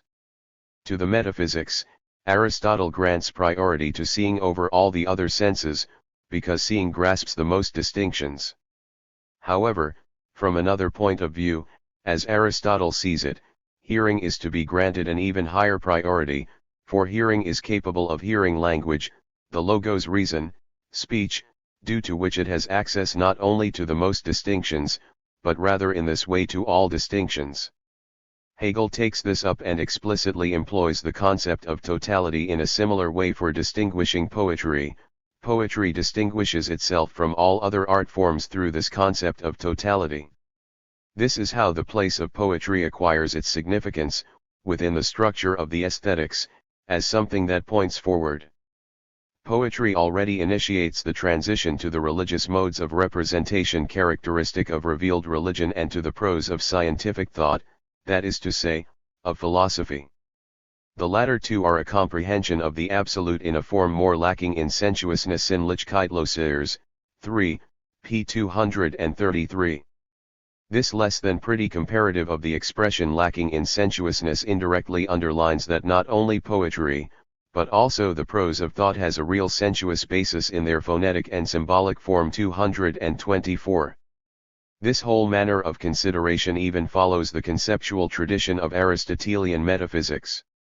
The comprehensive definition of art, which Hotto offers in his edition of the Aesthetics lecture, as the sensuous appearance of the idea, I, p. 144, should thus not be weakened in the least, even if Hegel ascribes an increasing spirituality and a decreasing sensuousness to poetry in comparison to the other arts. It is important to realize that this fundamentally Platonic, Phaedrus 250d, formula manifestly cannot be verified in Hegel's Berlin lectures. In fact, Hotto employs the beautiful turn of phrase in a traditionalistic context, namely, in the discussion of the relationship between truth and beauty. This fundamental Platonic theme is really not intended to be applied to artistic beauty and the forms of art, but rather encompasses natural beauty as well. In addition, This Platonic theme is applicable to poetry only in an imprecise sense, for it is clear that the sensuous appearance of the idea is only realized in the form of a representation and thus in the imagination. Yet, our real theme is precisely the marginal and transitory position which poetry is accorded as the most spiritual of all arts. It is, thus, worth dwelling on those formulas of the ideal of beauty which have been better verified in Hegel's writings. When Hegel describes the ideal as the being Dasein of the idea or as the existence of the idea, he basically follows the Kantian way of speaking. According to Kant, the ideal is the idea in individuo in a single being. These ideals are obviously such that one would not want to grant them objective reality, existence, immediately. Critique of Pure Reason, b. 597. This certainly is also true for the ideal of beauty, which in the Critique of Judgment, 17, is called an ideal of the imagination. Furthermore, in Hegel's way of speaking, one should never understand existence in the sense of the Kantian objective reality, but precisely as the existence Dasein of the idea in individuo. When Kant finds the ideal of beauty only in human form, namely in the expression of the moral, this is a classicist narrowing, from which Hegel has truly wrested the entire breadth of the spirit and the spirituality of beauty. In this context, there is already in Kant an indication of a turn from taste to the spirituality of art, when it is said that art is capable of making moral ideas visible in corporeal expression, as the effect of what is inner das Innere, so to speak. What becomes visible in this way? 80. Whether figurative or represented, is in any case an idea. There can be no doubt that for Hegel in the case of poetry the idea appears in the representation, that is to say, it is represented as something sensuous and figurative. It is in individuo as something which is represented, such as the ideal of the wise, which Kant offers as an example in the Critique of Pure Reason. Now, upon the ground of the fundamental assumption that 225 art is a mode of the absolute spirit, Hegel obviously builds a hierarchy of spirituality. This hierarchy allows him to say of poetry that it goes so far in the negative treatment of the sensuous sinnlich elements that it rather reduces what is opposed to the heavy spatial matter, the tone, to a meaningless sign instead of shaping it into an suggestive symbol like what the art of architecture does with its material. Yet, in doing this, poetry dissolves the fusion of spiritual inwardness and external existence to a degree to which it no longer begins to correspond to the original concepts of art. Hegel has not completely escaped the danger which obviously lies here when he ventures to make the stunning statement that for poetry it makes no difference whether a poetic work is read or heard. 3. p. 227. This can be accepted if one thinks of reading as something like an inner hearing. However, Hegel goes still further, ending up with the thesis that the translation of a poetic work can render an artwork in another language without any essential loss of what is properly poetic. We must certainly assume that Hegel really thought this and not perhaps Hotto. It would go with the new enthusiasm of the Romantic era for world literature. In addition, it is certainly true of narrative forms of poetry and drama that they are translatable, but not for lyric poetry, and Hegel had certainly perceived these distinctions. Nevertheless, it remains a stunning statement. In the case of the translation of lyric poetry, the sensuous appearance in language is evidently so deeply transformed that the Hegelian statement is actually only understandable, although certainly not justified, if we consider the vividness awakened in the imagination by language and not simply the immediacy of that which resonates in the sounds of speech. Even then, it still remains the case that it is what resonates in the sounds of speech that most of all elevates the vividness of what is poetized to its incontrovertible self-evidence and presence. Obviously, one must understand the questionable Hegelian exaggeration on the basis of its intention, which is to make perfectly clear the distinction between poetry and music, which he treated previously. It is certainly correct that the musical tone is fundamentally different from the building blocks of poetic texts, that is, the word. A tone simply acquires its concrete determinacy only through its relationship to other tones. By contrast, the word is always already the word of a language and has therefore a determinacy on its own within this language. Even if quite vague and quite capable of variation, this determinacy is still confined and related to certain meanings. Hence it is for good reasons that there is actual performance in music. With this, music first acquires its ontological status and not just in being inwardly possessed by the imagination. The notation is not even comparable to the way poetic language is fixed in writing. 226 It remains an exaggeration, in this case ventured by Adorno. 81 The place of poetry in the system of Hegelian aesthetics, 1986. To see human beings still simply listening to music instead of themselves reading the musical scores as the underdeveloped state of musical connoisseurship, and to invoke the fact that, in the case of poetry, we have learned a long time ago to hear in our inner ear something which is read. Clearly, it is the same exaggeration and from a similar intention that underlies Hegel's assertion that lyric poetry experiences no essential loss in translation. Hegel's own position on music indirectly confirms that he did not find the poetic loss which must be accepted by the translation of poetry to be very detracting. Obviously, words are what are essential for him as the authentic bearers of sense. In contrast to absolute music, this appears in an inverted sense, so to speak. He emphasizes his distance from absolute music because it lacks the word.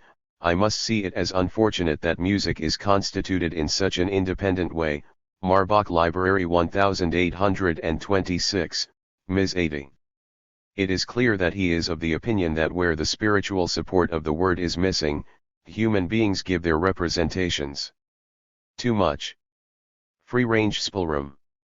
Just as the sense-bearing word is missing in music, in the case of the translation of poetry the sense-bearing word is, for him, almost everything. This becomes immediately clear if one pays attention to the relationship of poetry to speculative thought, as Hegel depicts it in the Aesthetics. There he says, for instance, that speculative thought stands in close kinship to poetic fantasy and articulates the difference in the following way.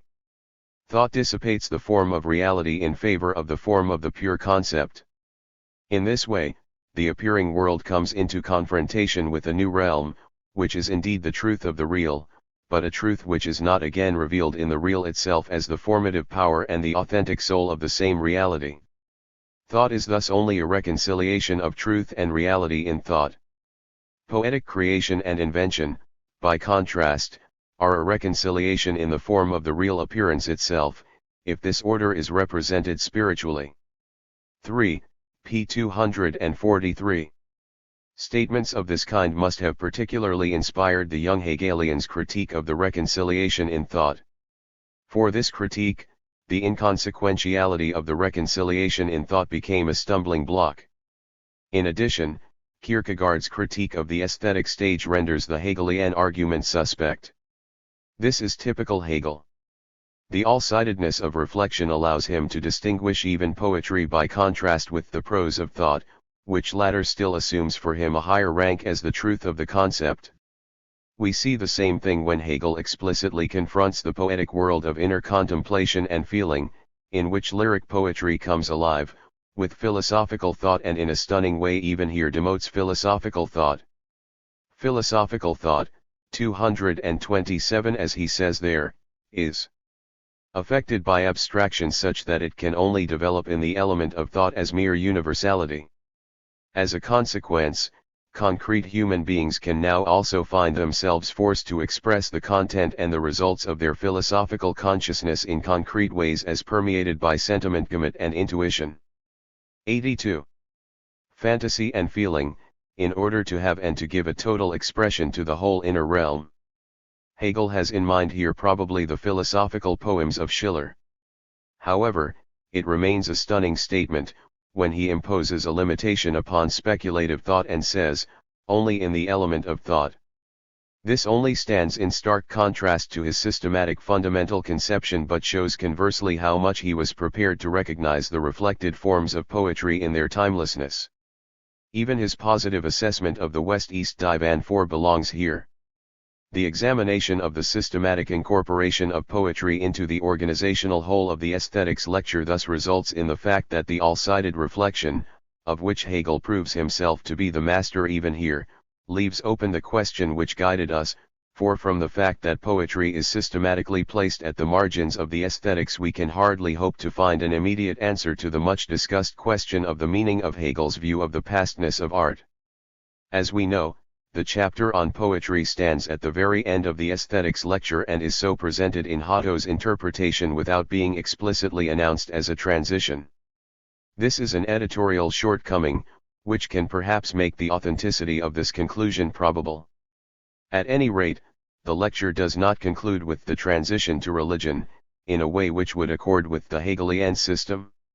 What this probably reveals is this: Hegel explicitly introduced the separation of aesthetics from the philosophy of religion, one could even say the religious elevation of fine arts to art at the time when he resumed his lecture on aesthetics in Berlin, whose first appearance we can date to his time in Heidelberg. At this point, we may recall that the relationship between art and religion in Hegel is from the very beginning rather peculiarly convoluted. In the phenomenology we encounter art exclusively as the religion of art. The reciprocal connection, which is seen by Hegel between art and religion, makes the systematic question of a transition really difficult. From the fact that he grants a distinctive status to the Greek religion of art in his philosophy of history, it does in no way follow that this is a narrow classicist judgment of art. One only has to think of the Hegelian appraisal of the Dutch. In contrast to this, it makes sense to discuss explicitly the transition from art and thus mainly from poetry to philosophy, and this means, to speculative thought. This happens 228, it appears, in many places in Hotto's edition of the Aesthetics lecture. Thus, we must shed new light on the pastness on art by taking this transition as our point of departure. I have repeatedly advocated the thesis that the theory of the pastness of art really means the liberation of art as art, for which I had initially linguistic evidence on my side. The language tells us that it is first in Hegel's time that the bonds between crafts of all kinds and art had been loosened to such an extent that the qualification fine shown, thus the phrase fine art, became superfluous.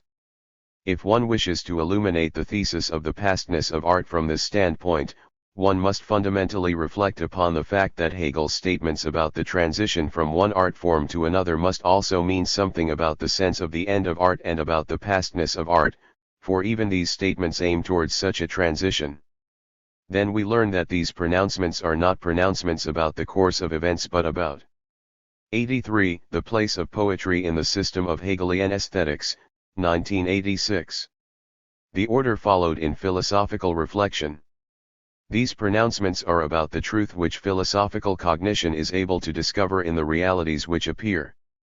Thus, the question of the pastness of art stands in line with, for example, the position of architecture at the beginning or the position of poetry at the end in the system of arts, and ultimately with the familiar problem of the end of history.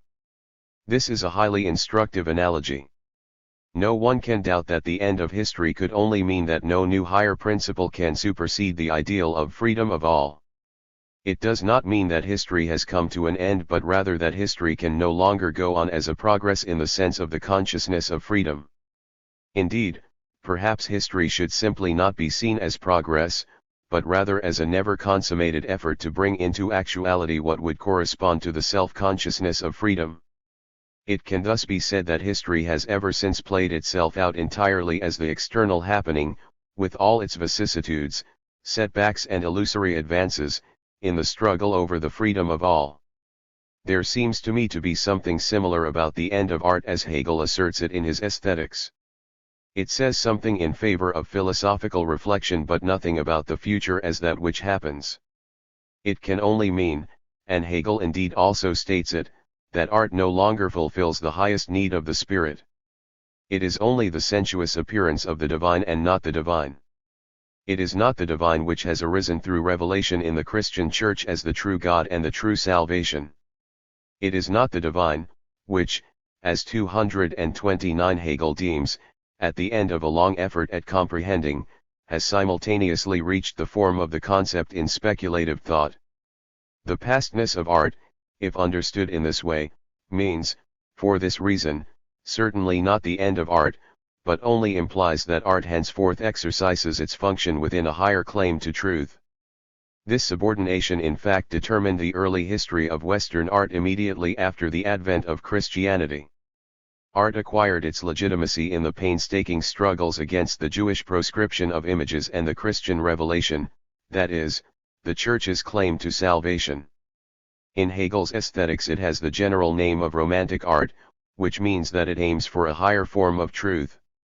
Here we may recall what Romantic art fundamentally was in Hegel's eyes. The Romantic world, as he says, has truly carried out only one absolute work, the spread of Christianity. This novelty that Christianity has arrived in the world and brought about the end of classical art, means for Romantic art, that is, for the most manifold forms of artistic creation, that its truth is romantic in the sense that it is no more the absolute truth, no more the concordance between appearance and being. For this reason, painting and music, to a particular degree, and, obviously, above all poetry, are forms of spiritualization Vergeistigung and desensualization Entsinnlichung, even if their own form of presentation again is and remains that of the sensuous appearance of the idea. What Hegel calls Romantic art thus encompasses the whole history of art since the advent of Christianity, and this history of art is simply characterized by the fact that, in it, no absolute work of art appears, that is to say, no work in which the divine itself is sensuously there as the forms of the gods were in classical art. Herein lies, at the same time, the fact that the history of art henceforth will unfold into a manifold of finite forms, in which the spirit of a people expresses itself at each time artistically on the basis of its own specific experience of the world and in light of Christian revelation and thought. 84. The history of art, which unfolds here, strives towards an end in some sense, which can be characterized by the present in which Hegel writes. This end, which Hegel also calls the dissolution of the Romantic art form, is entirely the liberation of artistic energy, the complete detachment from pre-existing substantial contents in relation to which the artist previously had no free choice. However, to traverse the whole field of worldly experience in artistic creation, which one could also call with Hegel the Romantic self-transcendence of art, means, in Hegel's words, just as much 230 a retreat of human beings into themselves, a descent into their own bosom, by way of which art peels itself away from all strict confinement to a definite set of contents and of interpretations, making the humanus human its new holy being, namely, the heights and depths of the human spirit gamut as such and what is universally human in terms of joys and sorrows, strivings, actions and destinies. In the context of this enthusiastic depiction, it is explicitly said that art is no longer confined to presenting only that in which it is absolutely at home at one of its definite stages. Rather, it can present everything in which the human being has the capacity to be at home, too. p. 235. This is how Hegel can say, to be bound to a specific content and a kind of representation which is only appropriate for this matter, is for today's artist a thing of the past. Art has thereby become a free instrument, which artists can consistently handle according to their subjective skills and in relation to any content, of whatever kind. In the same context this means, today there is no matter that, in and for itself, would stand over and above this relativity. Here, the emphasis lies on in and for itself. Clearly, this should mean that it is not even possible to revive again in free spontaneity the past forms of artistic formation. Hegel spoke clearly enough against this delusion of renewal in his well-known criticism of becoming Catholic on artistic grounds and of inhabiting a religious worldview which is no longer really common and comprehensive. This may echo the talk of the pastness of art, but this would be obfuscating. It is certainly true that even the Christian art of the Middle Ages, in Hegel's view, is something past and is not capable of being renewed out of romantic nostalgia. In fact, the talk of the pastness of art is not about the terminal stage of romantic art. For this reason, it is wrong to simply push the sense of this talk in the direction of an end of art in general. Rather, There is no doubt for Hegel that art is something past, and yet we can hope that, in its whole universal reality, it will again and again create something new. Now, despite all of his speculative distance from brute facts and within the expectations and hopes of his time, Hegel as a contemporary certainly could not refrain from drawing more specific conclusions from his thought.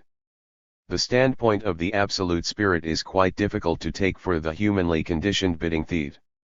This is why he was deeply dismayed by the events of the July Revolution of 1830. We cannot imagine how he would have reacted to the events of the 20th century and its advances towards the freedom of all. Similarly, we should also treat his incidental judgments about the present and the future of art only in a historical perspective. 85. The Place of Poetry in the System of Hegelian Aesthetics, 1986. Remains significant that the chapter mentioned above, 231, The End of the Romantic Art Form, 2, pages 228 ff, which expresses his present time the most, does not at all occupy a privileged place. Hegel holds that the objective humor which he conceded to the poetic creation of his time, and which refers back to his sharp criticism of the subjective humor of Jean-Paul, was realized in Ruckert's Arabian and Persian depictions and in Goethe's West-East Divan. What he praises in them certainly resonates well with what he described in the newly unshackled arbitrariness of the artistic wit freed of all bonds to tradition. Yet, it remains astounding how the time-bound nature of Hegel's judgment of art misses the mark about its future, the future to which we today look back upon as our past, far less than, let us say, his historical and philosophical dream of the final goal of history in the freedom of all. If one really wishes to expand to a fully universal concept the talk of objective humor, whose significance was so starkly emphasized by Henrik, 6, one finds a stunning degree of agreement with regard to our present and its expectations of the future. Hegel's views are confirmed not only by the historicism of style, not only by the multiplicity of schools and trends, not only by the particularity of the communities which are always formed around any creating artist. What is still more important is this, that which we call historical consciousness unites the artist and the art enthusiasts in a constant experience, even of the art of times gone by and of foreign cultural worlds. Fundamentally, all of this is already anticipated in Hegel's characterization of his day. If letting the substantial emerge out of the accidental is still humor, then it is certainly the abiding determination of all art in the times of unconditioned freedom of invention and daring experiment. By contrast, in Hegel's presentation, the art of today is again only a form of transition in which poetry holds the clearly seen key position. We know that Hegel admired Goethe's reflected form of poetry in the West-East Divan, which only much later was to ascend to global literary success. In addition, if he had experienced the rediscovery of the Baroque and allegory in our century and all the other forms in which modern art and anti-art are intertwined in an intellectual web, he would have perhaps made the mistake of seeing a historical transition also in the transition from poetry to philosophy. However, the end of art does not let itself be dictated in this way. 86. 305 Whosoever has visited an art gallery in which the development of painting in our century is well documented, such as the Salon des Beaux-Arts in Paris, will share with Gellin a first impression, the shock and the pensiveness, which befall the one entering the rooms where the works of Picasso and Juan Gris can be seen. What happened there in those works? How did we arrive at such a cubist fragmentation of form?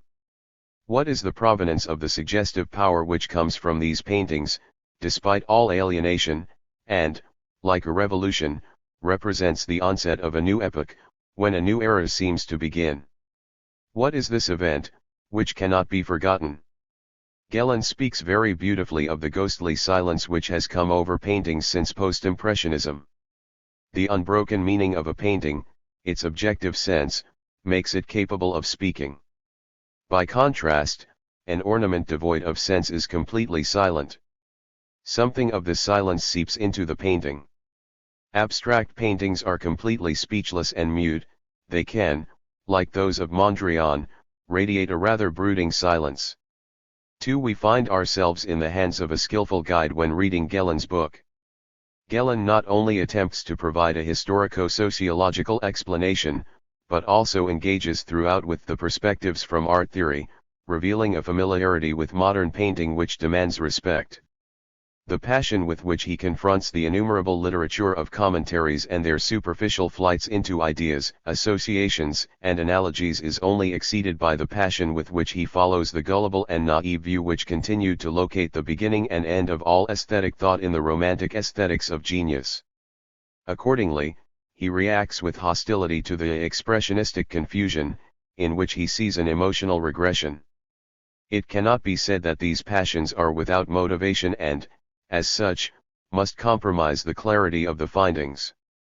Neither does it serve us to be told 306 that Einstein or Niels Bohr was striving towards the explanation of modern paintings, and, let us note, by commentators who understand modern physics just as little as we ourselves, that is to say, nothing. Nor will we be persuaded that the late bourgeois cult of genius of the 19th century offers an appropriate interpretation of the artistic productions in the industrial society of our century. And we obviously will not be for two reasons.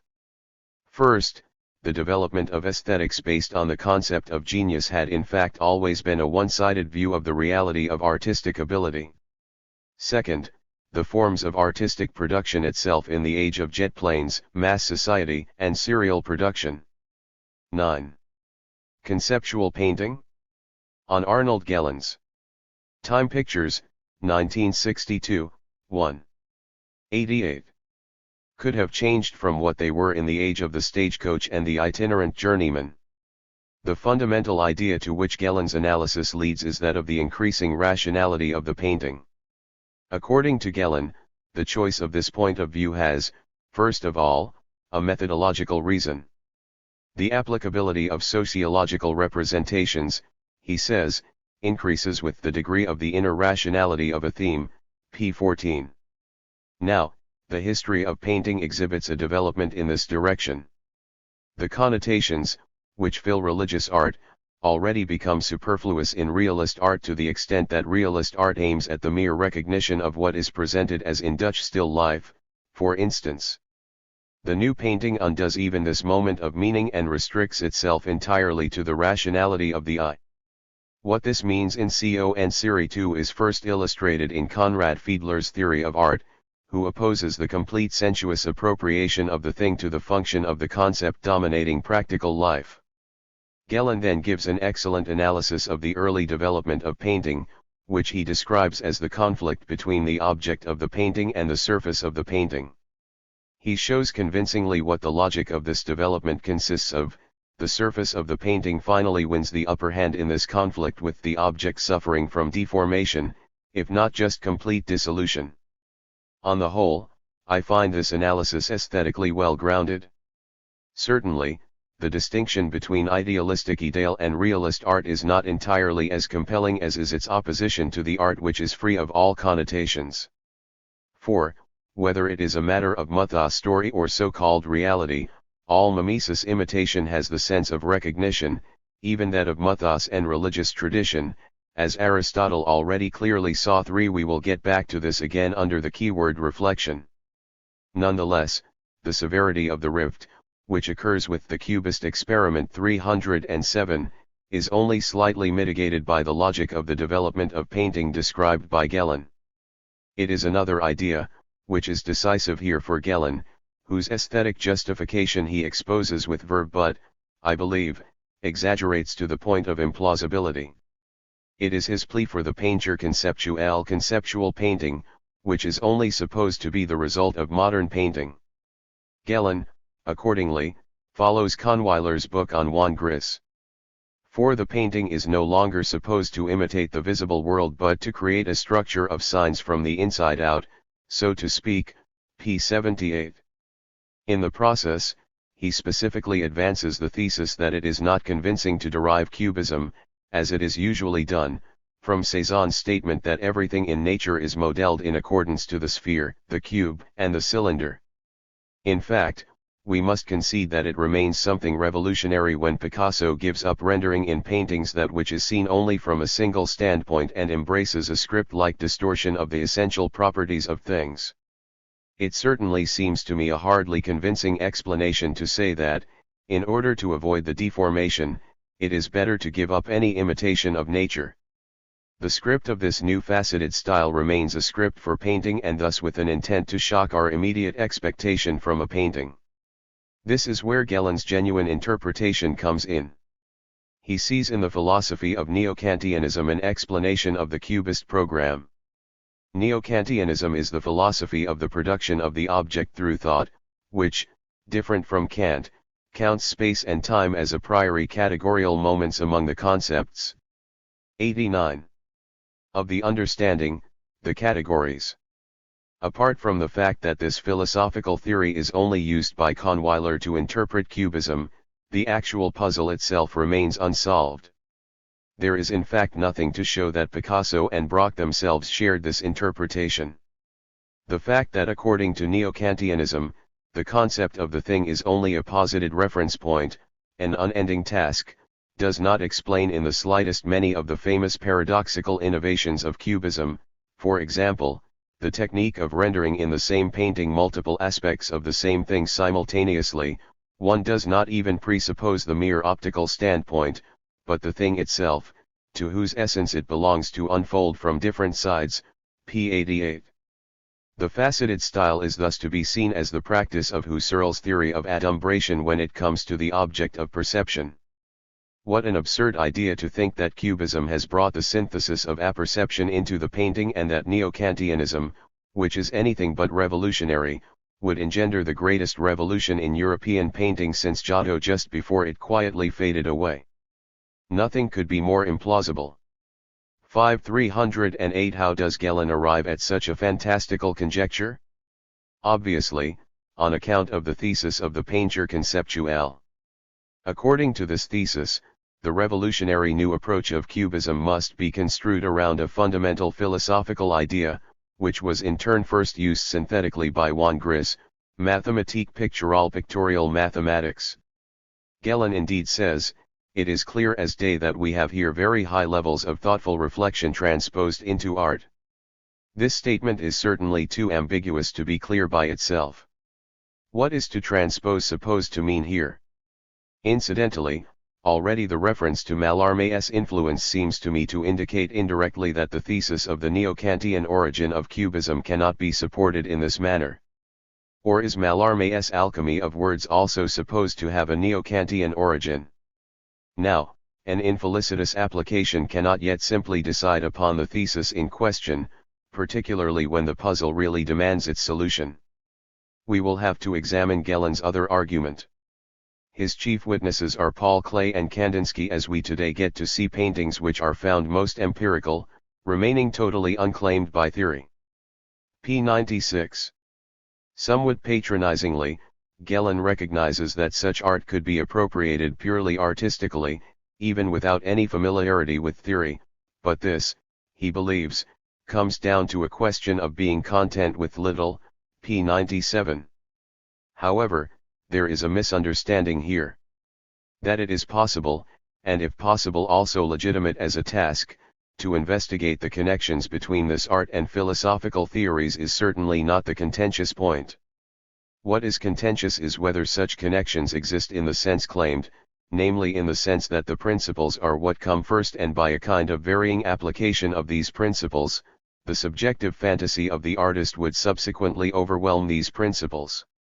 It could indeed also be the case 309 that these principles themselves, even when presented in an authentic commentary, were not what came first, but the secondary formulation of a new optical and painterly vision.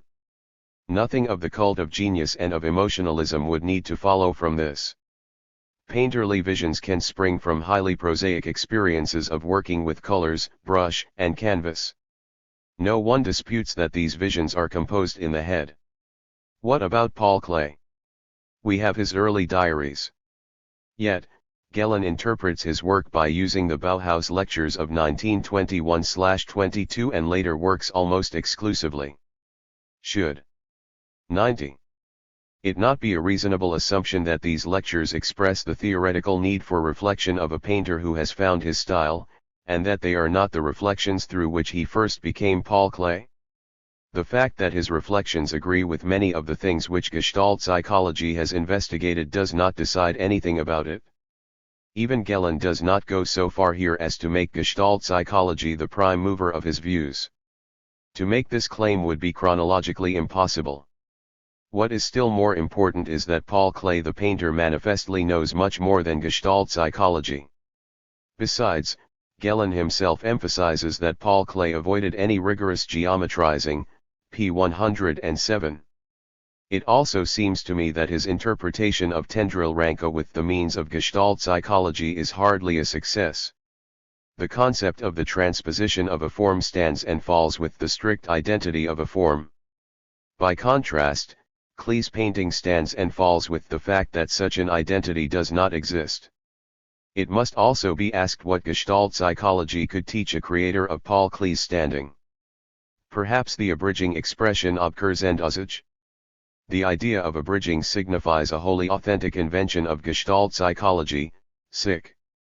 Gellin can, however, in all honesty only mean that Gestalt theory has formulated something which not just the painter but we all already know when we see something. It seems to me implausible in the highest degree that he has the right description when he writes that Paul Klee found, but at the same time modified the Gestalt laws of perception.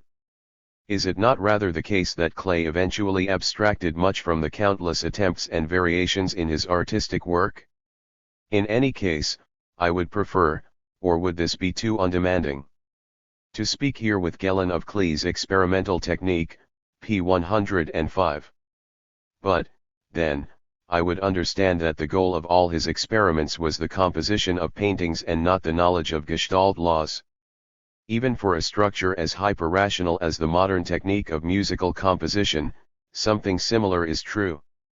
In musical composition too, as in the case of the painter, what matter are the qualities of the whole.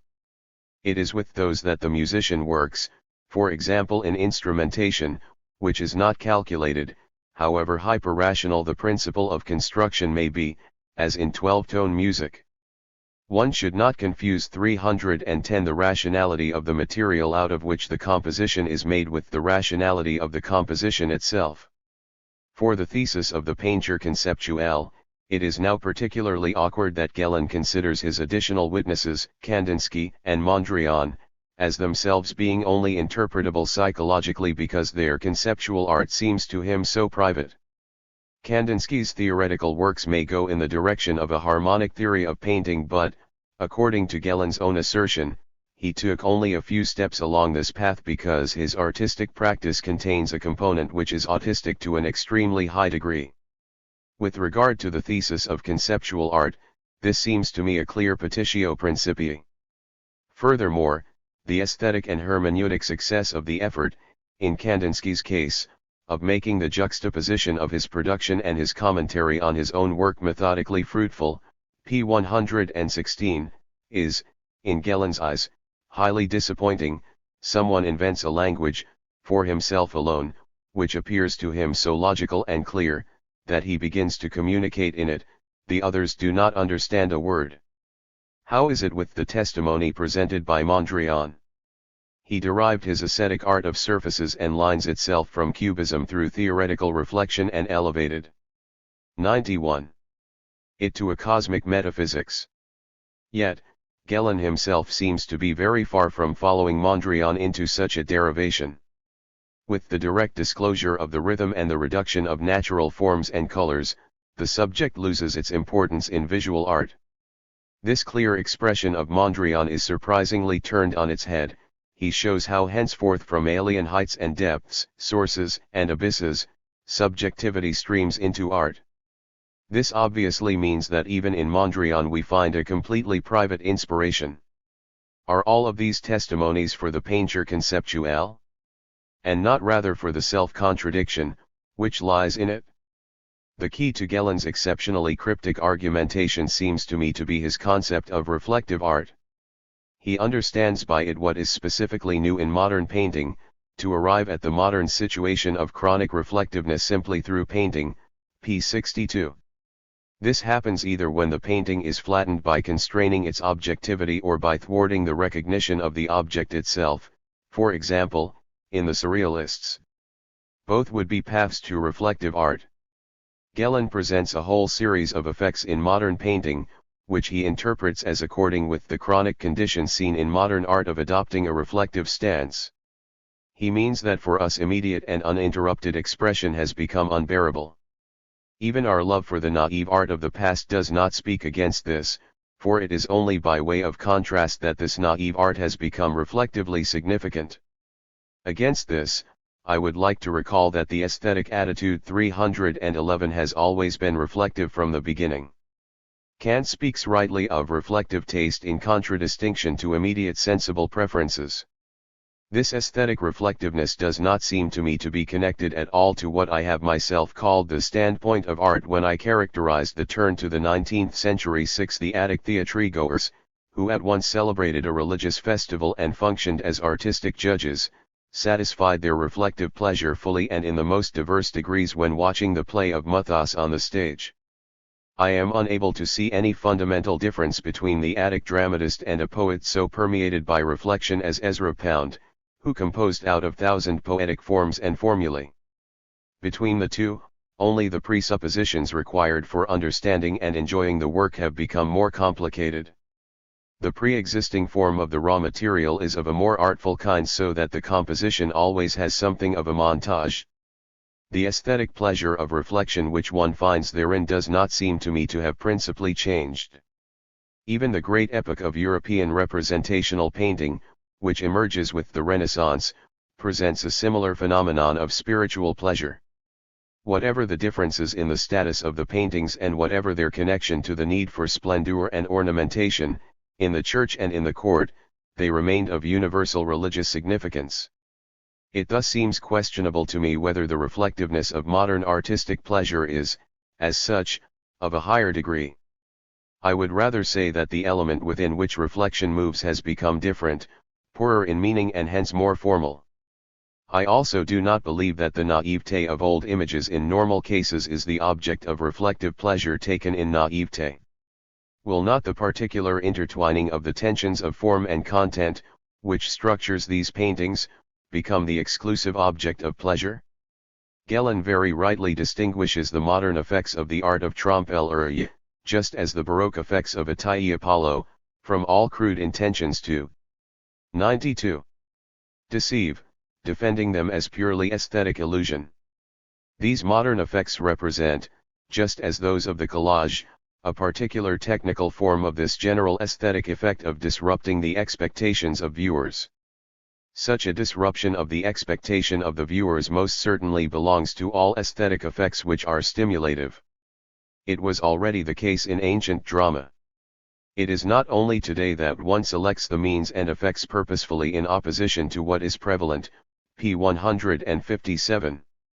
In the aesthetic realm, the transition into the antithesis is least of all a Hegelian invention. As it appears, Polish and Russian aesthetic eons, whom I unfortunately came to know only through Welleck and Warren's account, were already aware of the aesthetic law of effect workings decades ago. 312 This law is present here only in a particular instance of application, specific to a technical civilization. 7. I am also doubtful as to whether the process of thought undertaken under the keyword relief represents in the right dimensions what is specific to modern art.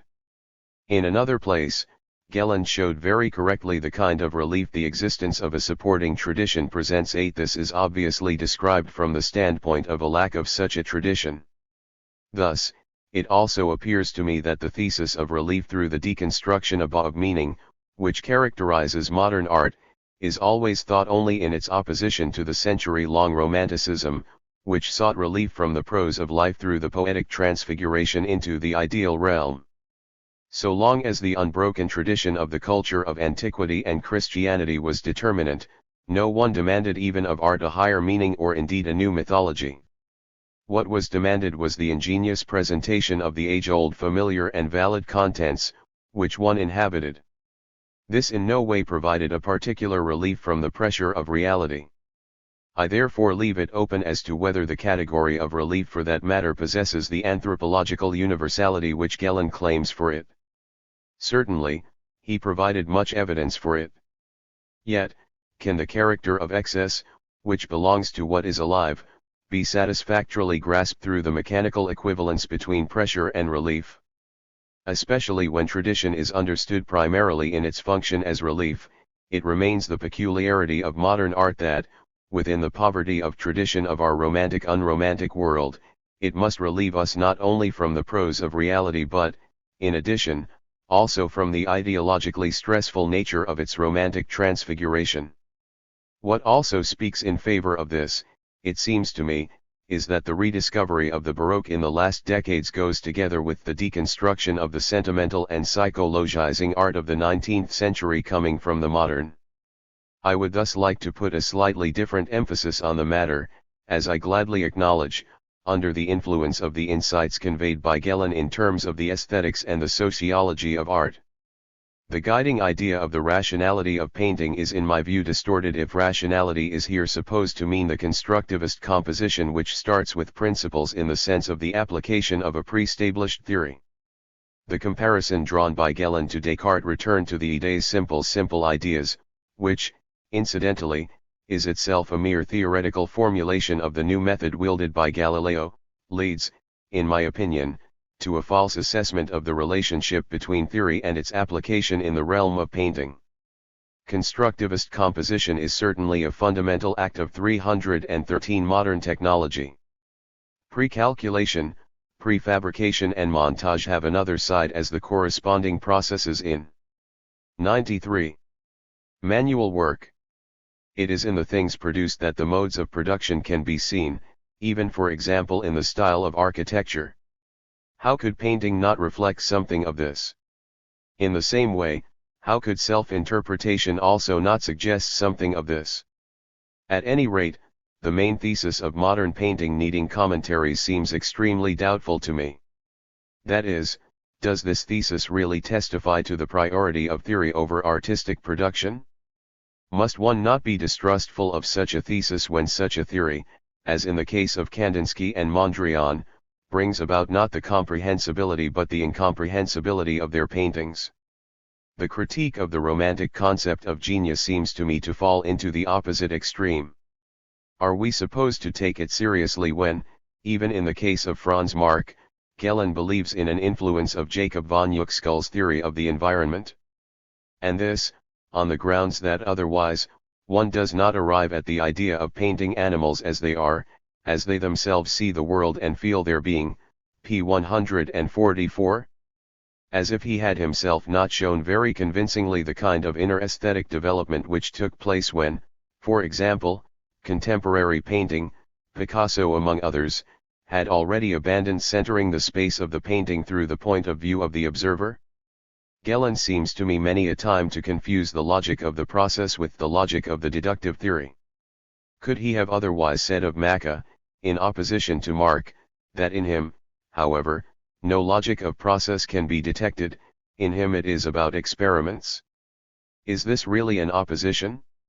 It is precisely here that I would like to modify the emphasis and assert the primacy of the experiment and the logic resulting from it. Gellin himself cites, evidently with approval, the words of Max Ernst. As the final superstition, as the sad residue of the creation myth, there remains for the Western cultural circle the fairy tale of the artist's creativity. It belongs to the first revolutionary acts of surrealism to have attacked this myth with the right means and in the sharpest form insofar as it insisted with full force upon the purely passive role of the author in the mechanism of poetic inspiration. p. 155. This statement seems to me to be valid in principle, well beyond surrealism. Expression of personality is a way of speaking which is a completely naive anachronism. It could not have been said before 1750 and could not be employed meaningfully any more after 1920. Thus, I completely endorse what Gellin says about the experimental element in the spirit of our century. What he suggests about the Italian concetto concept and the pre-linguistic sphere is excellent. Yet, I again do not understand him when he cites a self-portrait by Bernard Schulze, p. 191, and thinks that the calculated utilization of chance events, of which the painter 314 speaks, increases the scientific nature of the composition of the painting. If chance accidents give rise to new chance events until it clicks, then the accent still rests on the fact that the individual chance event creates new chance events in a completely unpredictable way, thus, not calculated. I would also venture to doubt that such a statement shows how the old emotional well springs are drying up. As if inspiration did not always appear somewhat like this and only the thinking about it sounded so completely different. 94. It is along these lines that I would like to reformulate what Gelon's investigation yields for the sociology of art. In a disillusioned industrial world, a disillusioned way of thinking came close to the insight into the real modes of artistic production. This does not exclude certain interdependencies but would mean less a constructivist control of artistic production by theory than perhaps attesting to the new correspondence between painting and the expectation from painting. At any rate, it seems to me that it is significant for the existence of individuals in modern industrial society that they stay connected and know themselves to be connected. They experience the compelling logic of these connections as a chain reaction of chance events. Should that not be reflected in the art of our age? This would imply that the specificity of these modern time pictures wholly emerges only when one, incidentally by following Gelon's beautiful findings, frees them from the ideal of the scientific nature of the composition into which they have been forced, and when one measures modern painting, whether or not it is peinture conceptuelle, against the old, ageless standard according to which painting is not in need of a commentary. 331. Taking as my point of departure the rather plain and trivial observation that any statement or utterance is essentially only understood if it can be understood as the answer to a possible question, I have analyzed the structure of understanding in terms of question and answer. This structure is already to be found in a rudimentary form among certain followers of the Hegelian way of thinking, particularly in Collingwood. I have continued from there and unveiled the dialectic involved in the relationship of question and answer. To this dialectic shatters the illusion that understanding is about a method which one employs. There is a peculiar interplay in the challenge posed by what is other, by what is not understood. The one seeking to understand what is not understood responds by interrogating it and trying to understand it as a response. This interplay happens not only between the I and the you and that which we are saying to one another, but also between the work and me, to whom it says something and who would always like to know what it says. I have placed the retrieval of the question at the forefront in this structure of understanding. Does this general structure of the question and the dialectic of the question and answer suffice as a starting point for reflecting on the experience of works of art?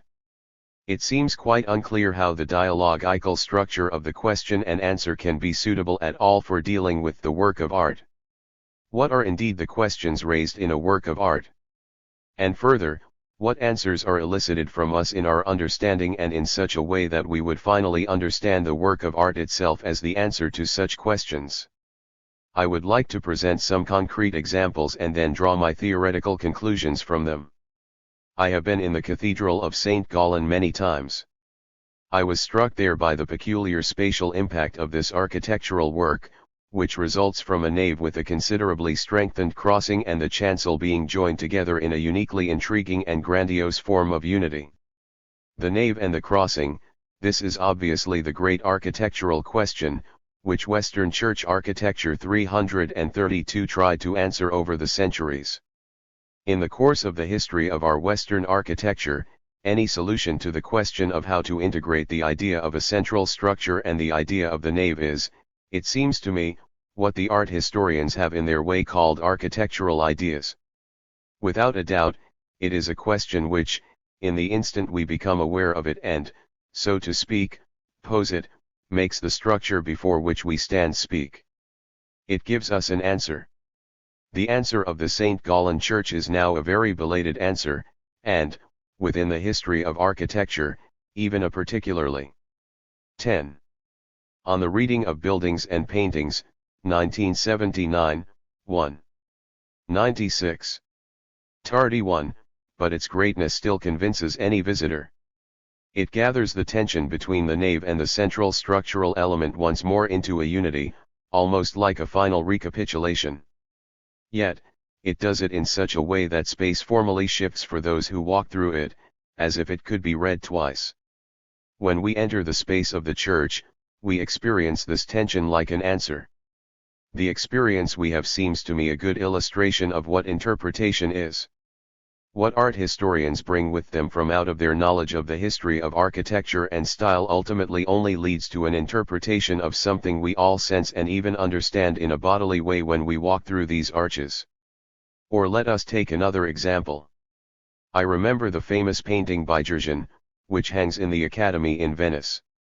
Unfortunately, we can only see the original behind glass because the colors are very much compromised. This makes it quite interesting. No human being knows what is really represented in the painting. We naturally recognize the individual details. There stands a young man, there we have a mother with a child, and behind them there is a storm over a city, whose battlements and rooftops are visible but appear to be without life. The painting is called The Tempest, but what it really means, what is represented in it, has been an open object of discussion right up to this day. Is it a scene belonging to a genre or is it an allegorical composition? In any case, I would like to present the various possibilities of retrieving the question in relation to this painting and its puzzling nature. In the course of our theoretical demonstration, it would be helpful if we could all collectively think of this painting, which also represents, through its coloring, a great turning point in the history of Renaissance painting. The questions which have been posed up until now clearly point in two different directions. What Georg's painting really represents is for us obscure. This naturally implies, if someone were to convince us that so and so is represented there, then we would have understood something which we had not understood so far. It would be a hermeneutic gain. However, I would like to say bluntly that it would be a very modest 333 hermeneutic gain. Does the task of understanding this painting, a masterwork in the art of painting, really consist in interpreting it iconographically? Is it not rather the atmosphere, which lets the mysterious landscape speak, that which is understood by us all when we are, as it were, electrified by the sight of this painting? Is it not what constitutes for the art historian the significance of this painting within the course of the Western history of the painting? If it is the case, what is the question which we have to retrieve so that we could say, now, I have understood it better? How do these two questions go together? The question which we call the iconographic question in aesthetics, literally, the description of the icon, of what is represented, of what is reproduced, and the other question, what does the painting say to us, even if we do not know what the iconographic content of the painting is, as in this case. It is certainly the case that the painting by Georg leaves a deep impression on anyone who has ever seen it. Even in reproduction, one senses something mysterious, something complex which does not let one go.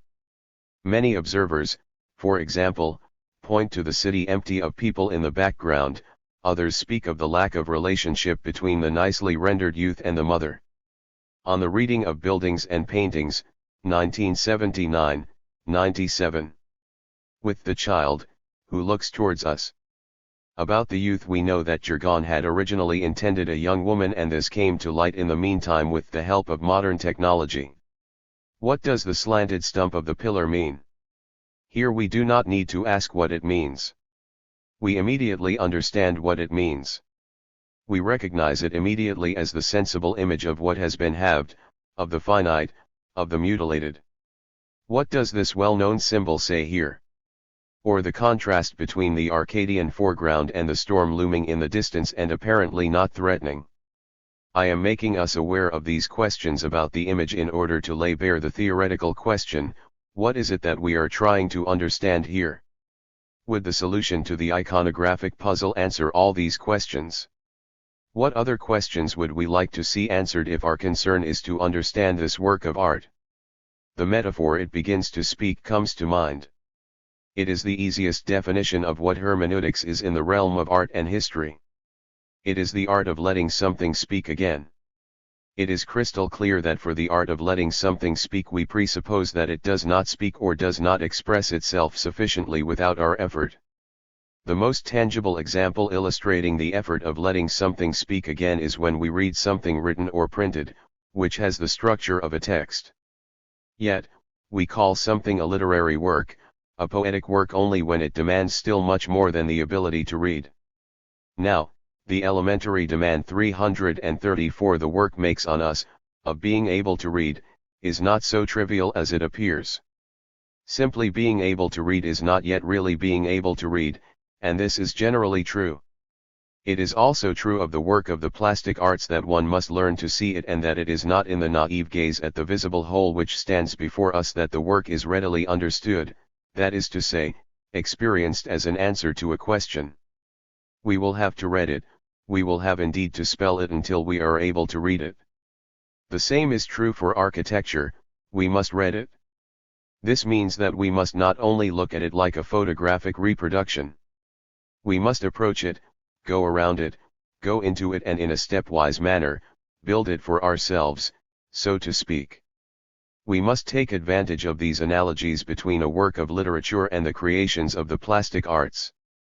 Three such analogies incarnate the great wisdom of a universal not yet formulated. This can be aptly illustrated on a classical example of the great philosophical world literature. It is well known that Plato's great dialogue on the ideal state was intended as an analogy for coming to the realization that justice is the highest virtue of the soul. Plato shows us the ideal state as a task of construction in order to make the constitution of the soul visible to us. Soul and state should be rubbed against each other as two firestones so that the spark of understanding may burst forth. In this way, the literary work of art and the work of plastic art should be rubbed against each other a little so that we can set out the task which occupies us in its true breadth. What is it that must be understood? What question is it, on the basis of which a work can be understood as an answer? We are in an age in which there are so many remarkable artistic productions in the field of informal and objectless art, or however we may designate it. In such an age, there should be no dispute that, when looking at the work, it is a moment of understanding when we recognize something in such a way that we know it as that which it represents, for instance, the individual details. 98. Of Georgian's painting were all known to us and self-evident even when we could not answer the question, what is happening here, what is represented here? And all the more the real question, what addresses us here? The question is, how will we overcome this primacy of what is recognizable in the painting? For it is clear, something is far from being a depiction simply because it reproduces something. Reproduction in a commercial catalog is certainly no painting. In the painting we have a definite manner of what is being represented, by way of which what is represented does not appear as a mere roster item from 335, a collection of what can be encountered in reality. Rather, what is represented appears suddenly as something singular in its kind. We are all familiar with the hushed complaints we have when a master varies the motif of a painting too often, one too many paintings of those sunflowers, one too many paintings of those peasant shoes make it difficult for us. I do not want to say that this would always be a legitimate critique.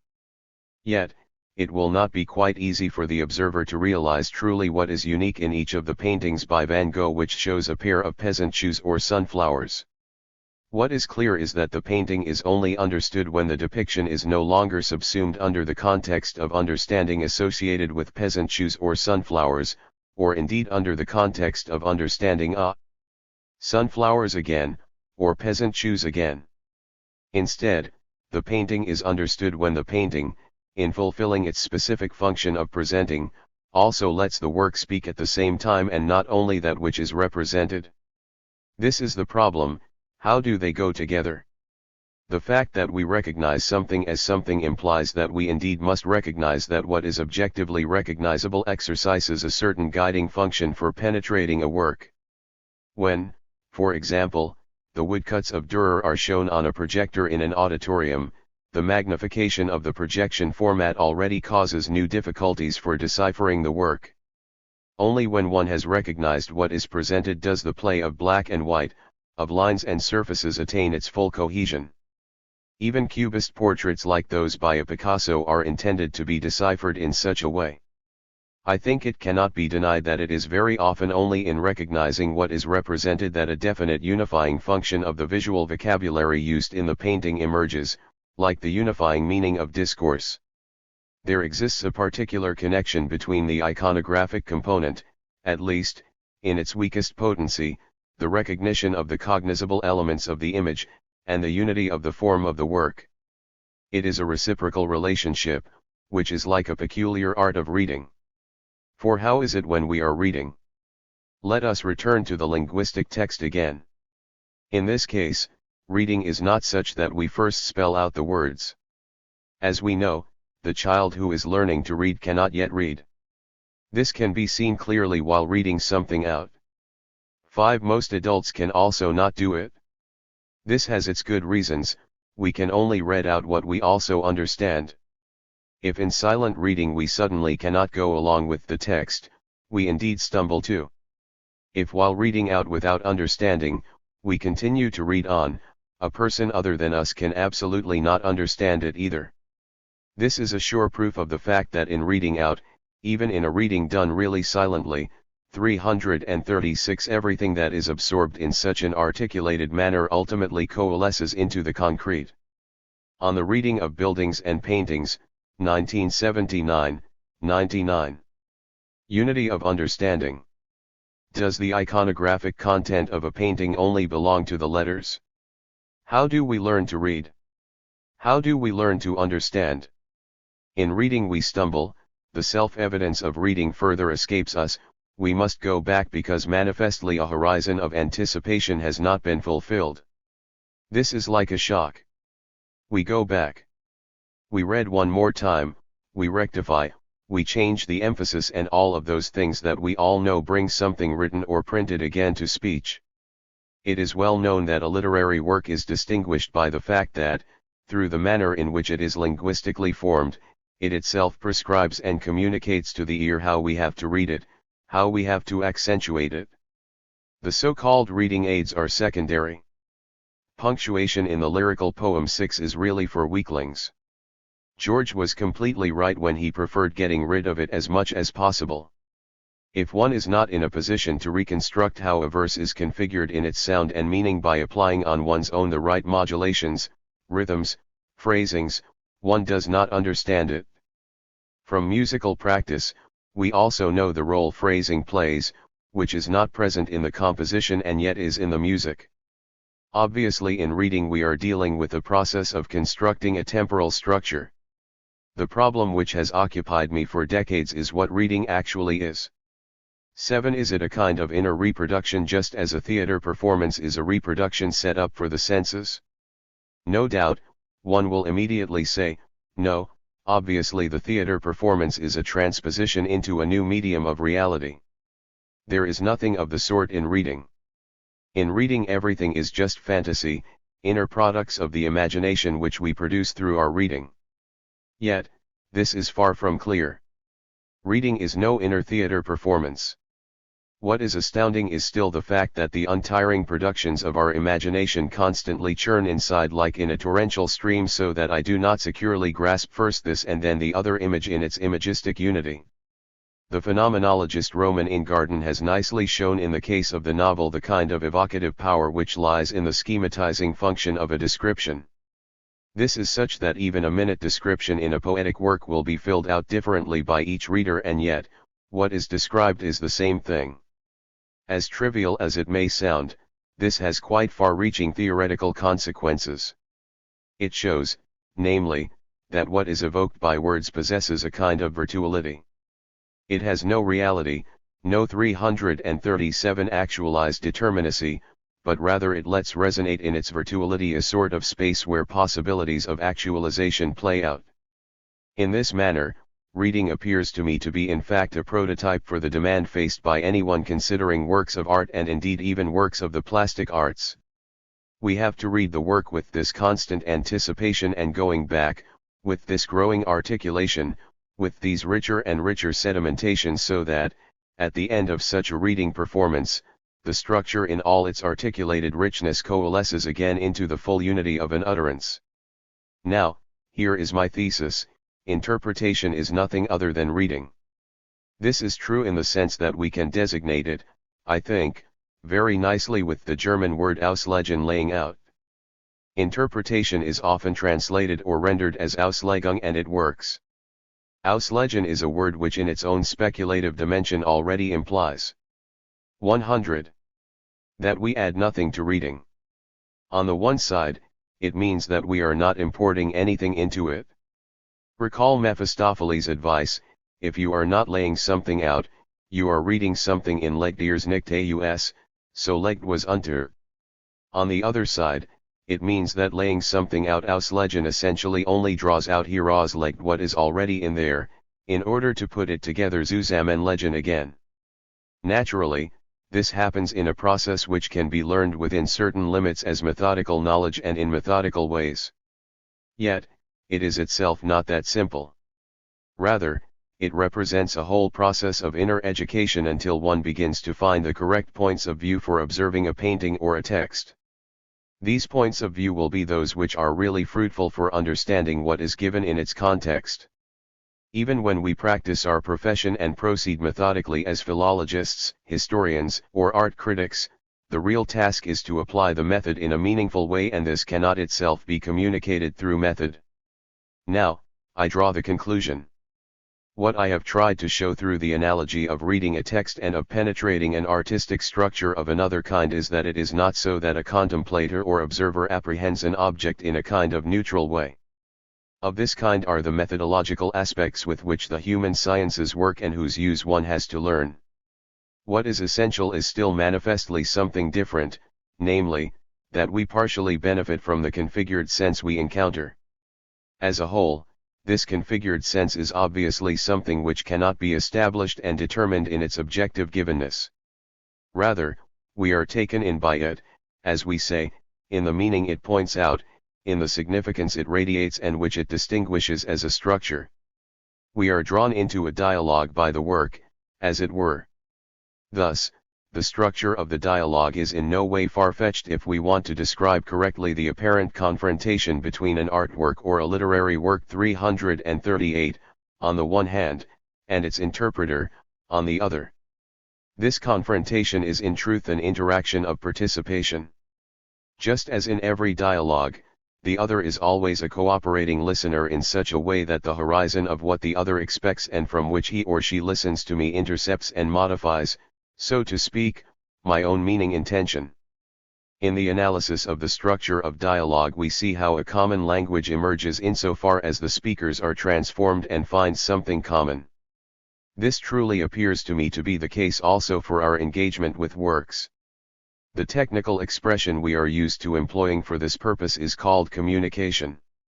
Communication does not mean to seize, to grasp conceptually, to take over or to put at one's disposal. It rather means participation in the common world, in which we understand ourselves. Plainly, what we call a work cannot be dissociated from this stream of common participation, through which the work addresses its time or its posterity. We all belong together to this world of mutual understanding and communication, in which many people and many things have something to say to us. Thus, the things which have something to say to us not only in the moment but also again and again belong indeed first and foremost to this world. 42. The theme poetizing and thinking is familiar to everyone thanks to the fateful proximity between Hölderlin and Hegel, between the unfortunate great poet and the imperial thinker of the same epoch. Even the choice of the poem Remembrance for the discussion of a theme so fundamental cannot exactly be a surprise. In 1943, Heidegger finally offered a comprehensive interpretation of the poem.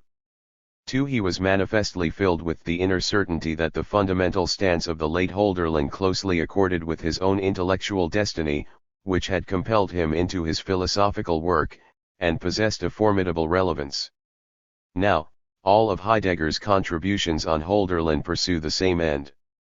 He would like to wrench Hölderlin completely out of the neighborhood of German idealism, with which he was contemporary, and reveal him in his singularity.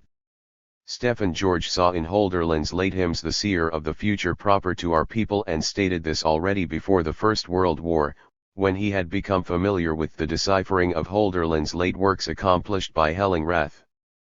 In a comparable way, Heidegger claimed Hölderlin as the singular symbolic precursor of his own intellectual concerns, which consisted in learning how to ask the question of being anew. Hölderlin's poetic works were supposed to help him in his efforts to overcome metaphysics. In his engagement with Hölderlin's texts, Heidegger brought many elements to a new life. He followed substantial connections when he decisively placed the poem Remembrance in the series of the great late 43 hymns and interpreted it on the basis of this connection. With this classification he decided against Hellingrath's sequencing.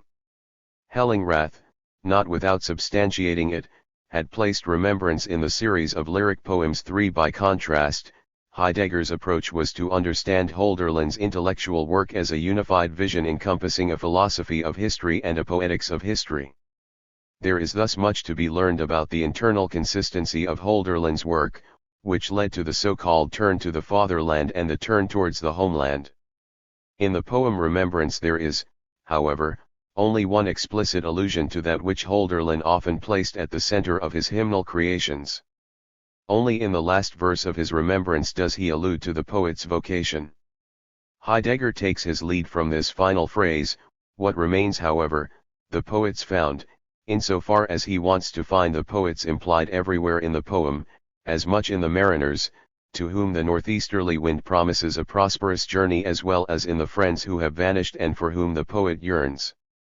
Heidegger somehow presupposes 11. Poetizing and thinking as reflected through Hölderlin's Remembrance, 1987. 1. 102. What will become explicit only at the end of the poem. In any case, the concluding verse is drawn out of the whole like a true conclusion. In reading this poem, I cannot, however, follow Heidegger entirely. The poem does not quite have the theme which we know from the hymns.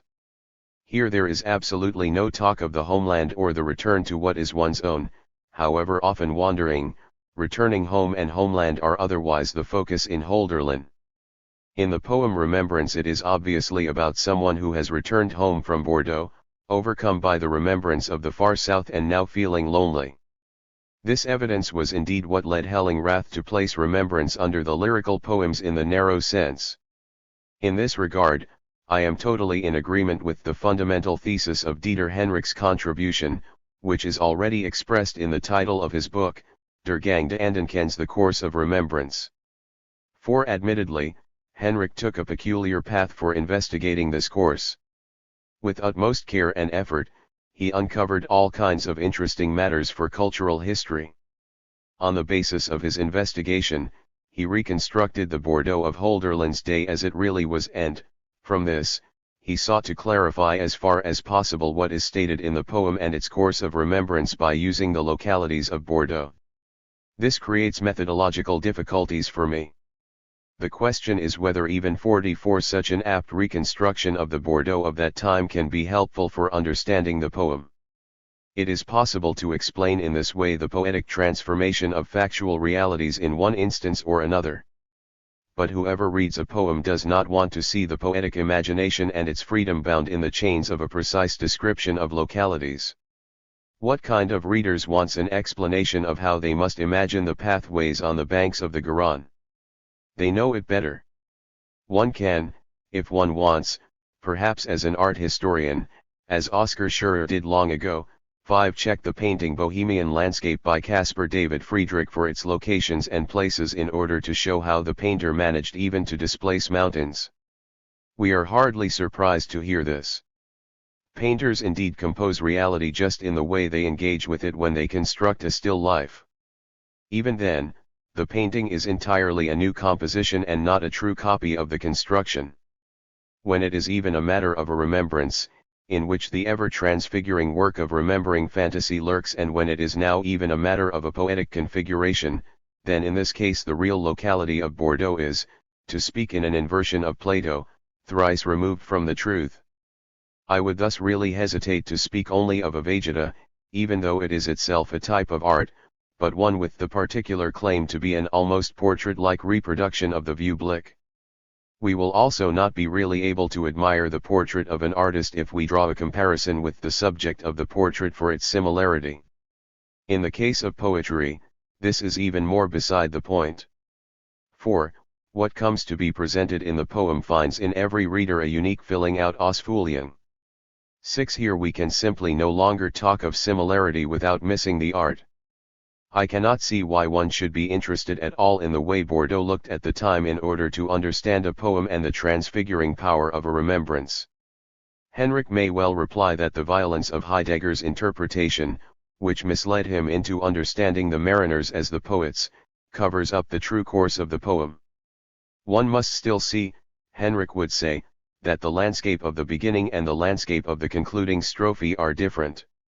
Clearly, none of us who heed 103. Their poetic ear can dispute this. What Henrik has provided through his minute inspection of the region is an almost self-evident confirmation that the concluding strophe means the landscape of the farewell of the merchant vessel thrust into the sea. 45. Again, I do not have the slightest interest in knowing what precise place is supposed to be meant where the Dordogne rages down on the windy peaks.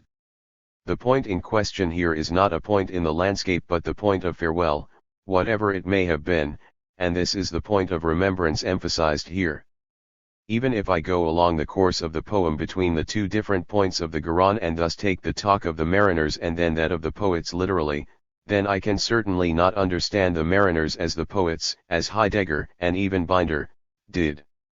Still, I would like to leave it open as to whether the new informative details about the localities, which Henrik had laid out with stupendous scholarship, can really resolve the fundamental question which Henrik poses to Heidegger. As in many other studies, Henrik wants to understand Hölderlin from the standpoint of his connections to German idealism, to Fichte and to Hegel. To me, it seems that the poem Remembrance is not suitable to make a contribution to this controversial question. Cyrus Hamlin, as the organizer of the 1987 colloquium at Yale, had himself produced a major work on the poem Remembrance. 7. It represents in my eyes another methodological extreme in the interpretation of this text. I certainly agree with him against Henrik that the reference to reality, which Henrik tested, does not deliver anything for the interpretation of this poem. Hamlin, for his part, takes a completely different methodological route in that he seeks out poetic intertextual references. These at times become difficult for me to follow. Certainly, I do not dispute that there are such references in Hölderlin as in all poems, in which one can become interested as a researcher of literature. They may even occasionally contribute to enlightening us a few steps further about the hidden dimensions of the poetic substance of such verses, as everyone senses it, if they wish to know it.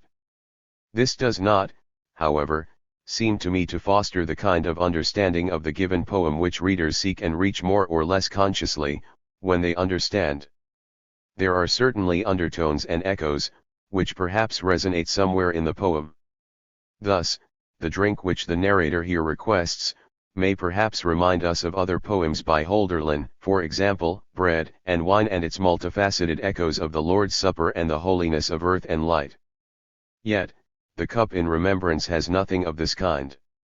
It is in my view simply untenable to transpose the third strophe with the request for the drink into the scenery of the spring festival, which is evoked in the second strophe, something on which Henrik and Hamlin appear almost united. 46. In fact, the insertion of the third strophe rather brings the remembering Erinnerung to a stop. It is a conscious interruption which is introduced in the third strophe. What Hamlin seeks does not seem to me to have any support in the text. This drink is not passed on. It is also not supposed to animate conversations but, on the contrary, to make it easier for him who is suffering from his solitude and to lull him into sleep. Another example which I have to take as a mistaken interpretation is when Hamlin in the last strophe, the stream flows out, wants to understand this exit into the sea as an allusion to death. There are certainly good reasons to pay heed to the symbolic content of the exit in Hölderlin. However, this has again nothing to do with 104. The present poem. The danger itself, the risk, which the departing sailors take in their stride and which naturally fills those remaining behind with thoughts of death as they are concerned about their return, is not the decisive point in this farewell scene from Remembrance. The strophe does not mean so much the endangering of the sailors as the endangering of memory, of how the sea takes and gives memory and how memory reigns over all separation and over both sides of it. These two examples may suffice for the type of fundamental questions which are under discussion here. In the understanding of poetry, it is important to avow the multifacetedness of the poetic word. However, intertextuality must be offered by the text and not by an all too learned reader. On this point, my objection strikes at the extreme forms of modern deconstructivism today. I do not dispute that there are deep dimensions and even that they can be laid bare in the manner of a possible psychoanalysis of literature. However, I dispute that this is the way in which readers understand the poems they love. Here, a still much more far-reaching question is in play. Is it really so that the deep psychological dimension leads to the unraveling of all communication and forces us into the extreme ramifications of Nietzsche's theory of the will to power? If one were consistent, a true anti-hermeneutics would then be established. In reality, however, even on the side of those who defend these theoretical interests, understanding between human beings is still sought. This is true for anyone who speaks to another and for any proponent of a theory. Allow me to defend the right of the readers, who read a poem and make it their own. In such an instance, understanding is structured exactly like in everyday conversation between human beings. When something is said to one's face or in a poem, one tries, as the other, to effectuate Valsihan the unity of the sense of what is said. One is the partner who goes along and responds, or one is the reader of a poem, who goes along with the poem and, in the end, sings along with it. It remains the first task of an interpretation to promote this going along. 47. The fragments of sense, which a deconstructivist questioning behind every sense intention may seek out, may merit all sorts of interest. However, they are not capable of replacing the understanding of a poem as a unity of sense. Whoever wants to understand what is said, wants to understand the whole of what has been said to them. It should be possible to reach an agreement upon this. Thus, in the present instance, by going along with the poem Remembrance, I set myself the task of defending the right of the reader. It concerns the unity of what is said usage. Otherwise, despite all assurances given by its name, deconstruction remains destructive. It may be useful to demonstrate this with an example of how far the intertextual trend of interpretation reaches and how it finds its limit in the unity of what is said. On this point, we may call to mind the particular instances in which poets, such as T.S. Eliot and Ezra Pound, have succeeded in a compelling manner to integrate citations into the wonderful melody melos of their poems, and in this melody all that is fragmentary becomes whole. Certainly, the poet is not an interpreter.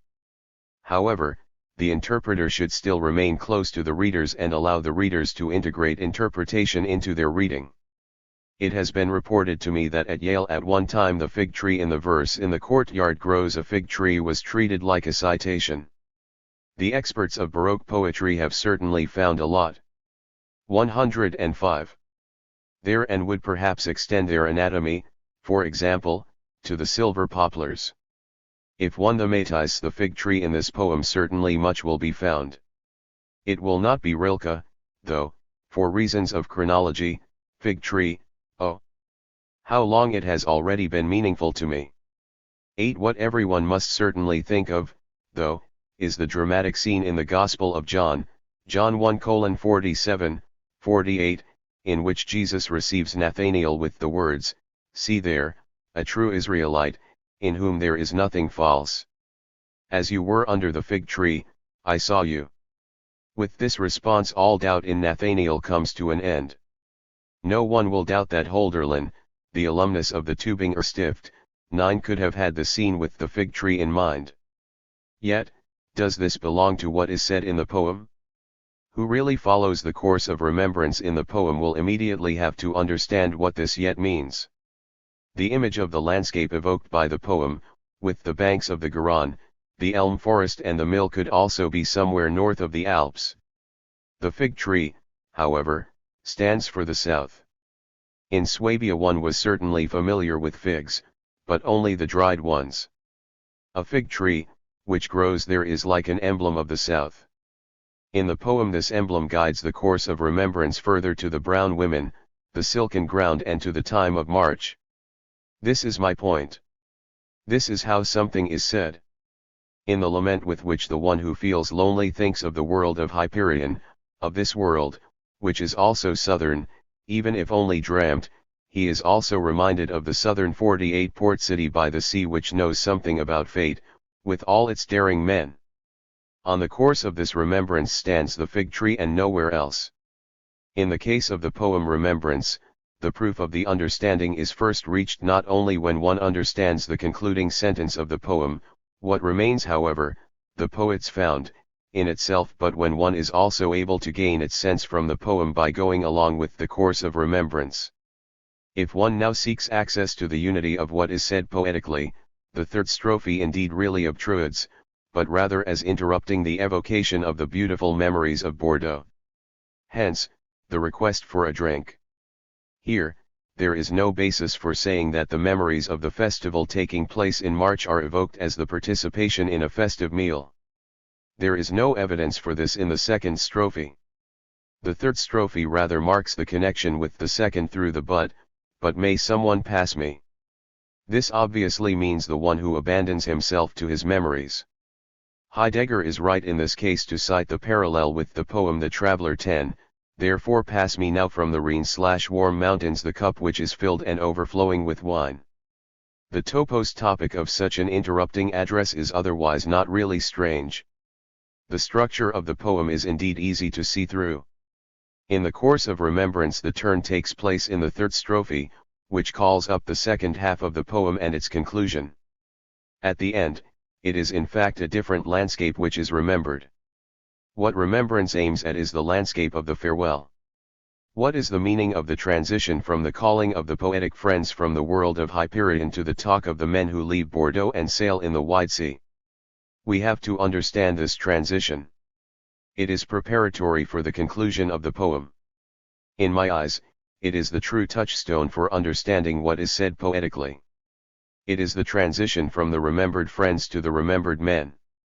If, with 106. Heidegger, one sees in both from the outset only made-up names for the poet friends of the narrator, the transition falls flat.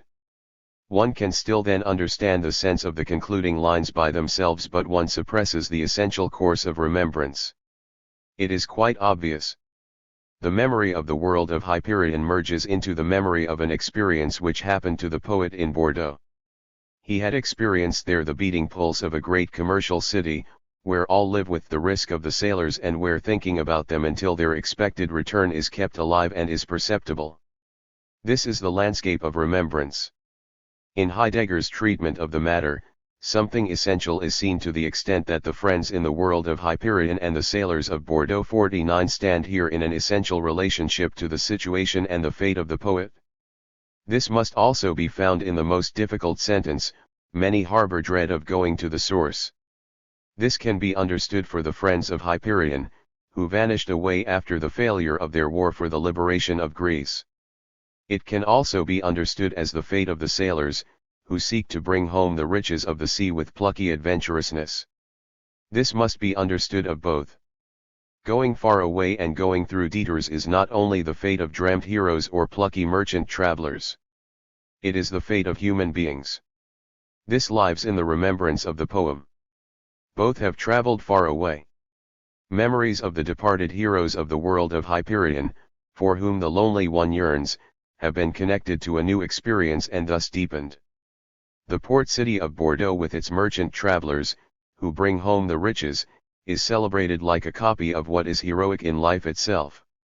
The merchant travelers appear here as comparable to the poetized world of Hyperion. Now, the course of remembrance proceeds in such a manner that, in the depiction of these plucky men, remembrance once again becomes the theme. It is the remembering of the farewell, the separation, and the commemoration which plays between those traveling away and those remaining behind. The sentence which begins with many harbor dread does not quite sound as if something is said of someone specific. It is human fate not to go directly to the source. In the dread, which hinders human beings in this regard, the narrator rediscovers the task proper to the poet. He has returned to the homeland and, left behind all by himself, he suffers alone, without friends. In his interpretation on this point, Heidegger got it right. Dread is in the face of the holy, and dread is also in the mission of the poet, who should not hurry and must endure standing alone. These are the aspects which grant the poet's vocation its distinction and apportion him his fate like a sacrificial victim. One can simply paraphrase the sentence, many harbor dread in this way, many. Who then does not? There are certainly extraordinary human beings, whether dreamt about in heroic poems or heroes of action, admired for their daring and their resignation. However, do we not all have our fate and lifelong detour? Because it is offered by the text, we may remind ourselves of the intertextual support, of the numerous places in Hölderlin's work, in which the source is what is full of secrets, from which everything springs and where we all find our fate. Is this not so even for the poets themselves? Poets are those who also know dread. Yet, they are those who in times of need still try in ever new attempts to call up in their work the unamiable and the unsayable. They are poets because they do this for all human beings. 107. 50. The first allusion to the difference and distinction of the poet is already communicated here in this many Hebur dread, which is confirmed by the concluding verse of remembrance. As I by now see, this finds support in the fragment handed down to us under the title Palingenesis 11, but a God also dwells in human beings so that they see what is past and what is future, and as, from down the stream up into the mountain, he strolls through times to the source, and he is familiar with the silent book of its deeds. Polygenesis is return, in remembrance. One should take the title of the poem Remembrance seriously. Remembrance is neither remembering Erinnerung nor memory Gedächtnis, although both come into play wherever we talk of remembrance. But so little is memory the epitome of retaining everything, and so little is memory that which one reminisces about, that there lies in remembrance something of an entirely different kind, namely, that one preserves a remembrance. It can be a good or bad remembrance. In any case, it is neither something forgotten nor something that occurs to us. It is that which remains, certainly not as a constant present, but always something that is our own most possession, of which one thinks and which becomes present to us again in a richer manifold. Something is thus emphasized when Hölderlin names a poem in this way. When he devotes a poem to remembrance, it is clear in this case that it concerns a memory of travel, and yet this is a remembrance. This means that this memory is of an extraordinary significance. Why so? This cannot be said in one sentence. It is the course of the poem itself which calls upon something of which one thinks with joy and melancholy. It is certainly the northern wind of the homeland, which is familiar and kindles these memories. It is called here the most beloved among the winds. Why it is so is said to us from the beginning to the end of the whole course of the memory and the poem. The wind reminds us of the mariners of Bordeaux and their journey outward because it is a good wind for journey. It is curious that interpreters, above all Heidegger, suppress this reference to reality even though it is about the mariners from the first to the last strophe and not about the poet, who almost like a surprise is the last word, albeit one that illuminates everything. What is so important about the mariners, and indeed so important that they push the heroes of the dreamt world of Hyperion into the background? For the Swabian poet, who as student, schoolmaster, and house tutor only possessed a limited experience of life, it must certainly have been an immense and novel experience to see the sea and feel its great breath. He did not need to dream it as in his poetry. It must have meant something for him as he encountered the plucky men, who go again and again 51 on the dangerous and daring journey and take everything in their stride instead of surrendering to the magic of life in the south.